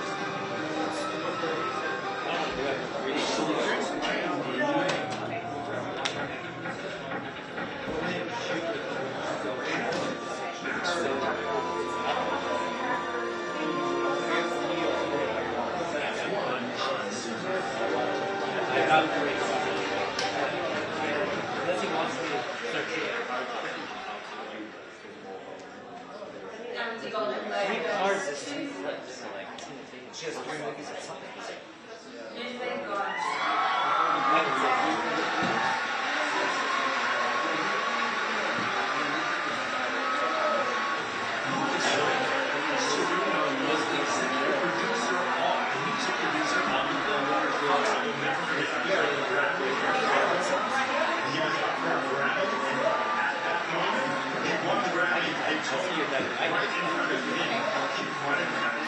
It's just odd because they're so.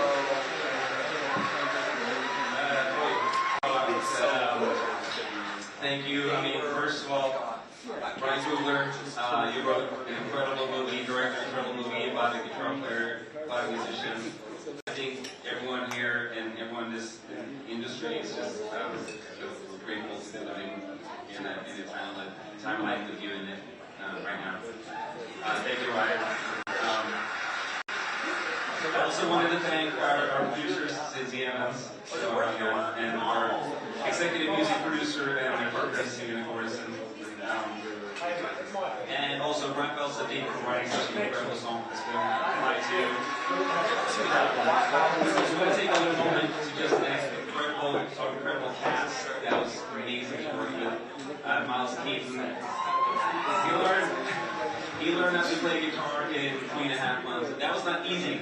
What you saw there is live. I mean, he played the slide, and that was amazing. When we saw good. Every time you were on screen, you were just. The music was just coming to me. I mean, it was so inspiring. And I was on set for almost 3 months for this film, and being there what Michael B. Jordan was playing, 2 characters was weird. It was so incredible to witness and the emotion and craft and how incredible the performance was. Really a job. So thank you. Thank you.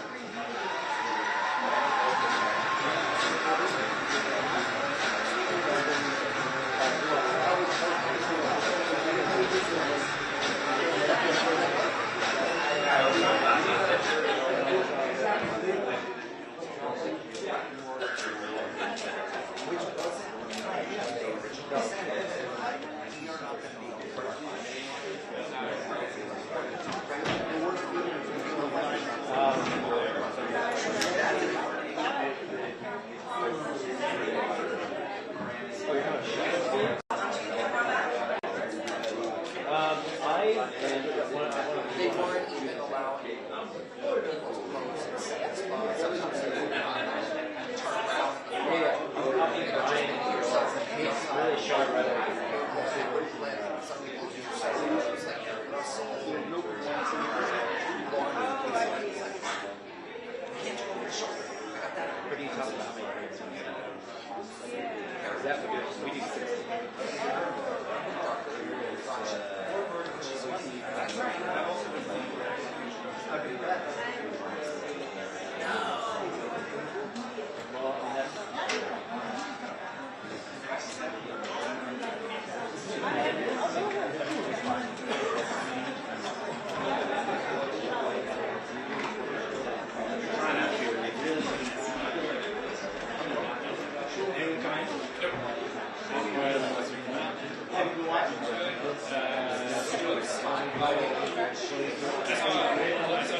So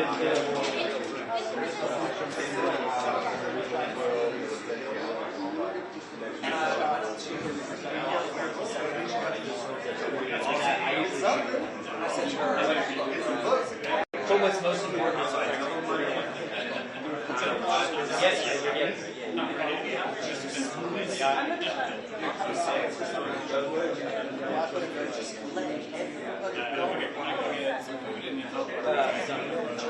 I'm actually, I was shooting one over 200 on the press because of those.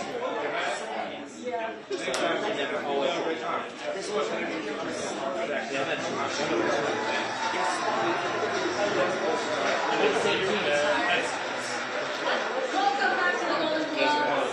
You know, there were so many great movies this year, from Marty Supreme, Cake Bomb, Demon Hunters. I'm sorry, Cake Bomb, Demon Hunters. Where's this? I just gave me.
From the union. But you're not even the president of SAG anymore. I get one free kill, honey.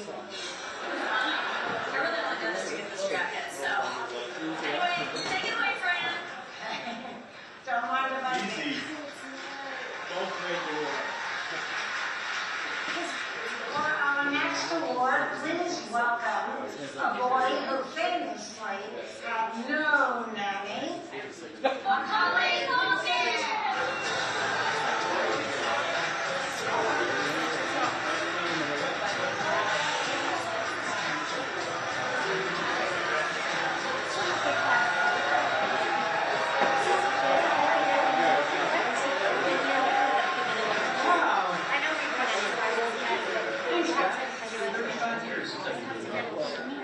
Thanks for welcoming me back. That's really nice.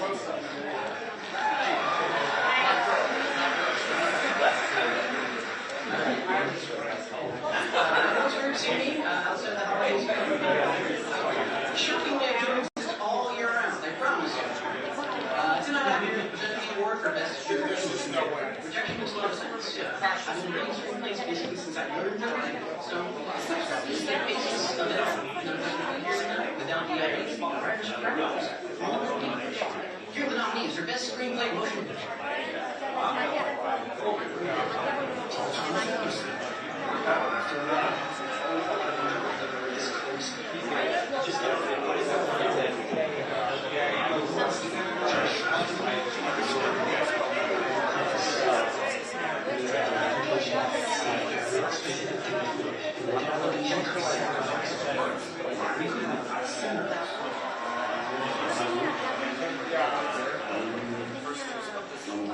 You know what I mean?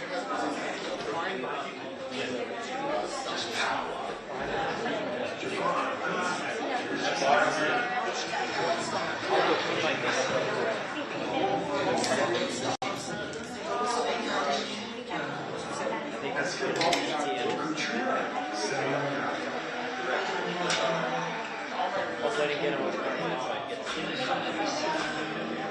you. I'm gonna go put it with my elbow.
They wanted her to not happy. I got so much. Yeah, some of these people got running.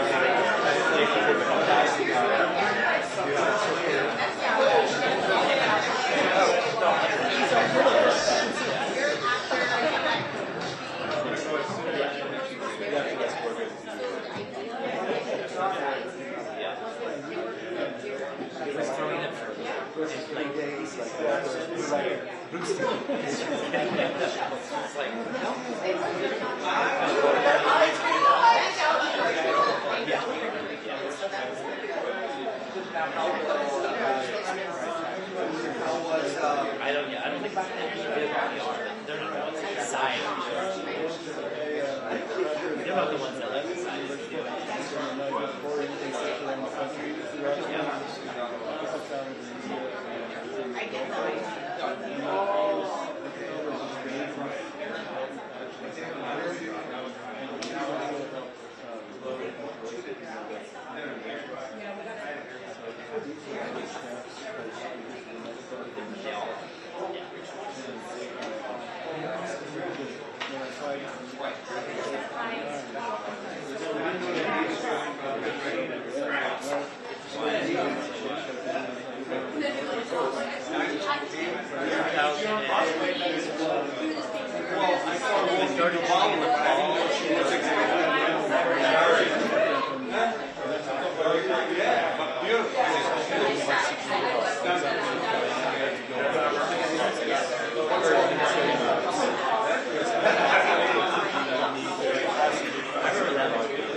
She's a close friend.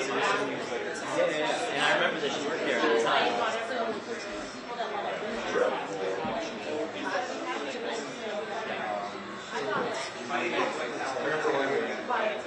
Yeah. She's a good friend. I was just texting with her. She knows what we're doing. I can't play there after this day.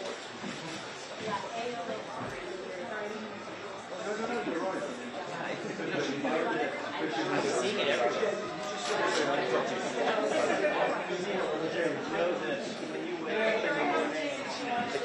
Just like you, I started wearing the video.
Yes, the first, this is very good news, for the first time ever, men will have their acting award as well. Wow. Yeah. It is about time. Yes. Finally, men get a seat at the table. Yes. 2026, go! Finally. Since men first started acting in 2015, they have graced our screens with power and beauty. Yes. Men can play so many roles. Husband, ex-husband, secretary, and everybody's favorite, the nosy neighbor. Here are the incredible nominees for Best Performance by a Male Actor in a Limited Series, Anthology Series, or a Motion Picture made for television. Jacob Elordi, The Narrow Road to the Deep Blue. Paul Giamatti, Black Mirror. Stephen Graham, Adolescence. Charlie Hunnam, Moss, The Anakin Store. Jude Law, Black Rabbit. Matthew Reese, The Beast in Me.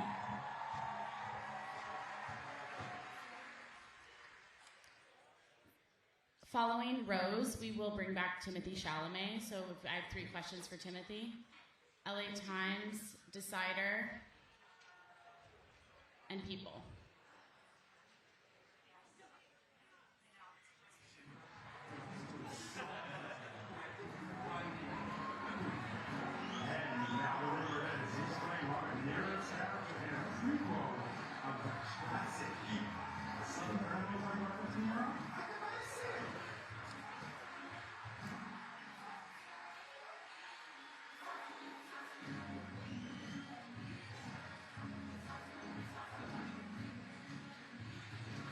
And look at everyone loving our Stephen.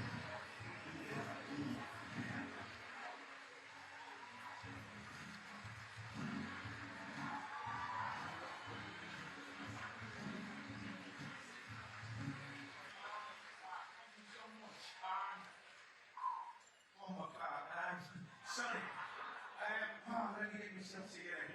First of all, I'd just like to say a massive congratulations to all the nominees in the category. Outstanding performances all across the board. Each and every one of you, it's been an honor just to share this space with you. This is for all of our cast and crew, every single member of this production. You have a piece of this because without you, it's not in my hands. So from the bottom of my heart, thank you all very much, especially Christine Tamarco, who played my wife, the most beautiful dance partner. This is our flawless kid, so I'll close it, you can have it softly. I'd just like to thank my team. Jane, thank you for your love, your guidance, and your support. 25 years I've been with it. Almost as long as we missed it. So that's amazing. And to Ben, my manager, thank you for sharing this journey with me. To Jack and Phil and Mark, love you loads, lads. And especially one of the most best producers ever, but a woman who I'm very, very lucky to be married to, my wife, Anna Walters. Who, I've said it before, but you saved my life. You saved my life. And it's my 2 beautiful children, Chris and Anthony, and we to the moon and back for them. My dad, my pops, my hero. And I would just like to dedicate this particular award to my mum. And all my friends and family, you all know exactly who you are. And without you, none of this is possible.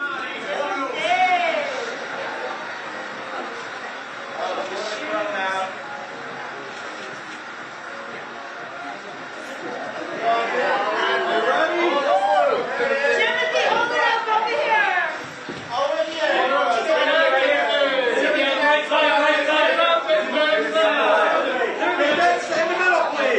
Timothy, on the right side, then. Timothy, look right. Hold it high, hold it high.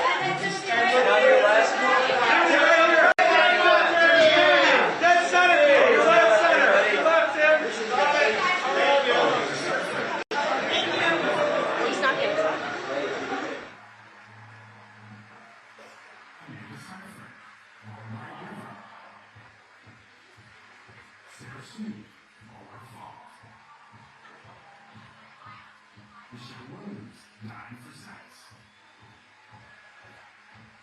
Robin Wright, the girlfriend.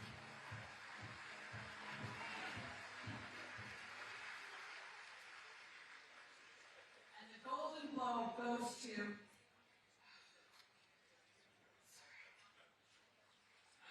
Michelle Williams.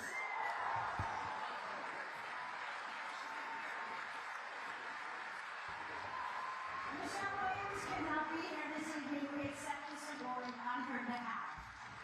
Hi, Michelle.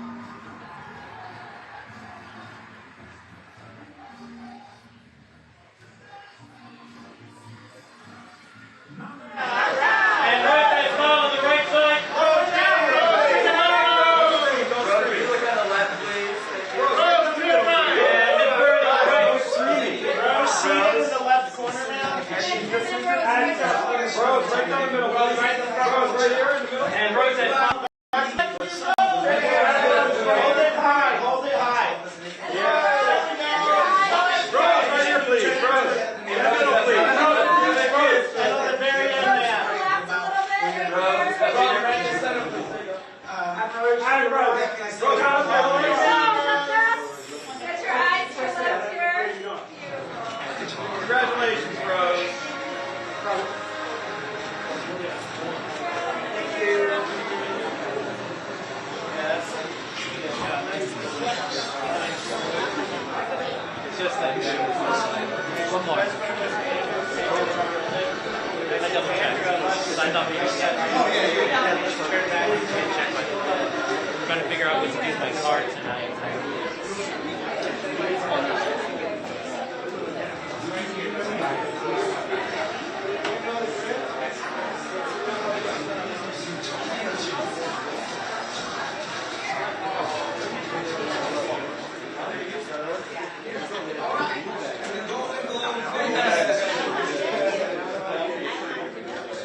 No?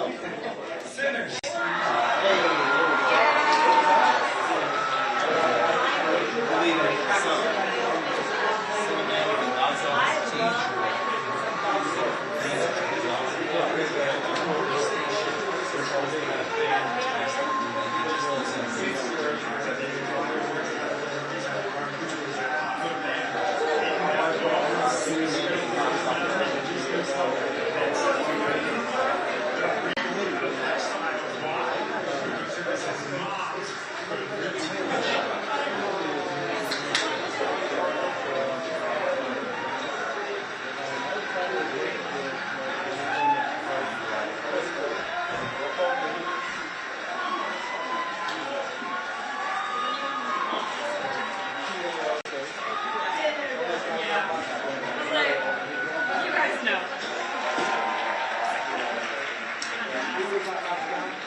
We really cherish the movie going experience. I think that the movie theater.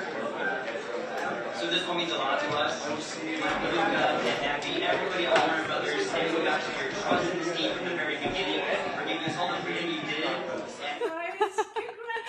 Thank you. We Aussies have been watching you on the screen since you were a teenager, and you have given us so many tremendous performances. But this one really tops the lot. How does this feel? It feels entirely out of body, very surreal, and I did not expect it. So it's even a stranger, extraordinary experience. I want to thank the Golden Globes while I'm back here because they're incredible. I'm just such an honor. Thank you to them for seeing our movie and seeing the work that Mary Bronstein and I put into this movie. So thank you to the Golden Globes. Appreciate it. All right, next question. Hi, I'm Cassie, as another fellow Australian actor. So proud, so incredible, and beautiful that your parents are tuning in. How are you going to celebrate with them, and how are you going to celebrate this in Australia? Oh my gosh, I'm not sure. We'll have to have some sort of. Well, now they have Paramount Plus, so They're locked in. No, it's such an honor. I also want to thank my incredible co-stars, Conan O'Brien, ASAP Rocky, Danielle McDonald, Delaney Quinn, this extraordinary cast I had. It was a really tight group, and they were everything. You're only as good as who you're working with, you know, acting's reacting. So it was just, I was so spoiled with this incredible cast who I failed to thank because I was having an out-of-body experience. And last question was from Rainbow Media. Hi, Rose. Hi, Icon. I'm not Australian. But I loved you for a long time. Like someone else said, you've been slaying the game for a while. Oh. I loved you from since Star Wars. So if you could travel back in time and talk to that little actress and give her a message, what would it be? Oh man, it's a wonderful kind of thing to be able to look back and see that person and come and think of myself now. It's a surreal and sort of impossible exercise, but I feel extraordinarily grateful, and I never take a minute of this for granted. So it's just such an honor, and I love what I do. I don't quite know what I would do if I didn't have acting. It's given me such a extraordinary kind of richness in my life, and this was the role of literally of a lifetime. So I can't thank Mary Bronstein enough for believing in me and knowing that I could do it and that I was the one. So I'm so grateful to Mary. Thank you, Rose. Congratulations. Thank you.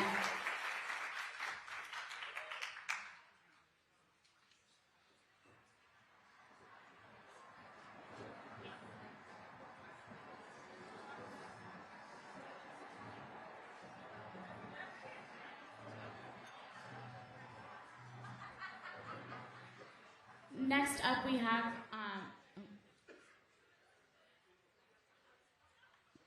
please welcome Golden Globe winner Amy Poehler.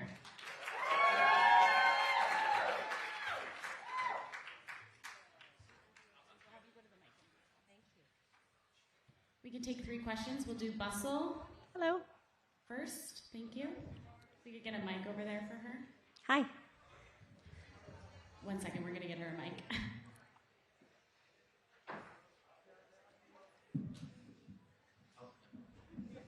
Sorry, hi, Rachel from Bustle. Amy, congrats.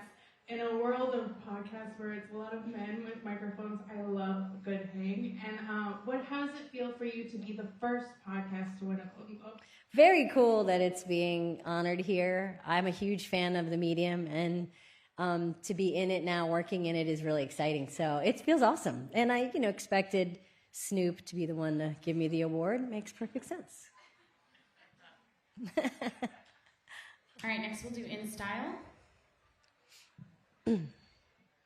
She's 3rd row. I can hear you.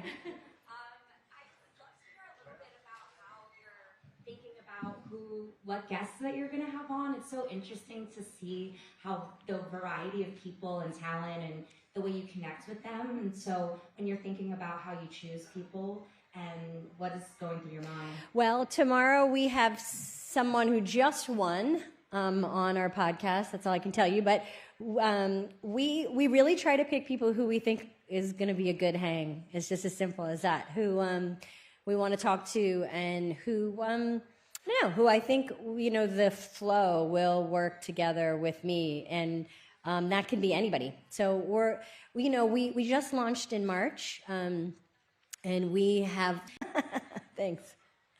Next question we'll do Decider.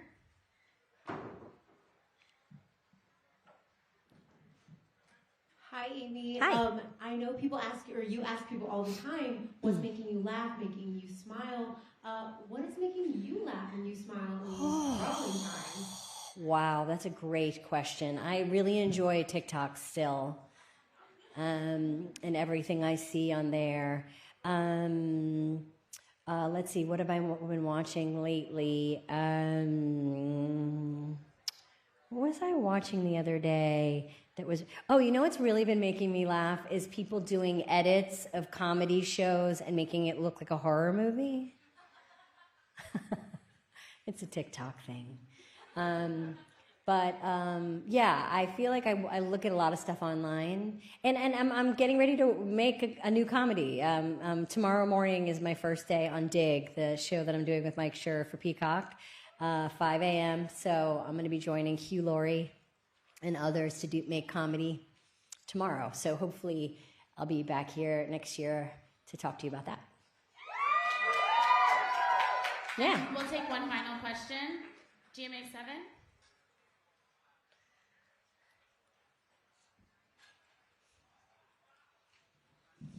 Hello, Queen. I love you so much. But besides that, who would you be the most excited and hyped to find out that your podcast is having the rotation? Anybody either here tonight at the Golden Globes or just around the world, who would Amy Poehler just geek out finding out that? Oh, that would be cool. Yeah, I guess it would be cool to know if Meryl listened to it maybe, or I don't know if I'd like to know if Snoop does listen to it. I don't think so. We'll see. No, it has by far been the thing that people come up to me all the time and tell me they put it on when they're doing things. They're like listening to it in their car. So honestly, I've just gotten so many people across. And that's the thing about podcasting. It's pretty international. A lot of people all around the world listen to it. So I think I would be pretty psyched if I heard someone from a very far away country relate to it and listen to it. But Meryl too.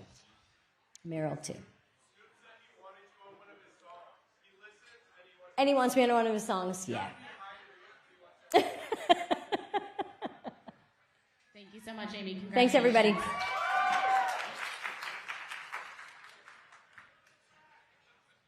Let's get those eyes to let's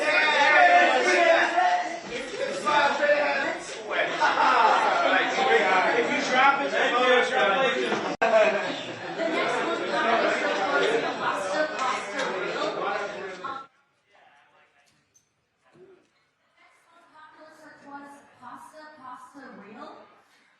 Yes, it is real, and if you find that article, you will see that Leo's favorite music was reggae, or as he spelled it when he was 17, reggae. At number 3, we have Nikki Glaser Picks No Head. Guys, that's really weird. Just go to my website, okay? That's right. And last but not least, we have What Did Snoop Dogg Say? Okay. That makes sense. We're on live TV. They must have leaked it at home for you. So I got your back. I'll tell you. Snoop Dogg said, "I'm highly aroused by Fran Drescher's voice." Here to present the award for Best Director of a Motion Picture, the co-director of the upcoming documentary Mel Brooks, The 99-Year-Old Man, and my Pilates instructor, please welcome Judd Apatow.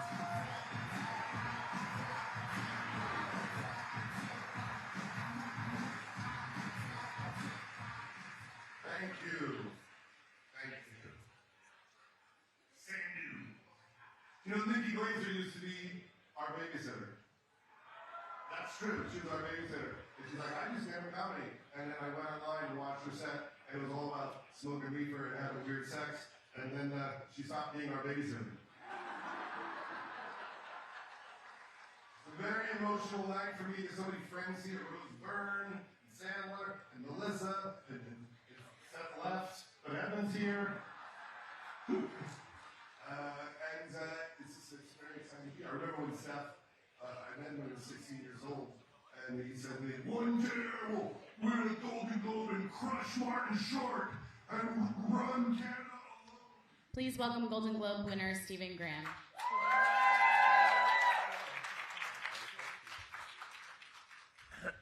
Hello, everyone. It's a bit surreal. We have a question for Stephen. Go with BBC News is the first one. Hello. Thank you. I want to say to every kid in Kirby, dream, because anything is possible. I want to say to every parent, please give your kid a massive cuddle, tell them how much you love them, and listen to them when they want to talk to you. Make sure the bedroom door's always open, and make sure you communicate with each other. But for every little kid in Kirby who has a dream, please Don't give up on it. Yes, I feel like it's a proper press conference, isn't it? We'll take 2 more. Thank you. Okay. We'll do TV Insider. Hello. If there is going to be, let's say, a second season or a continuation of Adolescence in a couple of years, where would you like to see the characters continue from? I cannot answer that question because it's somewhere in the deep recesses of my mind and Jack's mind, and we'll pull it out in about 3 or 4 years. So yeah, stay tuned. And we'll take the last question from the New York Post. Thank you.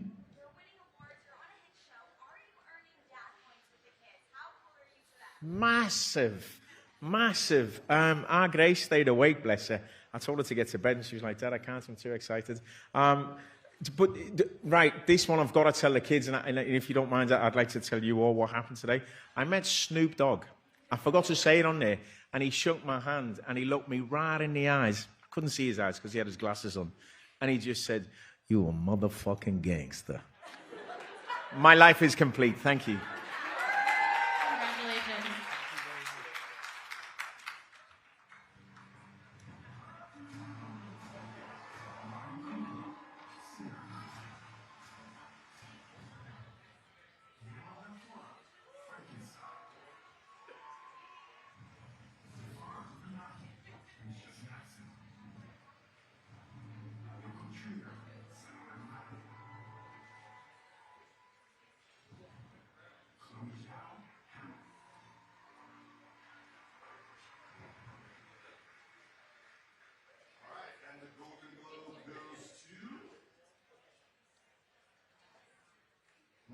Congratulations.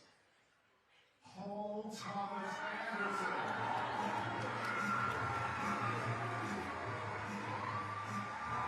One battle after another, of course, has the most film nominations with 9, and Paul Thomas Anderson cleans it up tonight. His film, Out in Front. Here we are.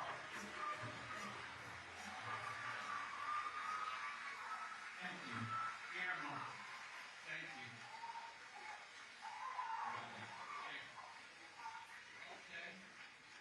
You guys are being so generous with this affection for me and this film, and I'll take it. I'll take it with the love that it's given and the appreciation. I love doing what I do, so this is just fun. I know somebody I do want to thank. You hear a name over and over again tonight. It's Mike DeLuca, and the reason why is that's because he's behind a lot of these movies. And about 25, 30 years ago, he came into my life, and he wanted to be my champion, and he single-handedly has supported me in the movies that I wanted to make. He said he had a dream of running a studio one day, and he was going to let directors do whatever the hell they wanted. So that's how you get a Sinners. That's how you get a Weapons. That's how you get a So I really want to say thank you to him for that. And I love you too. And there's an unfortunate title to the people that we work with, assistant director, because that's inaccurate. You know, if you get a good one like I had the best one. His name is Adam Sumner. A lot of you in this room might know him. Stephen knows him.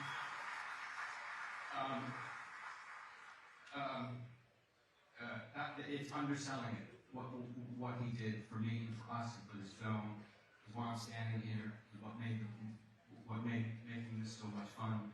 I think it helped make you all seem to enjoy it the way that you have. And thank you very much for this affectionate award. Appreciate it.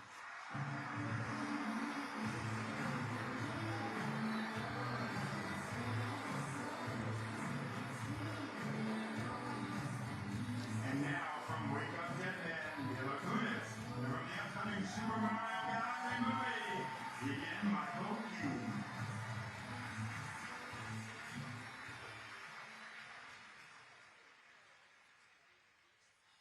From musicals to comedies to dark fantasy action, this year's nominees push the boundaries of what is possible in animation. That's right. They more than only animated film scam.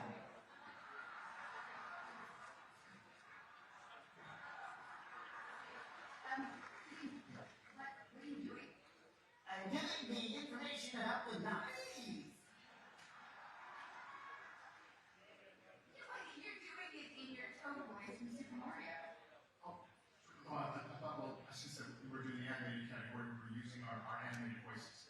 So, wait, that's not your Family Guy voice? No, this is my normal voice. See, this is me normally, and this is me as Meg.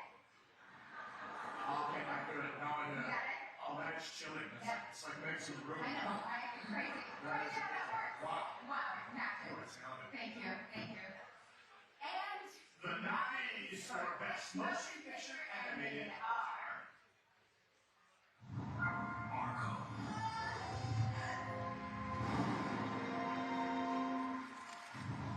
Demon Slayer, Kimetsu no Yaiba Infinity Castle,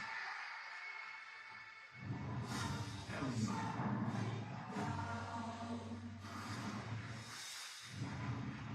K-pop Demon Hunters.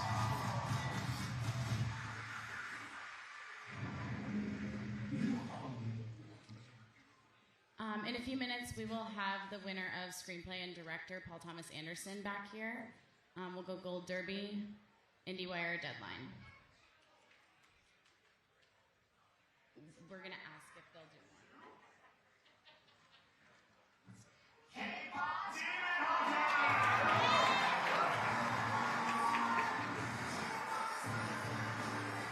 K-pop Demon Hunter is the most watched video film ever on Netflix. This movie's on the bar over 500 million total views, 236 million views in the first 10 weeks. You jumped at the start of your James Cameron with a shout out to this movie. James Cameron is one of those gazillion viewers of K-pop Demon Hunter. And by the way, the top 5 highest grossing films worldwide this year were all animated. 2025 was a great year for animated films. You know what that means now? Is it more animated, more animated, more animated.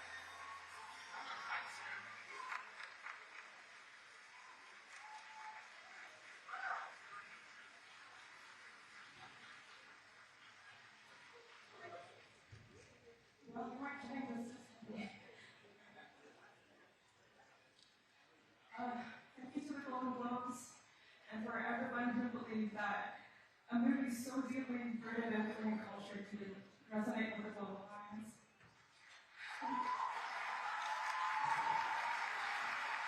For this film, we really wanted to depict female characters the way that we know women, which is really strong and bold, really silly and weird, and really hungry for food, and sometimes a little thirsty.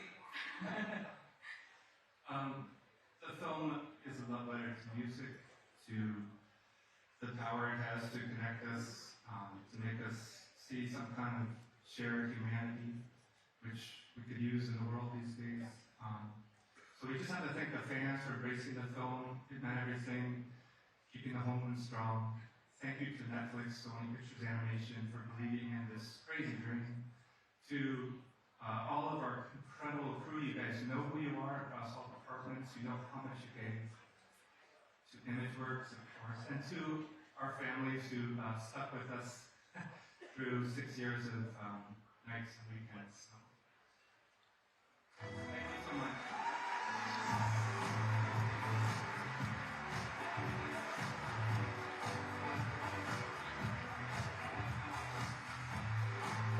We gotta talk about the award for Best Stand-Up Special. You think you know who's gonna win? Listen, all the nominees tonight are so funny, but it looks like there's a familiar flavor going ahead on the market predictions. In other words, someone is gonna have the last laugh tonight. The award for stand-up is coming up right after this.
collection of masterful filmmakers.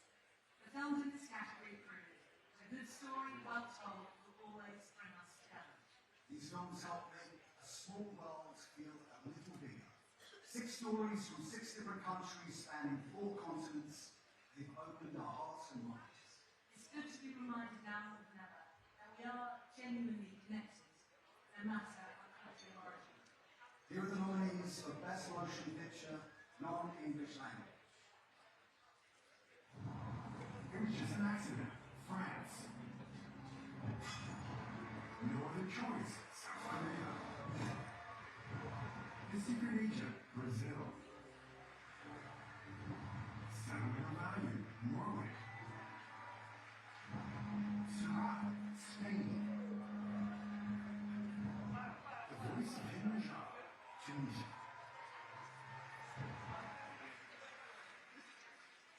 And the Golden Globe goes to Maine, The Secret Agent.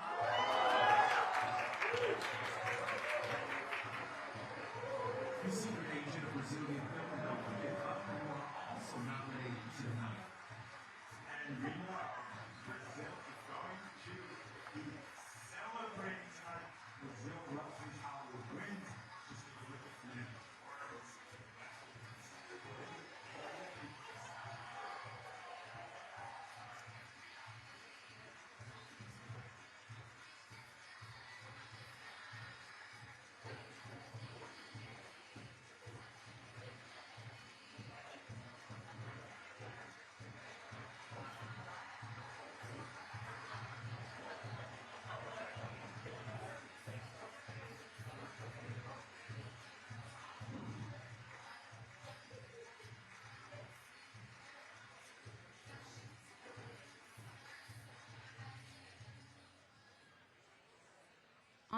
On deck, we have Ludwig Göransson. If anyone has any questions, please hold that up. Okay, we'll start with the Associated Press. We can take 2 more. Ludwig Göransson. I'm so sorry, he's only doing photos. I just found that out. I'm sorry. I'd love to say thank you also to the Canadian Films in Brazil who made The Secret Agent a very unusual blockbuster at home. I'd like to thank our crew and the great cast of The Secret Agent. This is a very small part of that incredible cast and crew.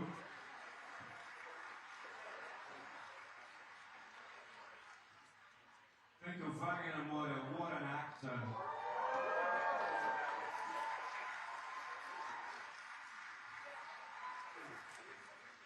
And the best thing happens, a great actor and a great friend. That combination is explosive. Thank you, Emily, my producer, my partner in life. And Martin Thomas, hope you're watching in Pacific Palisades right now. We'll be with you soon. Well, I'm very honored to be in this group of international films and also with great films from the United States. I dedicate this film to young filmmakers. This is a very important moment in time in history to be making films. Here in the US, in Brazil, American young filmmakers make films. Thank you very much.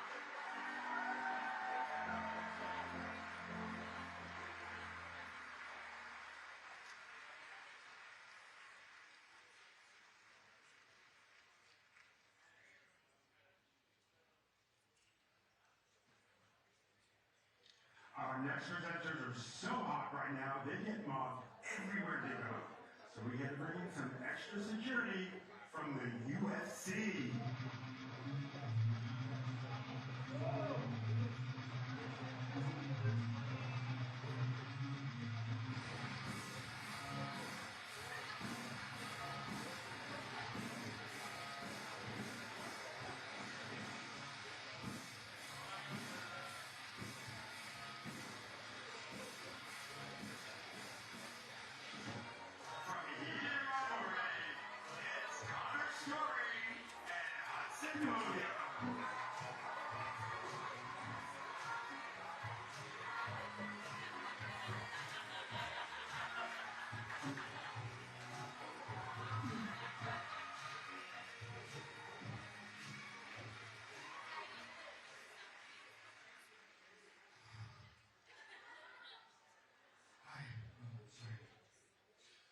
It's a little nerve-wracking here, being at our very first Golden Globes. Just take a deep breath and picture everyone in the audience. And that smile, sir. And you know. And on the left as well, please. On your right. See the last corner on the left. Smile straight ahead. Right back in the middle, please. And on the left. Oh, he's got it right there. And in the middle. And in the middle. Right in the center, please. In the center. Dead center. Right here, please. That's amazing. And to the end, sir. Right, please. But they're You're right. You're right. Moms have. Hold it up high. You want to close. Their daughters. Right up here, ready. Correctly, this is better, please. Look down, front row, please. There you go. Supporting female actors, TV series on. And all the way down. Thank you very much. And one last time, right. Nice smile. There it is. Right in the middle. Hold it up.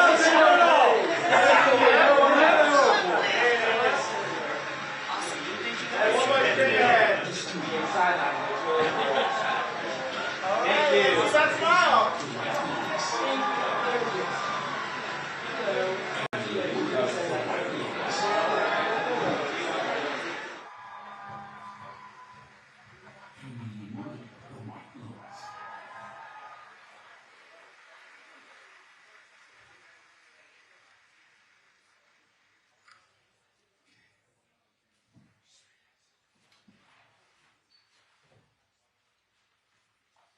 And the Golden Globe goes to Aaron Doherty.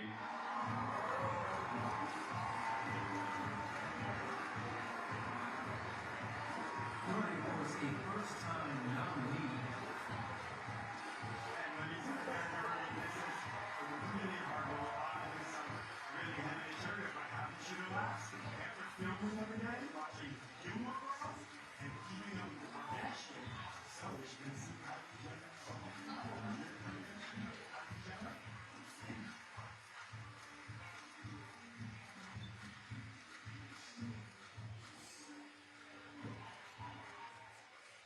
I made a promise to my mum I wouldn't swear, but what the fuck? Holy shit. Sorry, Mum.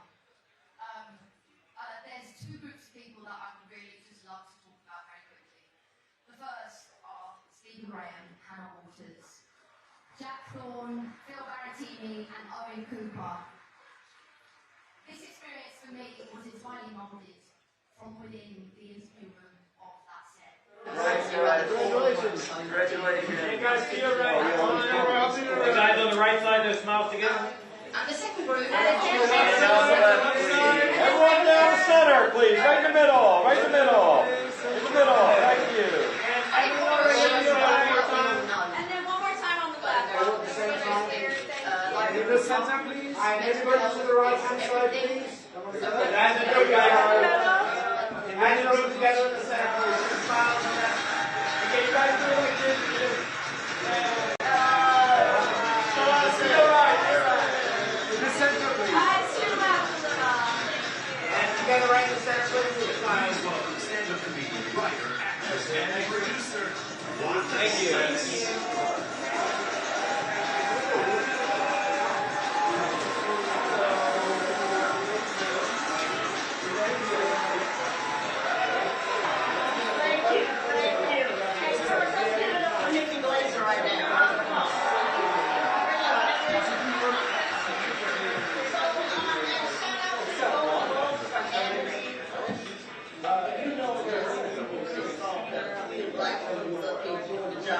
Mediocre white guys.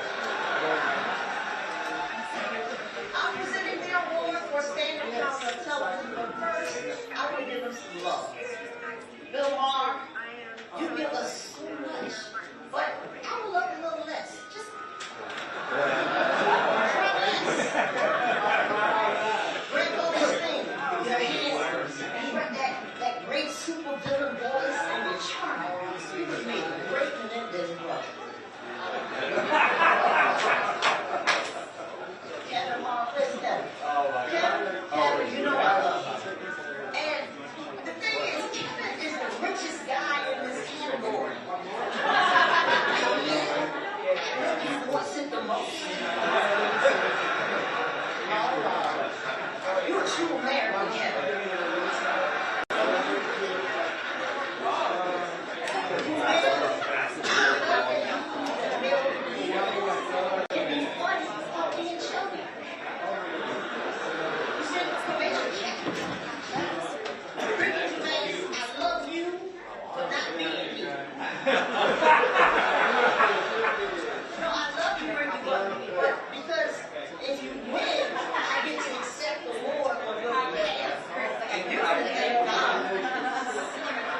Sarah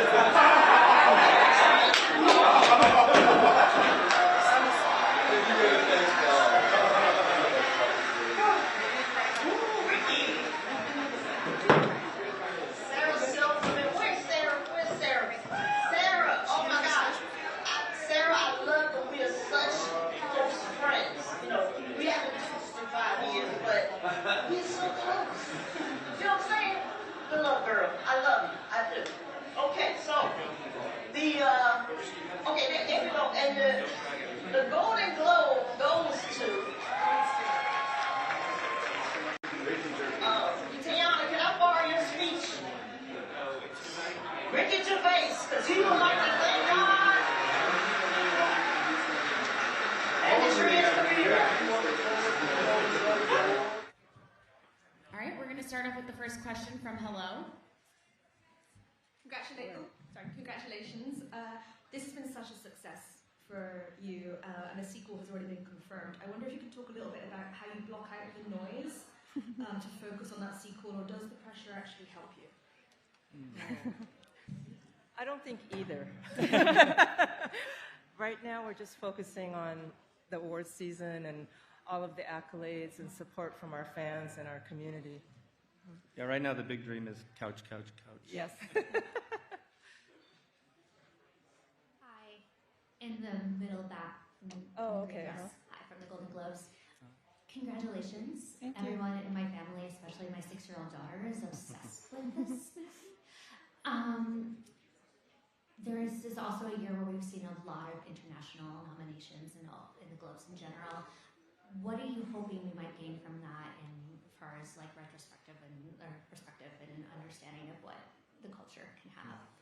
Yeah, I mean, I think we're very fortunate to have made a movie that's so set in a different culture, and we just hope that the success of this film can open more doors for other filmmakers who have a unique story to tell from a different perspective, and we'd love to see more of it in animation as well. But you know, I think it's happening. It's a little slow, but I'd love to see it, you know, happen a bit more. And we'd also love to see more studios embrace new ideas. And this movie was a little scary to pitch and scary to make, but I think the success of it tells you that the audience wants to see original ideas. We'll take the last question from Gold Derby. Yes, congratulations. As you think about re-entering this world and making a new story in it, what about the making of the first, this lightning in the bottle moment, is going to be most important to kind of replicate and recapture as you ventured forth and tell another story in this world? You know, we say a lot of times we made a movie that was just full of everything we loved. So it was very personal, both subject matter and themes, and I don't know you can control much else as a filmmaker, so we'll do that again, and hopefully it'll mean something to an audience. Thank you. Congratulations. Thank you.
to get it to the right, please. Right here.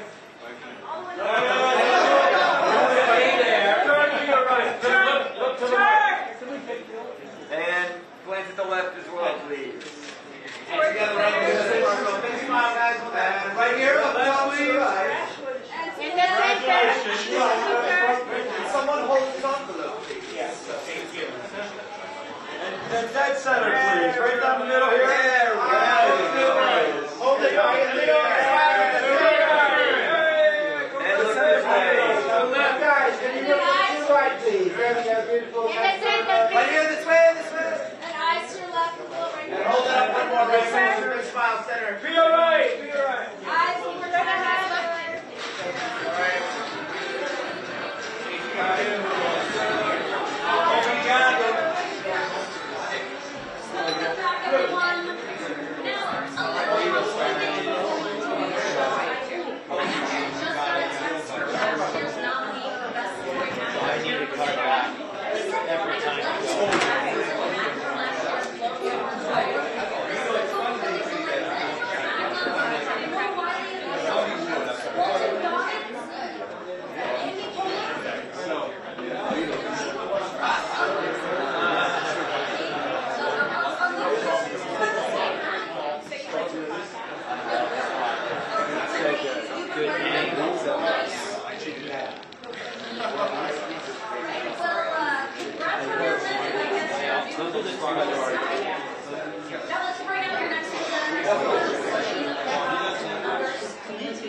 Please welcome to all her fathers, and Queen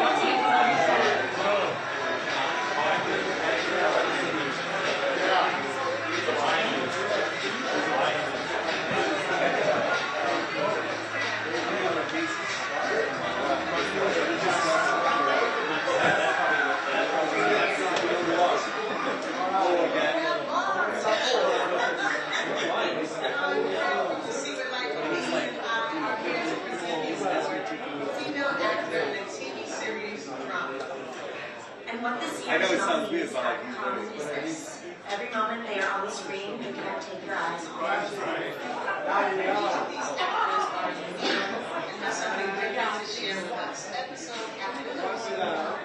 And that's why they are all nominees. You're the nominees. Kathy Bates, Matlock. Without Severance.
Vince Gilligan, I still can't find you. Are you in here? Hey! I'm trying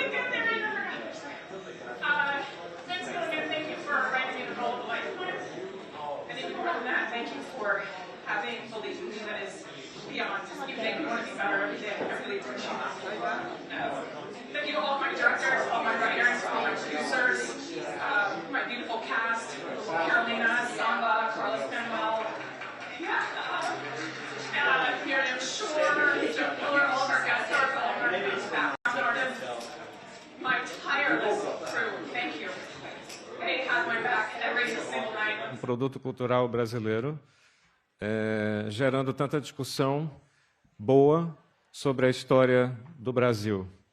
E eu quero muito ver que jovens cineastas brasileiras, façam histórias sobre o Brasil no cinema. Pode usar o telefone, pode usar, colocar um projeto e desenvolver sua própria história, contar a história do nosso país, porque a gente falando da nossa casa, todo mundo ouve ao redor do mundo.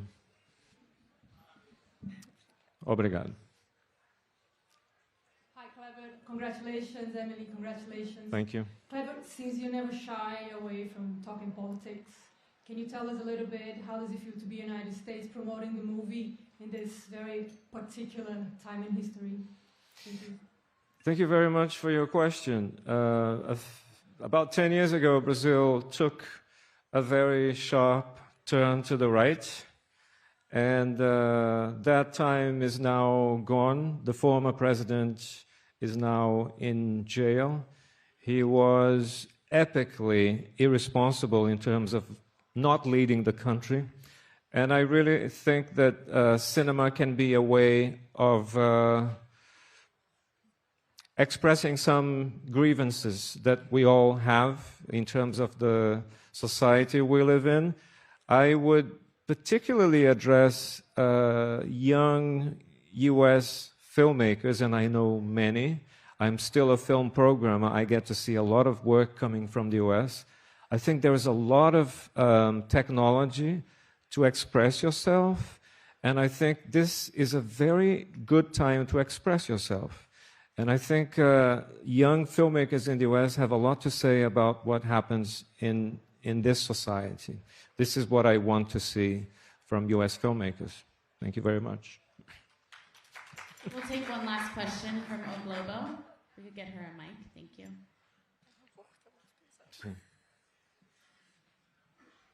Oi, Kleber, oi, Emily. So I wanted to ask you, what do you think this means for, like, now the race? You know, we're still going forward, and also for Brazilian cinema. O que isso significa para a corrida da nossa trajetória? Well, you know, we're living this exciting moment, one day at a time, and enjoying every minute, you know. So we try not to think much ahead.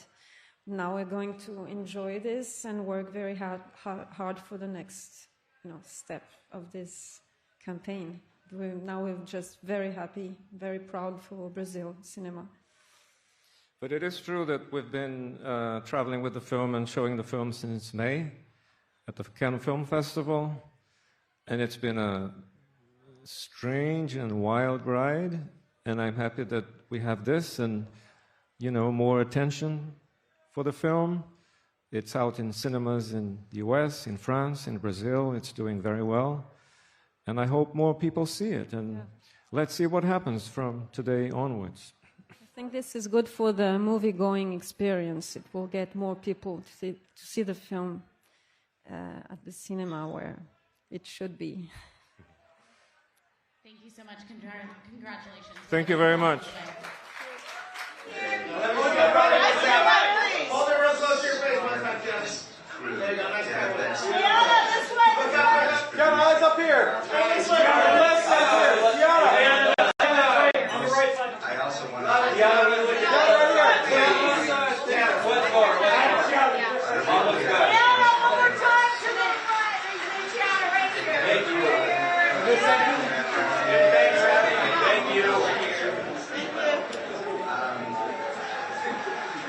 We live in a very divided country in a world right now.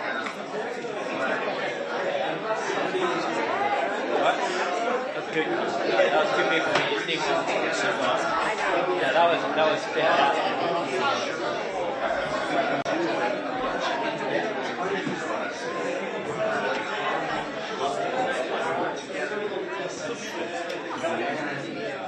Just acceptance and respect for each other, and we do those amazing things, so thank you for that.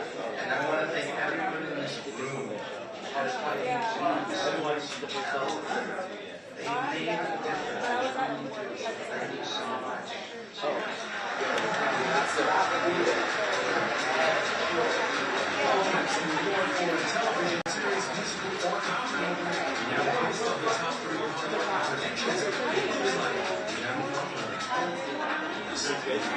This has been such a great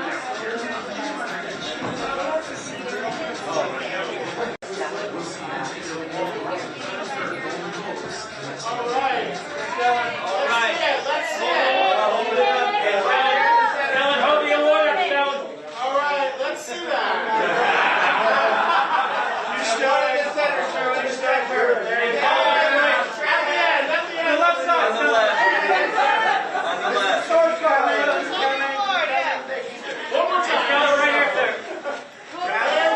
One more time. And don't stop. Don't stop. So let's see it. All right. Answer. Tell it right here, left together. How much can I do with that? You're doing great.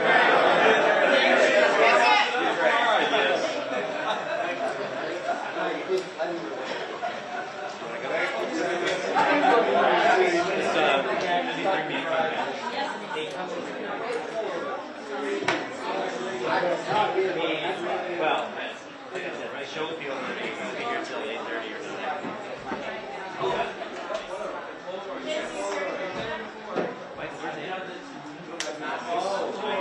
Where was he? Sitting here, did he?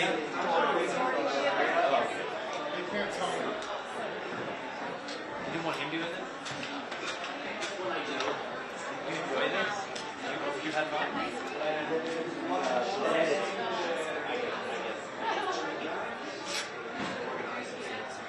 Someone in there is on the signature.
Congratulations, I'm Alexandra with the New York Post.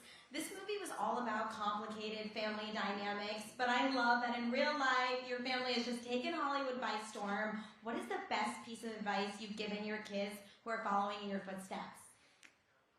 Be decent. Good advice. That's all. Thank you. Nope, I have one. Hi, I'm Whitney with Us Weekly. I'd be remiss if I did not ask about Mamma Mia 3 because everyone wants to know, do you think there's any way that Meryl Streep's character can be brought back from the dead, and if so, how? She can be brought back from the dead. Everybody can be brought back from the dead in the movies. And the movies is fantastic. So, but I don't know. It's a lot of people are working on it to bring her back. But she's not dead, you know. Meryl Streep is not dead. We'll take two more Norwegian broadcasting next. Gratulerer, Stellan. Congratulations, Stellan Skarsgård. You're a Swede. What's it like having a Norwegian production team bring you your second Golden Globe? And do they need a Swede to make this film a success? I don't think so, but I'm very grateful that they think they need one.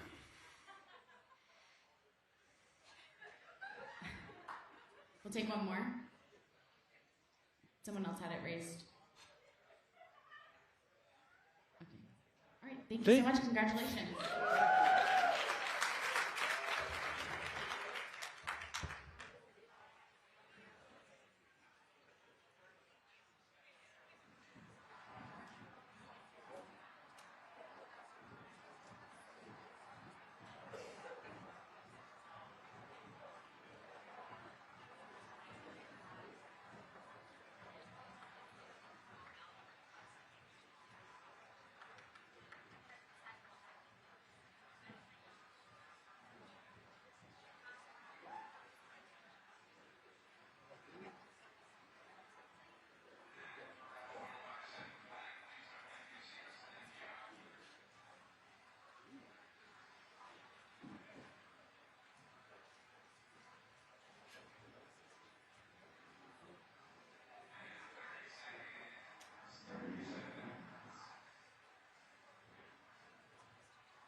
tabulating the ballots and safeguarding the results of all our awards tonight. From the audit, tax, and advisory firm, KPMG, the official and very glamorous vote tabulator of the Golden Globes. Please welcome one of the stars and sinners, Haley Steinfeld, congrats on that Bill's win, and Golden Globe winner, Iowa Jeffrey.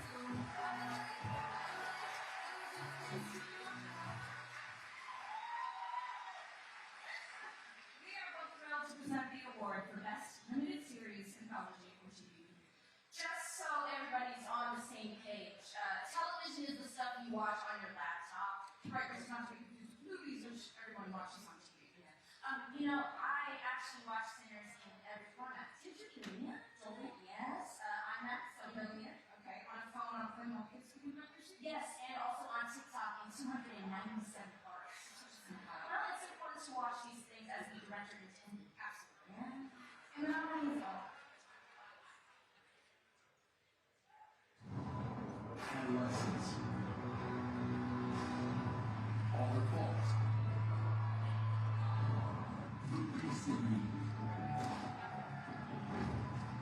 Black Mirror.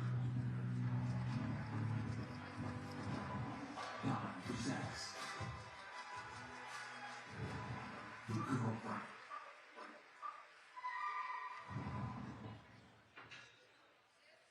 And the Golden Globe goes to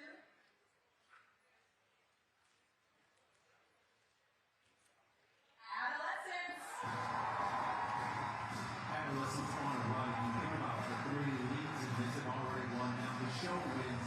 Will we really have to wait 2 years to get another one of these? The pressure, I think, is going to be on Stevie Brown. You can't wait 2 years. This show is sweet. He is celebrating with this Right in the front row, please. Look to the left, please. Right above him, please. To your right. Guys on the right side. In the center. Guys on the right side. To the right. Right, together, guys. All right, guys, perfect. Everyone left, please. Everybody in the center. Everyone, Ryan. Everyone left, please. Awesome. And then right here. One more time. Hey guys, up top a little bit right here. Second row, thank you. And Ryan, guys, one more time to the right. Hey guys, looking down on the first row to the right. Thank you very much. Everybody to the left. All ones up here. All ones up here. Do you like how I snapped at you? Very good. Sorry. Thank you to Jeremy, Dee Dee, Nina, Rena, Brad, and all the others. Thank you to our producers, Joe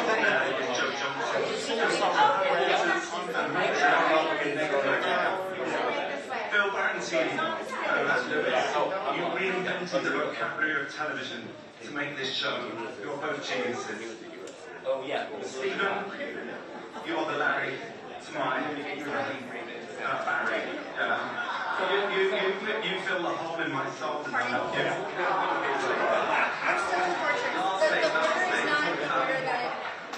think our show is about how we should try to It's not.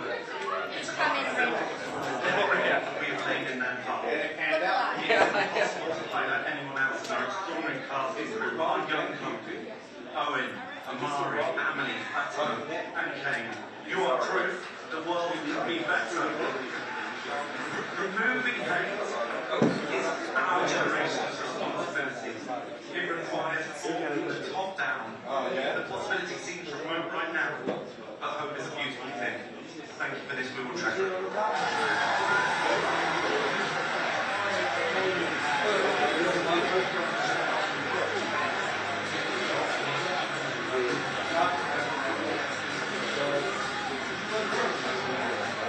And now, please welcome from the upcoming scary movie, Marlon Wayans, and from Severance, Adam Scott.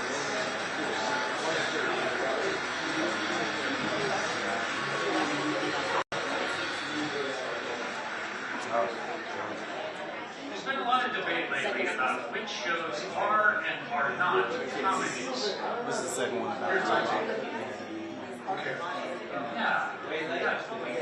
Everything doesn't have to totally make sense. Was it French?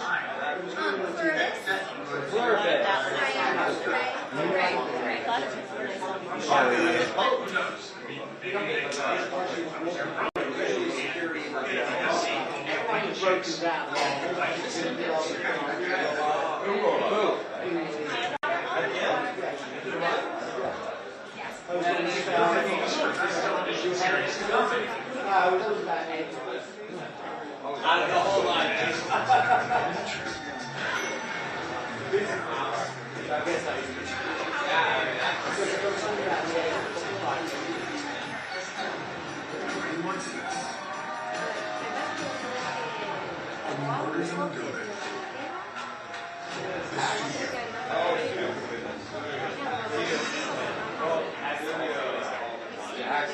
And the Golden Globe goes to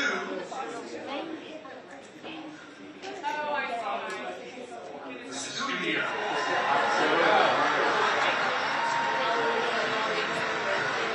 Told us even back then, maybe at least explain to all of his industry friends guessing about.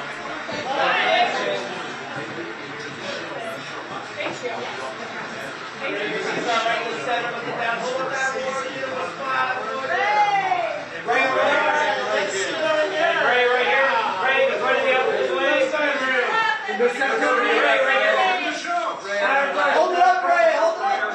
This way. And Ray on the right line, Ray. Over that shoulder, Ray. Ray on the right.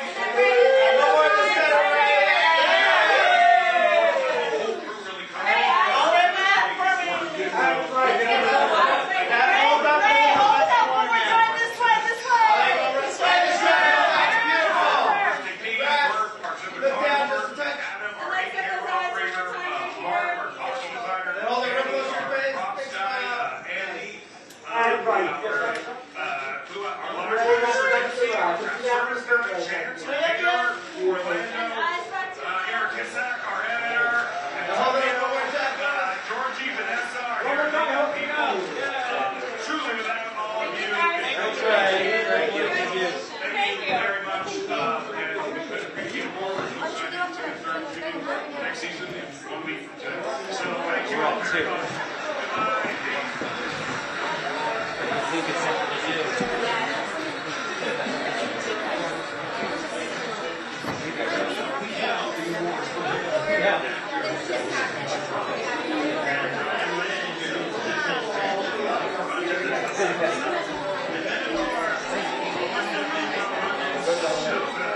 I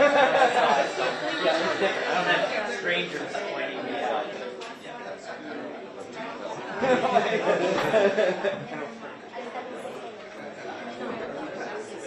What I just told you. So.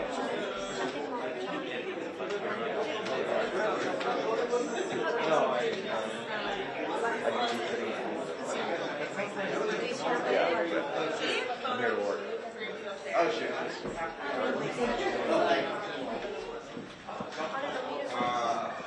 You guys.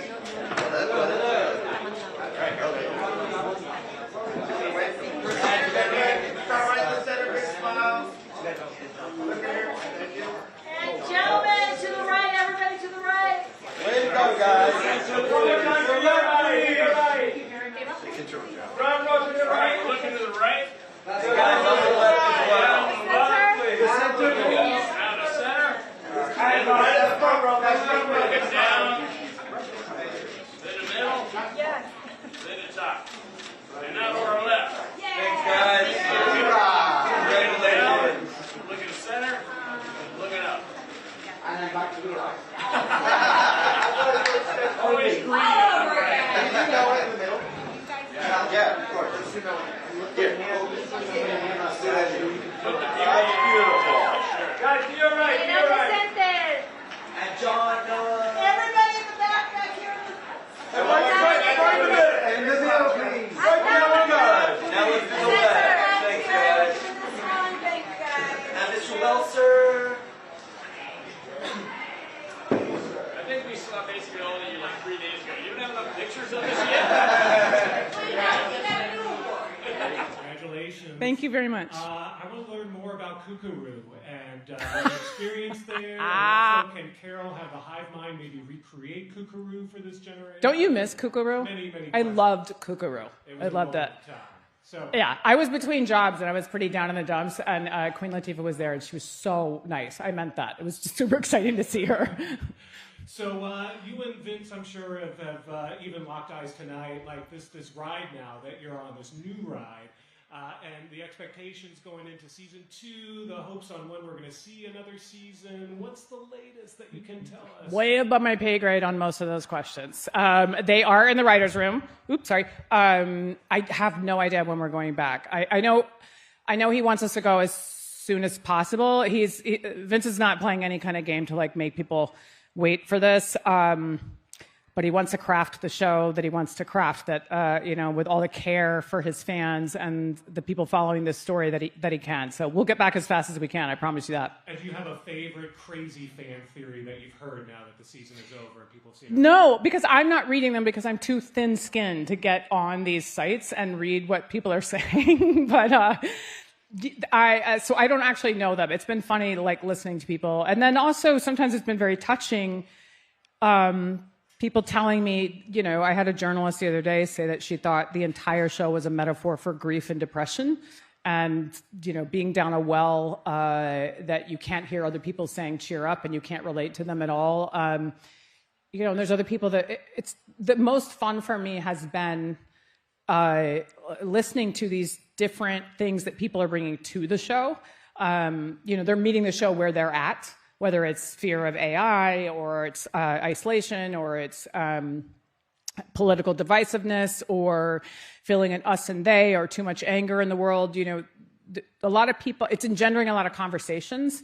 And I very much appreciate and hope that Vince continues to foster the conversation rather than preach and answer. Next, we have Spectrum. Hola, hello, down here. Hi, where? Right here. Hey. Hi. Congratulations. Thank you so much for that. I was wondering, in doing the show, has it made you embrace and value your individuality and free choice more, or do you think we would be better off if we were all the same and happy? I'm definitely team anti-hive mind. Yeah, I mean, just for starters, to me, the idea that we could never be surprised by each other's creations anymore, be it art or even just your friend saying a witty comment that you weren't expecting. You would never be surprised again if we all shared the same brain and we were all equally good at everything. That being said, I'm aware that's coming from a place of, privilege. Like, of course, there's things I consider when I'm like, yeah, but what about no world hunger? Although, if you've seen the whole show, they are having some hunger problems. But, yeah, I'd love no wars. I'd love peace. I told somebody the other day, I think the best version would be if we're allowed to do week on, week off. I'm a step parent and I'm week on, week off with my kids. And so I think if you could do week on, week off with hive mind, everybody's peaceful, everybody's nice, shares a brain, and then the next week we're like normal, but you cumulatively get to learn from the last week, that would be the best. We have one more question from Rainbow Media. Hi. Hi, Rihanna. Nice to meet you. Hi, nice to meet you. Thanks. 20, 30 years ago, a queer character like yours, Carol, can only be queer, that's it. But nowadays, she can be complex, layered, nuanced. So how does it feel to give it play a character like that and then get recognized by it for the Golden Globes or big platform like that? It's amazing. It's important to me to honor getting the chance to play anybody from the LGBTQ community. But I have to say that I really love, and I played many of them in theater, in my theater days in DC and New York. I love that is not the remarkable thing about her. It is part of who she is as a human being, and her relationship with her wife that she's lost is given so much weight because it is a partnership of love, and it has nothing to do. Vince is not trying to make a political statement. He's actually just trying to say something about being human and what real love is. And so it makes me very proud that it just happens to be a queer woman. Thank you, Ray. Congratulations. We'll have you come out. Thanks. Thank you.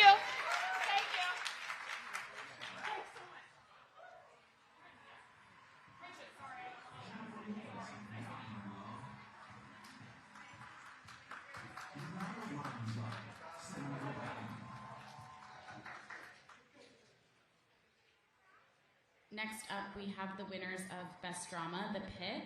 Joining us on stage will be Noah Wiley, R. Scott Gemhill, and John Wells.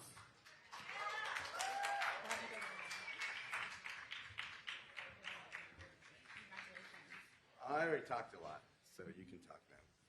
We're going to start off with The Inquirer. The Inquirer. Congratulations. I love your speech back on the stage because your speech about decency and caring for one another resonates with all of us, especially for representing a show like The Pit, which breaks a lot in terms of diversity in Hollywood as far as the casting is concerned. So can you talk about specifically about that, especially with your diversity casting, with more women of color, especially if I'm from the Philippines. You have 3 Filipinas in the show. You only need to look in a hospital to see that we have accurately represented what you would find in most emergency rooms, along ethnic lines. There are more women than men, there are more Asians than non, and we tried to have that be reflective in the way that we cast the show. I will say that 30 years ago, we made a show that was very similarly cast before that this was mandated or expected. And it was one of the most popular shows in the world and ran forever. And I'm not sure why we got away from a model that works, but it's lovely to be back to it. All right, next we'll do New York Daily News. Congratulations. Thank you. Over here. I'm really Thank you. tiny. Hello. Well, this show is doing so well. It has so much success. How do you hope that the success of the show impacts the healthcare industry?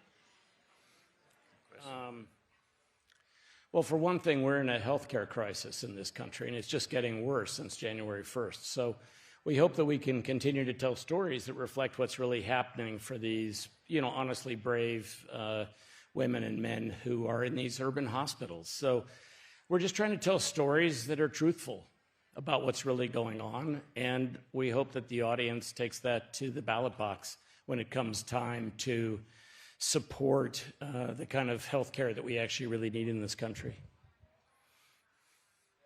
We can take one last question. Screen Rant.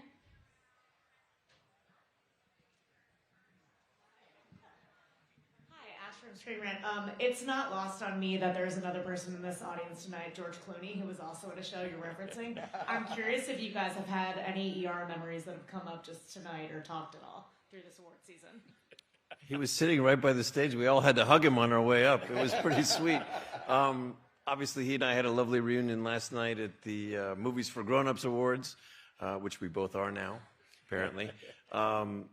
Yeah, this show has brought up a lot of old memories. There's a lot of connective tissue involved with it. Obviously, we're interested in honoring the exact same community that we honored the first time around.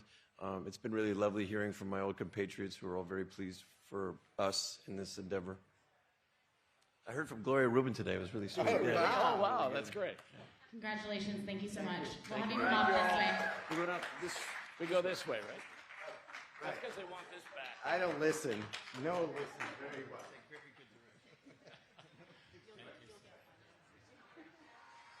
Please welcome star of the anniversary, Diane Lane, and from the Denver Michael, Coleman Domenico.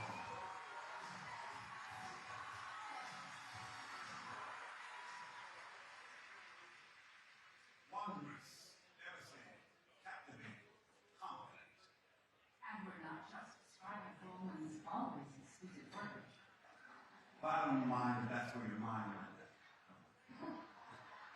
The men in this category delivered performances filled with vulnerability, pathos, and style all their own. From literary legends to music icons to leading men fighting their way through the world. Every subtle choice, a bold gesture, has stellar. Here are the nominees for Best Performance by a Male Actor in a Motion Picture Drama. Joe Edgerton, Train Dreams. Oscar Isaac, Frankenstein. Dwayne Johnson, The Smashing Machine. Michael B. Jordan, Sinners. Rotten Nomura, The Secret Agent. Jeremy Allen White, Springsteen. Delivery food.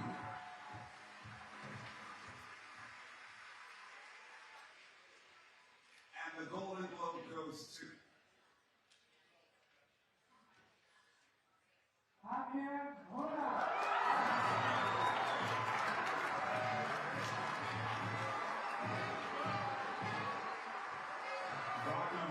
this is his second nomination. He got his nomination for Narcos in 2016. That performance was absolutely incredible. Secret Agent also incredible. It's also amazing first Next up, we have the winners of Best Song Golden, K-Pop Demon Hunters.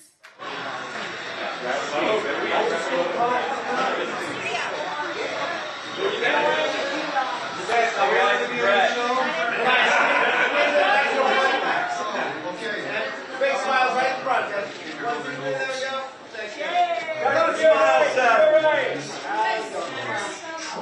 Everyone right to the left, please. To your right. Everyone looking to the right. It can be done. Oh, that is good.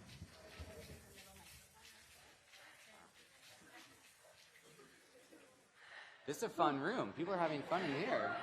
Hello, good evening, guys.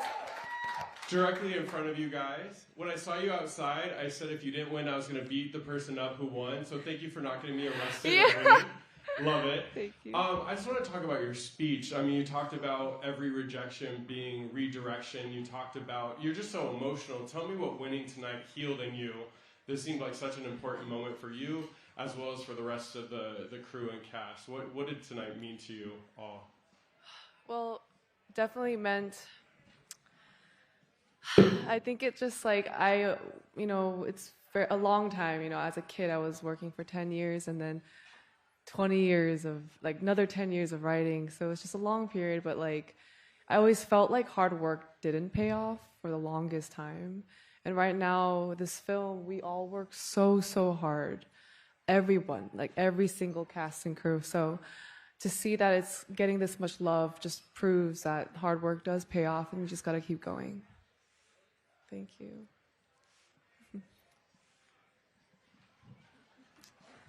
Next question from Yahoo. Hi, my name is Nian from Yahoo. Obviously, K-pop Demon Hunters has just been such a big phenomenon, and it's broke so many barriers in addition, especially for Asian American women and storytelling. I remember I saw you guys perform together for the first time, and I started crying. I was really? This is so moving for me. Is there anything you guys would want to say to the young Asian American girls out there that are your fans that are especially moved by seeing you guys get the recognition you deserve? I feel like you have something good. Well, one is we see you guys. We're here. And I would say just keep being your full self. Mhm. Don't feel like you need to fit into any sort of box of who the world has told us that we need to be.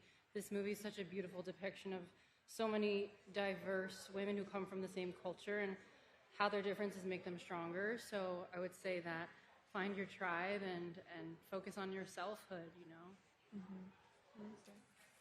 Just be yourself unapologetically, no matter what the world tries to do or restrict you or put you in whatever box, whatever label. You can break free from that and you can make the rules.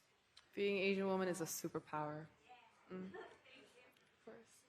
Hello, Perry from Collider here. One of the many great joys of your movie is seeing the three of you in real life bring Huntrix to the world. It absolutely delights me to see how much you're performing together, so I have to know, is that going to continue? Are the three of you going to continue making music together, whether it's part of K-Pop Demon Hunters or beyond?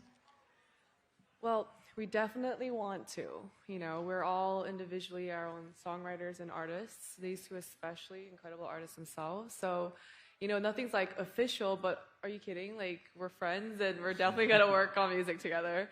But yeah, I'm so excited to perform more with these girls. Thank you so much. Congratulations. We'll have you Thank back you now. so much. Thank you. Go Korea.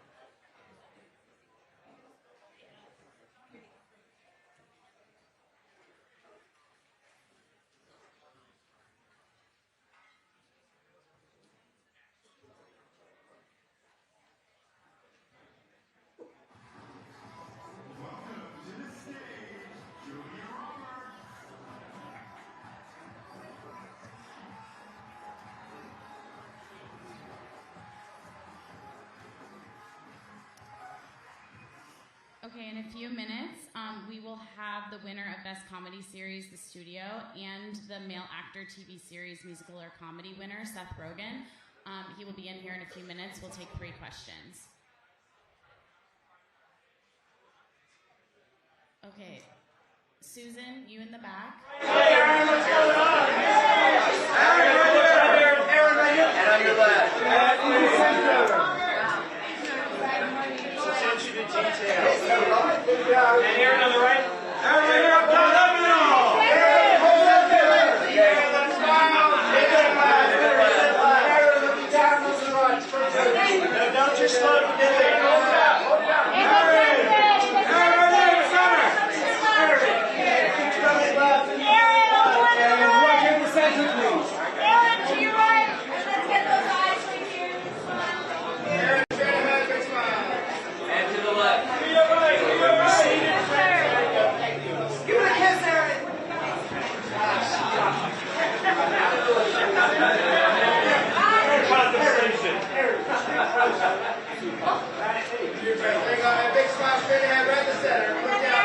All right, guys, now we're going to bring in the cast. Let's do it.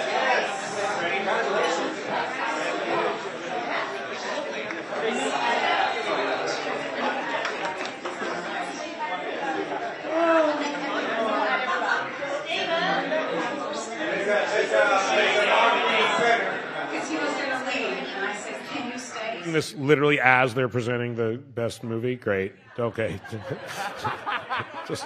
It's okay. I'm used to it. This is how it should be. In whatever room we're in, we should be the at least second important thing happening.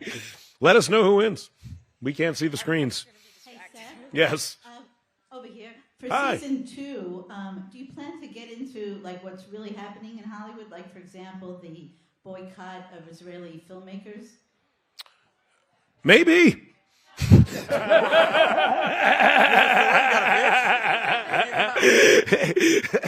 The answer's maybe. When you say it like that, it sounds funny. So yeah. Yeah, exactly. One battle. Hey! Great film. Great film. Next, we'll take USA Today. Hi, right in the front. I know you're blinded up there. Hey. Congratulations, everyone. Congratulations, Seth, on your first Golden Globes win. Thank you. The studio was a place to be in season 1 for all these, special guest appearances and cameos. Is there anyone you've talked to tonight, Seth and everyone else, who you suspected is trying to get on season 2 and trying to put out feelers with you? Oh yeah, a lot of people literally just come up to us and are like, "Put me on your show. I'll do anything. I'll walk by." And it's very lovely. Yeah, the head of Sony. Yeah, Tom. A lot of the real studio heads want to be on the show, and some of them will be. Ted kind of ruined it for everybody, but yeah, there's a few people we roped in tonight, so it's very this is good poaching ground for us. Yeah. And last question from CBS News Path. Over here. Congratulations on your win. Thank Love you. the show. Episode 8 of season 1 takes place at the Golden Globes. It does. We filmed it right here. I have to ask, did you get any new material from tonight that you can use for season 2? Yes, a few things happened leading up. We've literally written some things that happened leading up to this award show into episodes as we've been writing the show, prepared. We start shooting in a week. So, yes, several things have happened both today and leading up to this event that we have written directly into the show. And you'll probably know what they are when you see them next season. Thank you so much. Congratulations. Thank you. Congrats. One battle after another. Thank you.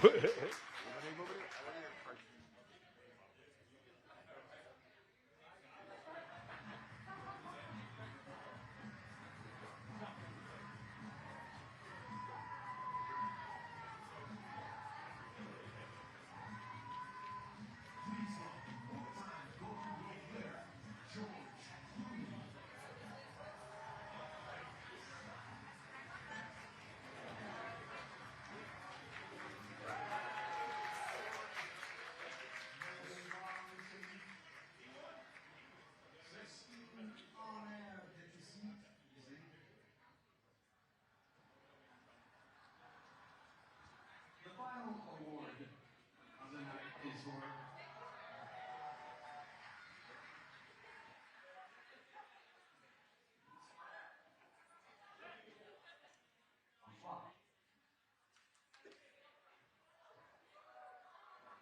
What are you doing?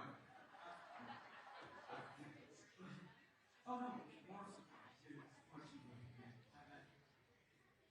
Next, we have the winners of Best Limited Series, Adolescents.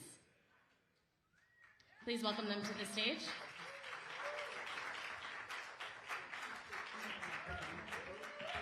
Also with us, we have Best Female Supporting Actor, Erin Doherty from Adolescents.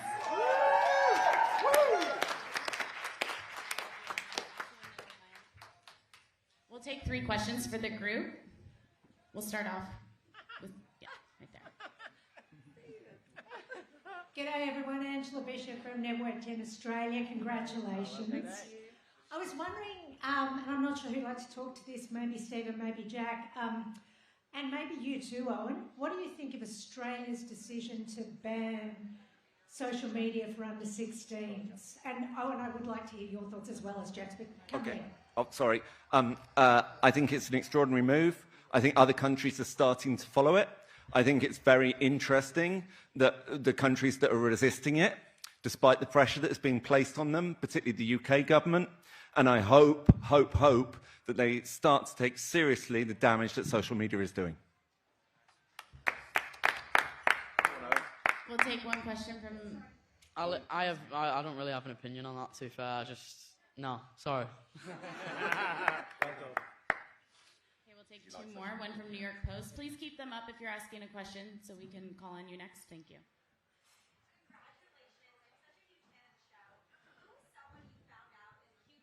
Watches that you had a total pinch me moment over.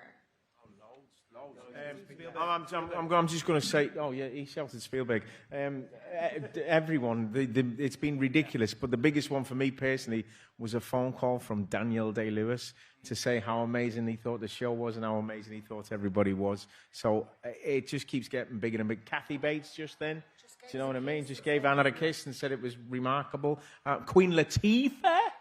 You know, Snoop Dogg. I told you what he said before. I'm not going to repeat it, but you know. So yeah, it's just look, and I think. But if I'm really honest, in that same, you know, that respect and that accolade from our peers is beautiful. But like I said before, same as someone from the co-op or the Asda or the, you know, the Tesco's or on the school run or something. Do you know what I mean? Someone saying how much it impacted their life and how much it's made a change in their life and how it's changed their life. In a little small way for them to have conversations with their sons or their daughters or to reach out to their children. So it's wonderful the impact it's had, but it's also right across the board. All the workers then, you know, like the waiters and stuff like that as we were walking through the kitchen, I'm going to be honest with you, getting a clap off them was ridiculous, wasn't it, as we just went through then? So what it's done is it's been universal and it's not a social class or a structure, it's just had an impact with lots of people because the best thing we have as human beings is empathy. Do you know what I mean? So I think, yeah, I'm just very grateful and we're all exceptionally grateful of the impact it's had. Thank you very much. Thank you. We'll take one more from News Digitalis from Argentina. Hi, congratulations on this win. I know that you said that maybe social media are bad for children or for kids or for teenagers, but I think it's difficult for teenagers to escape them or like, so how could you think of a way of like coping with this thing that is real, that teenagers are using social media, besides some countries banning them under 16, do you think of like maybe a solution or maybe like a balance where like teenagers can use social media and they are not so like destroying for them?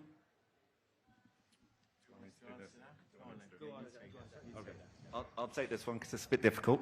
I love the way that this goes up so high. I think it's a responsibility for all of us. The idea that it's the kids' responsibility to deal with what they're receiving online is a ridiculous thing. And we need to work out ways through communication, through that thing of just like talking to the kids, to lessen the impact of it. I personally think legislative change is necessary in this case, but whatever it is, it's about communicating with them and trying to find an answer with them rather than pushing all the responsibility for it onto them. And also maybe parents putting their phones down for 5 minutes and connecting with their children. That would probably, really have an impact, I think. Thank you all so much. Congratulations. We'll have you come off this way. Thank you. Gracie, now repeat it back to you every time you're sat here. With your phone out, like, let's go. You know what I mean? Like that. Just text it. I'm looking at you. Sound and celebs. I taught you how to make a fire in your room because it was cold. In your room. But I'm looking at you and I see so many of you have become so strong and tender at the same time. And you have shared so much of yourselves in your work to the world. So I salute to your bravery and I salute your dedication. And let's do this together. Let's keep our hearts open and let's keep seeing each other. And let's keep allowing ourselves to be seen. Thank you.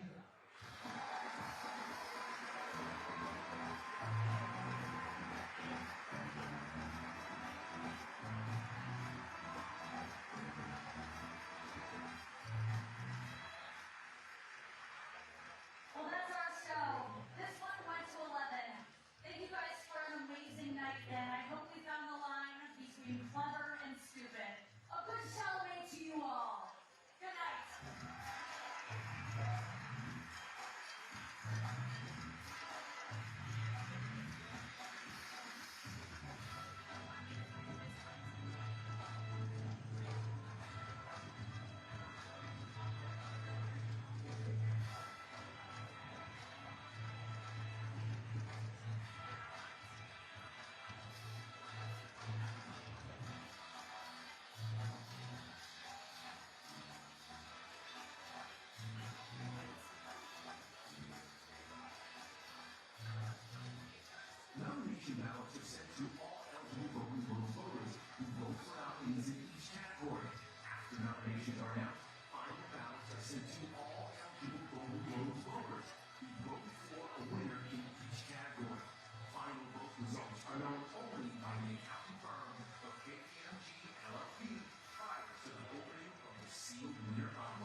everyone, now that the show is concluded, we ask that you stay seated if you plan to ask questions.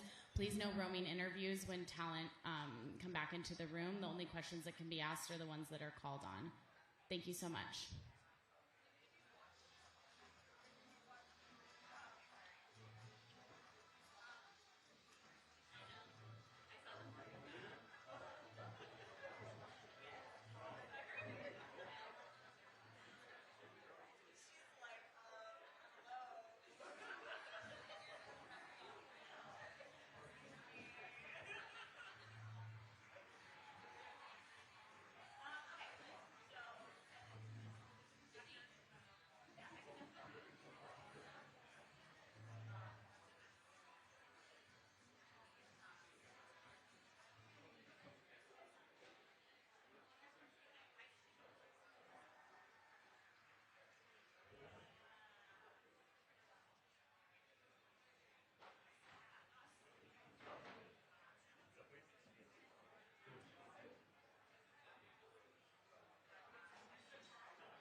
We're waiting for 3 shots.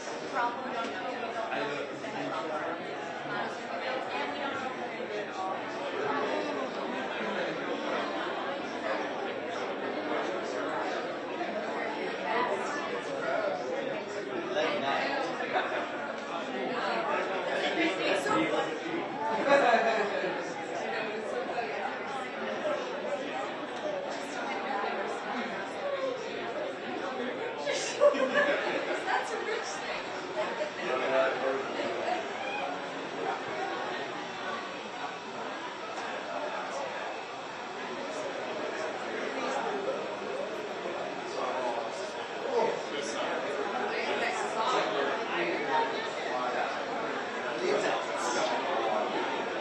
He left? Yeah, I knew he was like that. Good guy, man.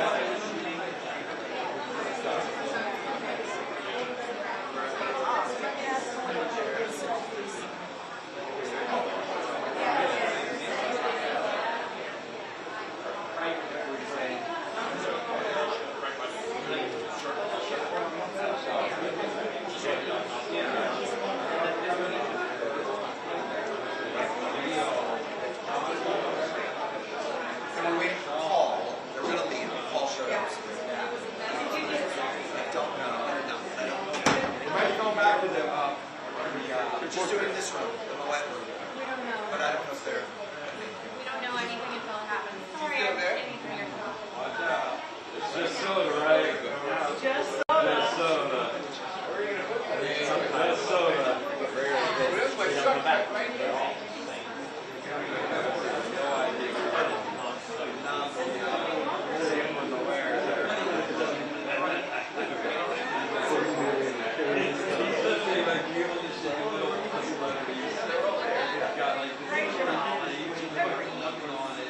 Sorry? I went down there, but it didn't look very appetizing when it was left, so I stole some cakes.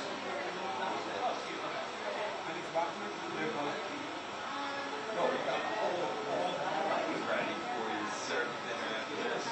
Everything's up. Sushi, there's pizza. There's pizza sushi. There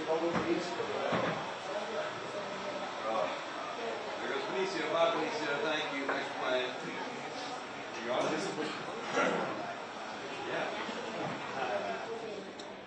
The one battle cast has. Hey, not worth fighting though. But up, no battling.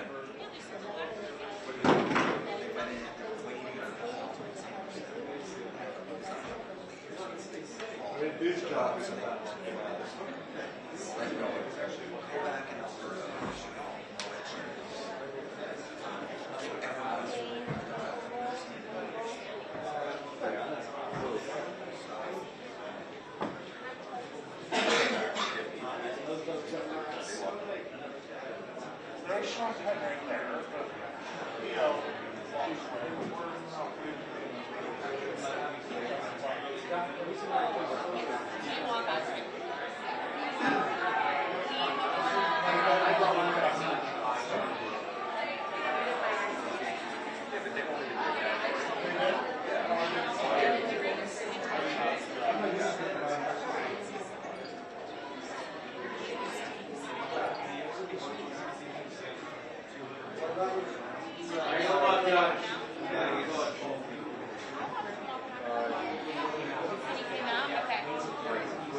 We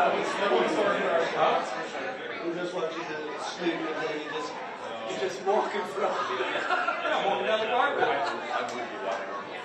What was that on? Crime Watch. Let me see. Really?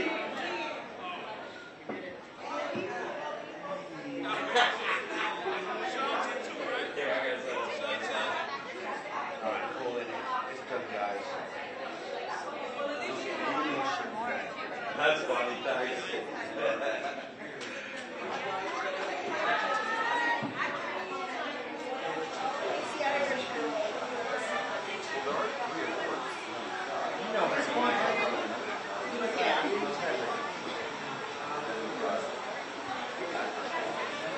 Congratulations, great job.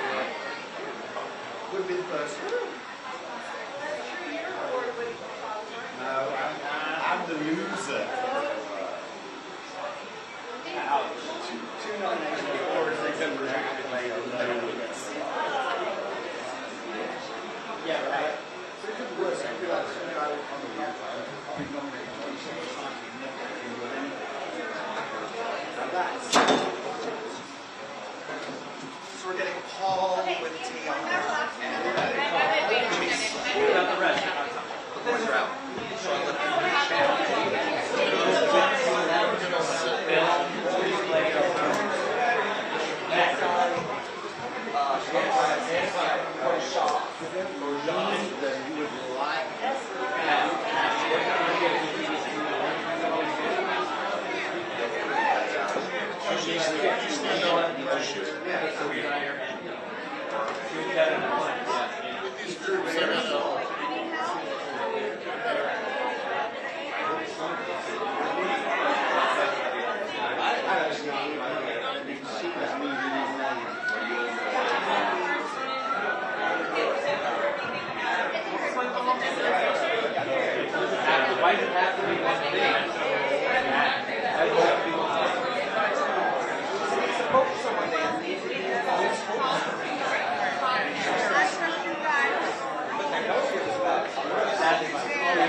Everybody. Oh. If we can get her a microphone. It said, do not touch. And what I do? Touch it. Sorry. Hi, everybody. How y'all doing? We have People Magazine right here for the first question. Hi, Darren. I'm right here, right in front of you. Oh, hi. Hi. Congratulations. Thank you. So, I mean, obviously, we saw your reaction when you won this award, and Oh, my you God. were overwhelmed with emotion. Yes. And so, I wanted to ask, what about this win felt most personal to you? All of it. I've been doing this since I was 15 years old, and what this was for me was God reminding me that the wait is not punishment, it's preparation for what's already written. So my name being written on that card and engraved in this is just mind-blowing. It was just for all, just, oh my God. I'm still gagging right now. I'm just like, oh my God. I'm so happy. I'm filled with so much gratitude. So I don't take any of this for granted. I don't take any of it lightly at all. We'll do 2 more questions, one for Black in America and the second for New York Daily News.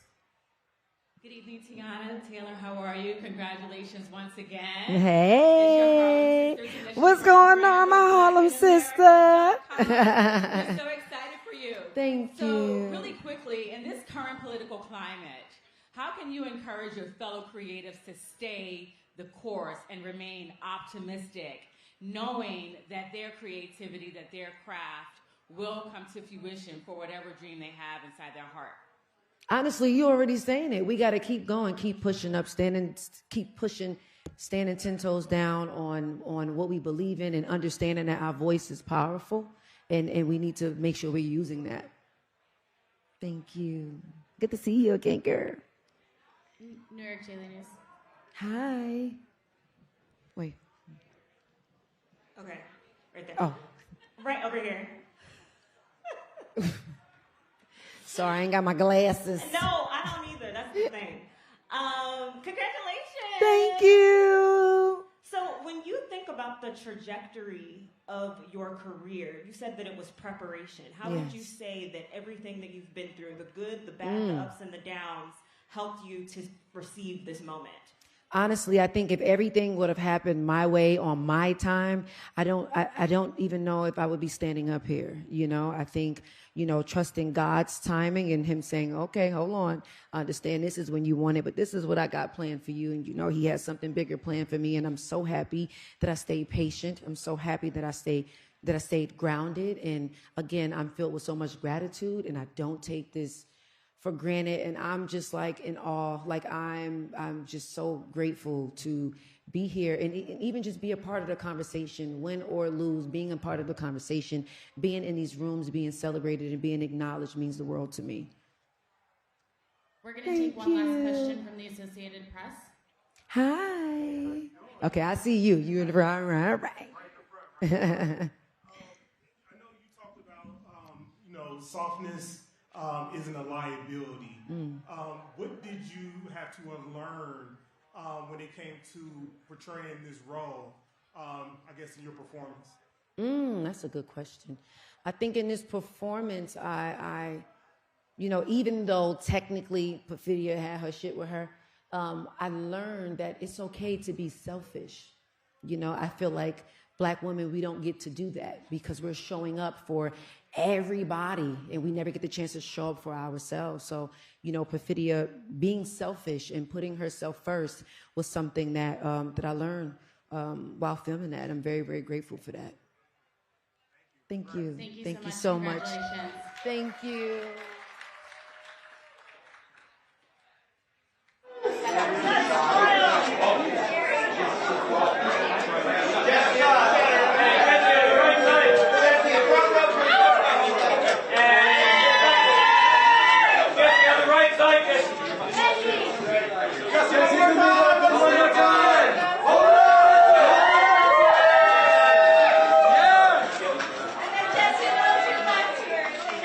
Congratulations.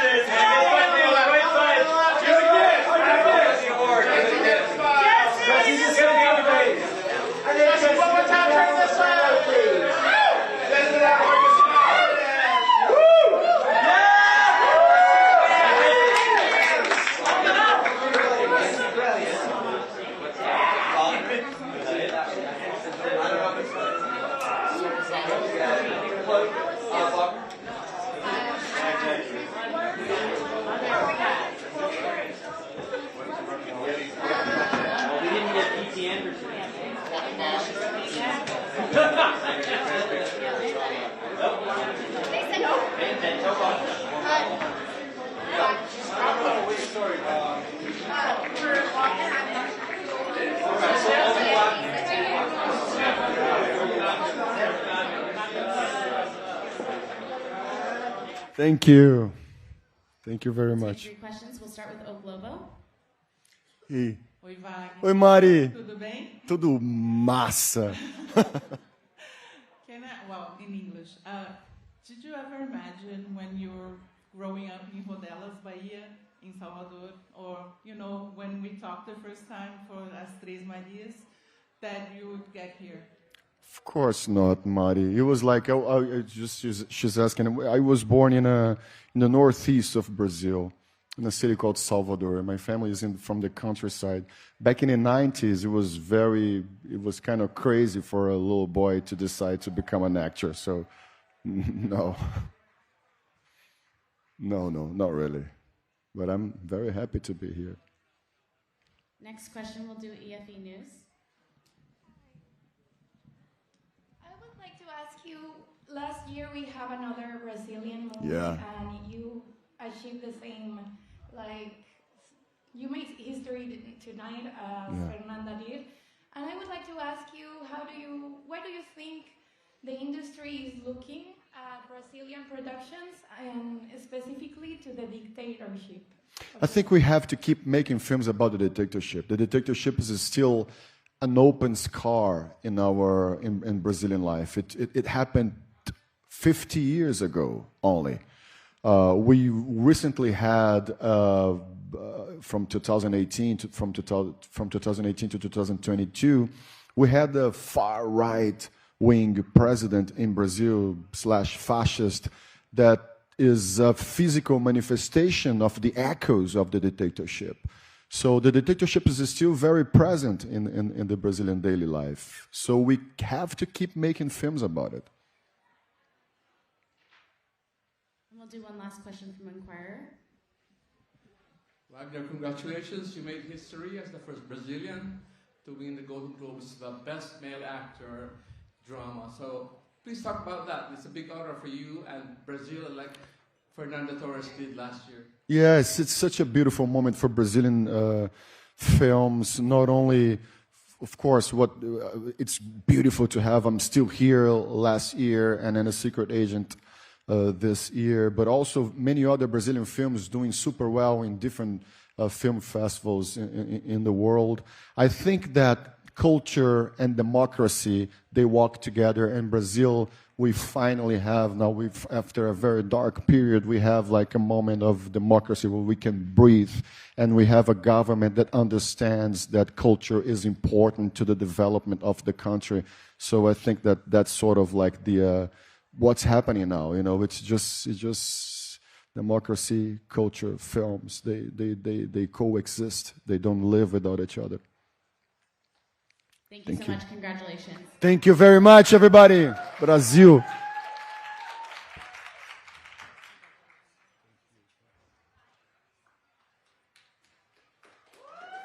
First, we do it backwards. Here? Good, let's do this. I got a bond catch.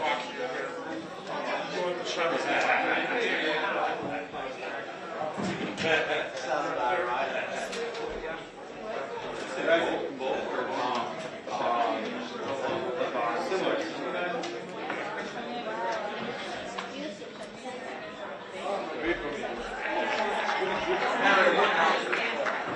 Harry, let's go. Yeah, he did. There's always tape.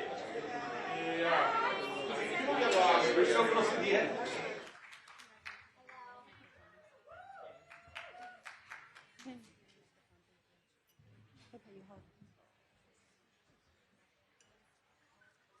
Hi. Thank you for working so hard all night. We appreciate you. Well, okay, what's up? Okay, we'll do the first question from Decider.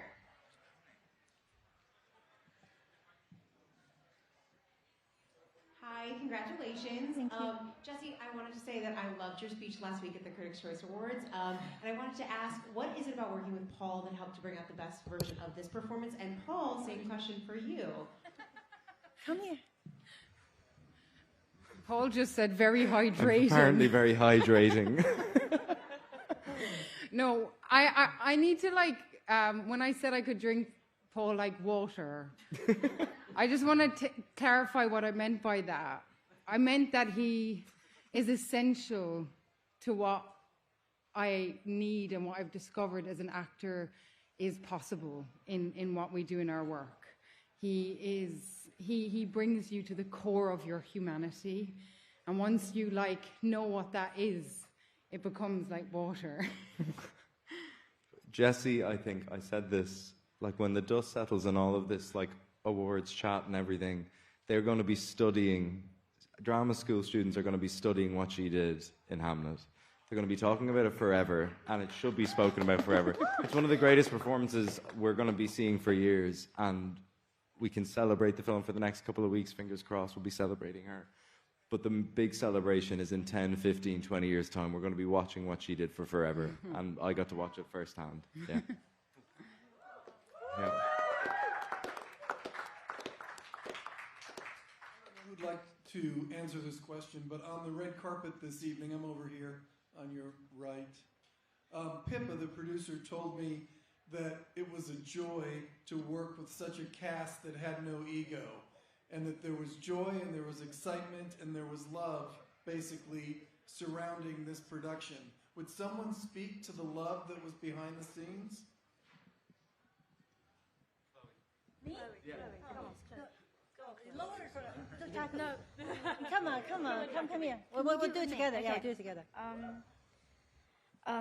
This film is all about grief and love, and grief is love, and I think that on this set, everyone was a family. There wasn't one person who was rude or mean, and we all worked together to create this incredible film, and I'm proud that I got to be part of it.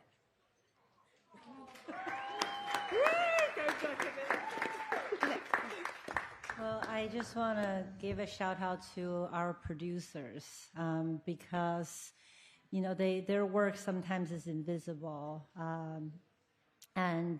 but in order to have a container that's safe, that our actors can do their work and me and our HODs and everyone can do their work, there are these tirelessly caring and dedicated producers who are constantly providing that container. So the love is strong and deep when it's safe. So thank you. We'll take one last question. Hi, this is Albais from Spain. I'm here, right down. Congratulations for these awards. As Jesse said, you have worked with a lot of people from different places. Irish actors, a Chinese director, a Polish crew. Why do you think this movie matters so much to so many different people around the world? Maybe is that you are a family, as you were saying. Why does it touches us so much? Wherever we come from, it doesn't matter. Why is this so powerful? Congratulations. Thank you. Well, I think there's a part of us that yearns for connection, for relationships, for community, and that part of us isn't always encouraged because it's not the most productive part of us, and yet that is the force that binds. That is the creative energy that fosters growth and enhances everything and draws everything together. And I think we try to create from that place and that vulnerability and the communal experience, both on screen and off screen. I think it's moving people because we know that we can't do this alone.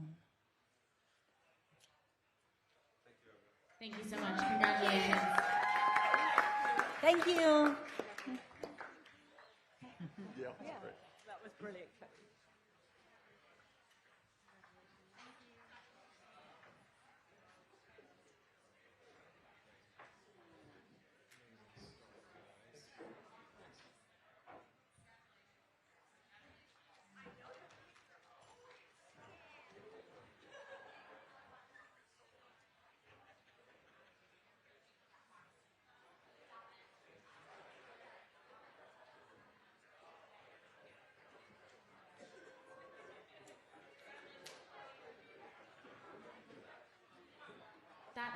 concluded the Q&A for the evening. You may work in here until 10 p.m.